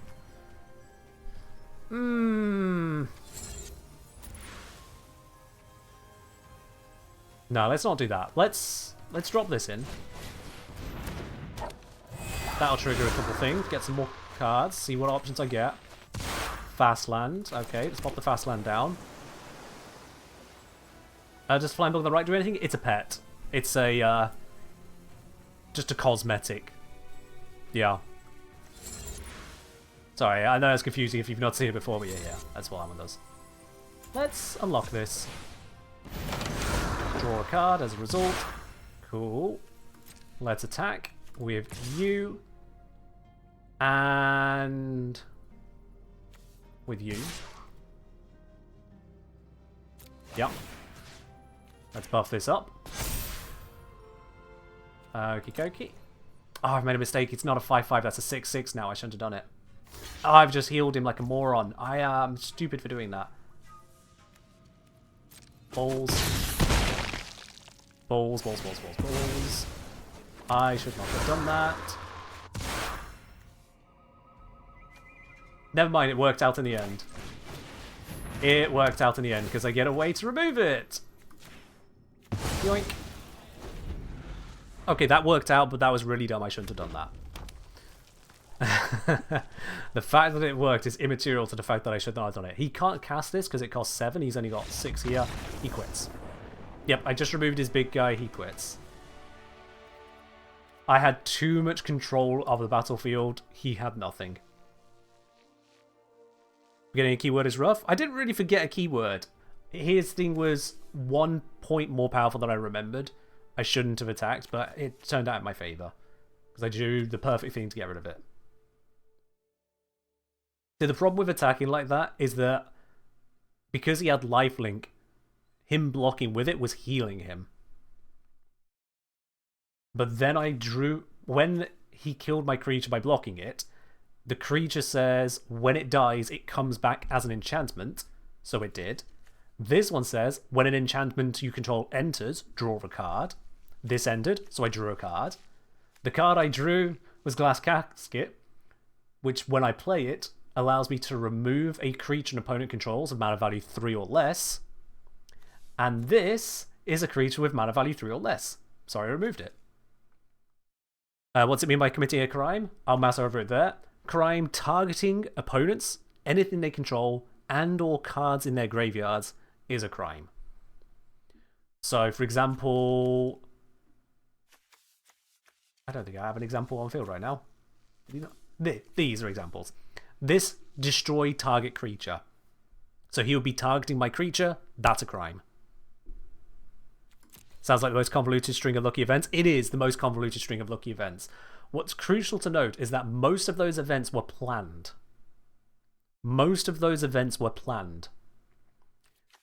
So I attacked with this, thinking his creature was a 5/5, knowing my creature would be blocked by his 5/5, believing then I would deal 2 damage to it. Before dealing that damage, I would cast this card, dealing 3 damage to target blocking creature. If that creature would die this turn, exile it instead. So I was attacking in the hopes he would block, so he would block, so I deal 3 damage plus 2 damage, kill the creature. But then after I attacked, I realized, shit, it's 6 health, not 5. Working on that, I was assuming this would still die, so assuming it would still come back as an enchantment, which would still cause this to trigger to still give me a card to play with. Another card. So as much as I got it wrong and got lucky, I got lucky because I'd done all the rest of the work to get me there. It was only one bit of luck I required, which was to draw just the right thing to remove his item. Everything else up to that point was strategy rather than luck. But I was still lucky to draw that one card. I could have drawn a land and then gone, welp, I just made you more healthy for nothing. Da da da da da da da. But like, if I was attacking with just a normal 2/1 there, then none of the rest of that would have happened. I would have just been stupid.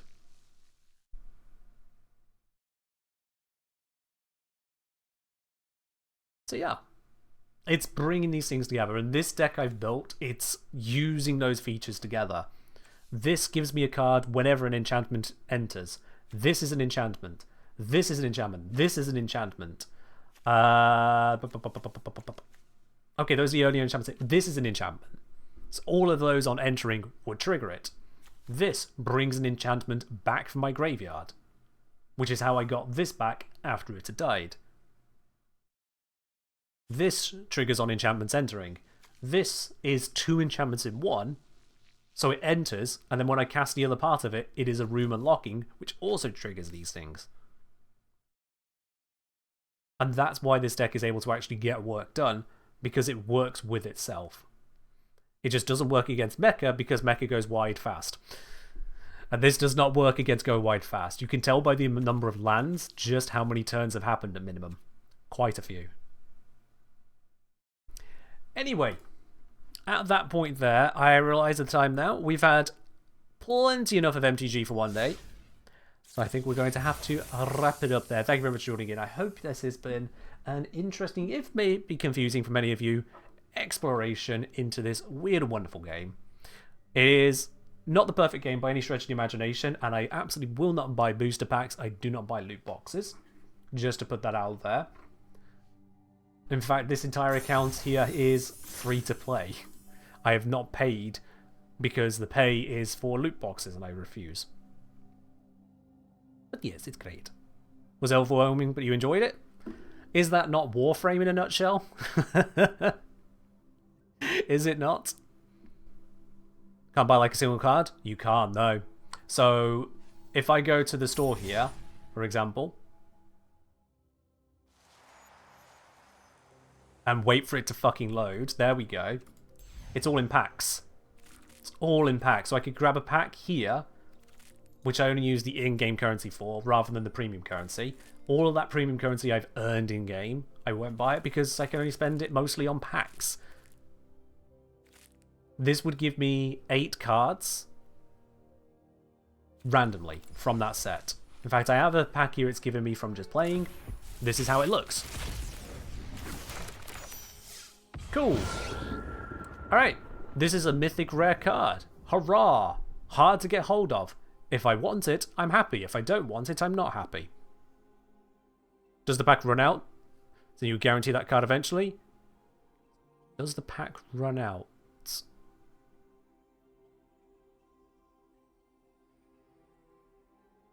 I'm not sure I understand, sorry. But this is nice. Whenever it deals damage, it deals that damage to any other target. If a player is dealt damage this way, they can't gain life for the rest of the game. Oh, that's nasty. I like it. I like it. This one's nice to get. This one is meh. This one is okay. This one is pretty nifty. This one is meh. And this one's a land that is useful. And you go, the card packs run out. You'll eventually get every single card it could possibly contain guaranteed opening off. Okay, so no, that doesn't work here. The way it works here is two aspects. One, if you get a card that you already have 4 of, instead it goes to the vault. In going to the vault, it'll give you a teeny tiny bit of vault progress if it is common or uncommon. I'm talking 0.1 and 0.2%. And at 100%, you get a bunch of wild cards. 3 uncommon, 2 rare, 1 mythic. The other thing that can happen is that you get straight up wild cards either in packs or from opening packs, and you can use those wild cards to redeem for any card of that rarity. So to get this one, I would need to use a mythic card, of which I only have 6 wild cards left. Whereas to get this one, I need to use an uncommon, of which I have 38 left.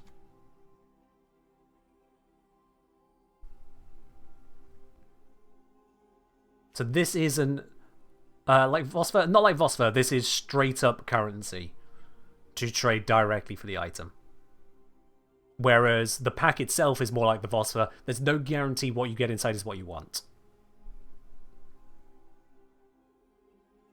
Looking at this pack here, for example, I have gained no enchantments, in fact. This entire set cares about enchantments a lot, and I've not got a single enchantment.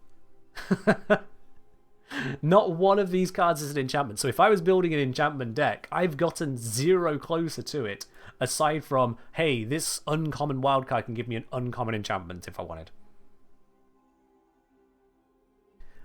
I strongly oppose loot boxes. Random drops in games are fine. You play the game, you get the random drops, and I am treating this like that. I have completed a quest in game, however you want to look at it, and I just get some random rewards. That's how quests work. Whatever, blah, blah, blah, blah. Good enough. Only just. But to buy loot boxes, I find absolutely atrocious. Not only does it play on gambling and gambling addiction, you cannot, through this game, have any avenue to just buy what you're looking to use. There is no avenue for that. So if I wanted 4 copies of this card, aside from already having the wild cards, that's separate.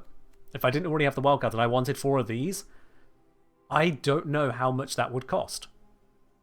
I simply can't know. I would just have to open pack after pack after pack after pack after pack until I got enough of them or enough wildcards to get the rest. And in normal Magic the Gathering, the paper version, there are no wildcards. You would have to trade with other players or shops and literally hope for that secondary market, which Wizards of the Coast, the owners of this game, don't actually acknowledge, because that would be even worse for them legally. Is the power creep bad like other card games, like from the newer packs? That's hard to say, I'll be honest with you. It's hard to say. One of the features of Magic the Gathering is that there is what's known as Standard. I think it's similar to Hearthstone has this as well. Don't know about Yu-Gi-Oh! The most recent sets are all in Standard. Once the set is old enough, it rotates out. So every year they choose the oldest few sets. Those sets become no longer Standard legal, but you can still use them in other game modes that aren't Standard. It means then there's always a limited selection of cards available, and as a result, the amount of synergies you can make and overpowered combos is limited as well. So it has that kind of mitigating effect. But the general consensus is, yes, over time, the cards will power creep. That's just going to happen. There is just going to be power creep over time. Because otherwise they don't sell as well. If there was a brand new set and you knew that brand new set had absolutely no extra value to you, you would only be picking it up for flavor of the month. And that doesn't sell as well. So unfortunately, that very nature and people's fickle buying habits means power creep. But yeah. Given the sheer scale of power that can be found in this game already, I'm not concerned with the power creep I've seen in it. With the exception of the occasional card here or there that's just badly made. Occasionally. But that is definitely occasional.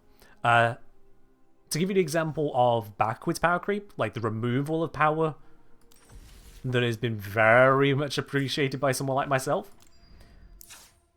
let me show you a monstrous card. Farewell. This card has rotated out of standard now. It is too old. It could be used in other formats, but not in anything called standard. Choose one or more. Exile all artifacts, exile all creatures, exile all enchantments, exile all graveyards. If something is exiled, it is removed from the entire match. It will not come back, no matter what. It's gone. Unless something that exiled it lets you unexile it, it's basically gone. There are very, very, very, very niche circumstances in where what I've just said there is not true. In the vast majority, it's out.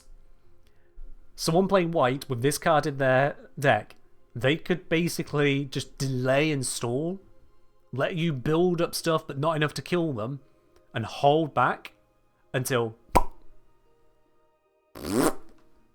they wipe the board of your stuff, tactically avoiding their own. So like if they've got some creatures down but you're all in enchantments, they wipe the enchantments, not the creatures, or vice versa. And now you'll look at your stuff going, oh, where did all that go? And you look at their stuff that they held back, ready for that moment. It's like, but this card is gone. This card is gone, and thank fuck for that. It's no longer a threat in standard. Does it also work on the cards you're allowed to bring back for an increased mana cost? You're talking about the Commander that is specific to the Brawl games, or Commander games, EDH in paper. Those are in the command zone, so they are not an artifact, creature, enchantment, or in the graveyard at that point, because they're off the board, they're in your command zone. So it won't affect those, no. But if they're in your graveyard for some reason, or if you've got it played as a creature, then the commander, if it is a creature, is eligible. There are Planeswalker commanders as well, which wouldn't be targeted by this. They have their own circumstances. Are there any of the crossover cards like the Fallout cards in this game? Fallout, I'm not sure on. But there were the Lord of the Rings one. Like, for example, if I go the One Ring. Okay, that was not a great way to search for. There we are. So, yes, Lord of the Rings cards are here, but they are not in standard. It's playable in other formats. If a commander gets exiled, are you still able to bring that back? Yes. So commanders have that specific trait to them. If at any point it would be moved out of a zone other than the command zone, you may return it to the command zone. In doing so, the cost goes up by 2. So if it's moved from my graveyard to exile, or moved from my battlefield to the graveyard, or moved from the graveyard to my hand, or hand to the graveyard, any of those moves, I can move to the command zone, but increase the cost. And that has a crucial note to it. You can choose at that moment in time. So for example, if my commander was killed, I could choose to let it go to the graveyard instead of the command zone. If I then have a spell that says, bring a creature from your graveyard to the battlefield, I bring it back. If the cost of bringing it back that way is cheaper, that might be better. The champions are like MTG's version of Planeswalkers, whatever the Hearthstone ones are called. Their own cards they can use. Kind of. Let me give you a Planeswalker to show you. Let me just show you one. So let's go with Vraska Betrayal Sting. Actually, that's too complicated. Let's go with Liliana of the Veil. Liliana of the Veil is a Planeswalker. You can see at the top the mana cost. That's 1 normal mana and then 2 black. Sorry, 1 of any mana and 2 black. Not normal, any mana. Total 3 to put her on the field. She is a legendary Planeswalker. Pretty much all Planeswalkers are legendary. This means that while she is on the battlefield, if I summon another or somehow create a copy of her, I can't keep both. I have to choose which one I keep. She then has, at the bottom of the card, and jumping to the bottom right now is more important, 3 in this weird shield shape icon. That is the number of loyalty counters to put onto her when she enters the battlefield. So she starts normally with 3 loyalty counters. And then we have, in the rules text of her card, the 3 things we can do with her loyalty counters.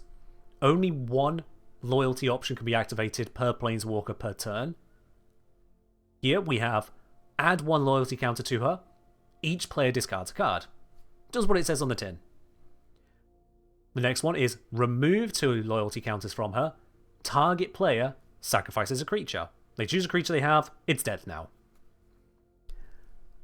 And then the third option she has, remove 6 loyalty counters from her, which means we can't do it on immediately summoning her, we need to get her to 6. Separate all permanents. Permanents are things that stay on the battlefield after they've been cast. Separate all permanents target player, so a specific player, controls into 2 piles. That player sacrifices all permanents in the pile of their choice. This is devastating. If, for example, I have 5 land and 5 creatures, most of them weak and 1 strong, what my opponent might do is put 4 land and 4 weak creatures on one side, and then 1 land and 1 big creature on the other side, and I have to pick. Which do I keep, which do I lose? That's terrifying. Or they might put all the land on one side and all the creatures on the other, so I have to choose keep the creatures I have or keep the ability to cast. Something's going. It's terrifying. Are you able to fight more than 1 opponent once? Yes, but not on this digital game. Magic the Gathering Arena is not set up to handle more than 2-player matches. But in paper, you absolutely can. The Commander game style, which is similar to the Brawl we've been doing here, Commander is usually 4 players, free-for-all. You go around taking turns, usually clockwise, and your end goal is to defeat all 3 other players. And everyone else is doing the same. So in this case where it says each player versus target player, each player would cause you, opponent 1, opponent 2, and opponent 3 to discard a card, whereas the target player one, you just choose 1 person. Why the game's description is not just opponent? Because target player can choose you. Whereas this, not this one. There we are. Here's one. Target opponent's life total becomes 10. So this one in the middle, you wouldn't be able to choose yourself. Whereas this one, target player sacrifices a creature, you could choose yourself. And say if you had a creature that did something when it died, like dealing damage to an opponent, you could kill that creature with Liliana to then make that happen. It could be a creature your opponent's been trying not to kill because they don't want that bad thing to happen, and you make it happen. So that's why you can target player, including yourself, rather than strictly just opponent. The keywords are important there. If any time you read something and it feels like a mistake, it's not. It's important. Exit says, so assume most of the Planeswalkers ramp up we need to wait multiple rounds before you can use the devastating effects. Most of them, yeah. Most of them. And there are ways to get around that as well. Like this one here is one I've played to this effect. It has a -9 effect, which normally you can't use. Not straight away. but I have a deck set up where I can summon this with twice the loyalty counters. So it enters with 12 instead of 6, so I can immediately use the ultimate effect. And that ultimate effect would win the game straight away. How on earth are you able to make something simultaneously make perfect sense and sound completely insane at the same time? Because it is insane, but I make it make sense. I didn't make it sound insane, it already was insane.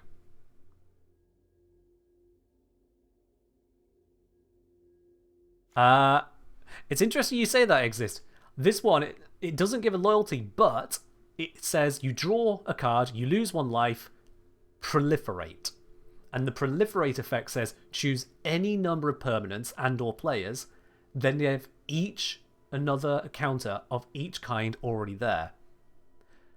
On Vraska, she would have loyalty counters. So we could choose her with this proliferate effect. She now has 1 more loyalty counter. Because she has counters on her. And the thing is, that would trigger on any number of planeswalkers I wanted. So if I had Liliana and Ashiok and Vraska at the same time, and I use Vraska's effect, all 3 of them could be chosen by me to gain a counter. And likewise, my opponent might have a negative counter on them, like a poison counter, and she could go, you have 1 more poison counter now. So that's how she gains her loyalty normally. But yes, there are some planeswalkers which don't gain loyalty typically.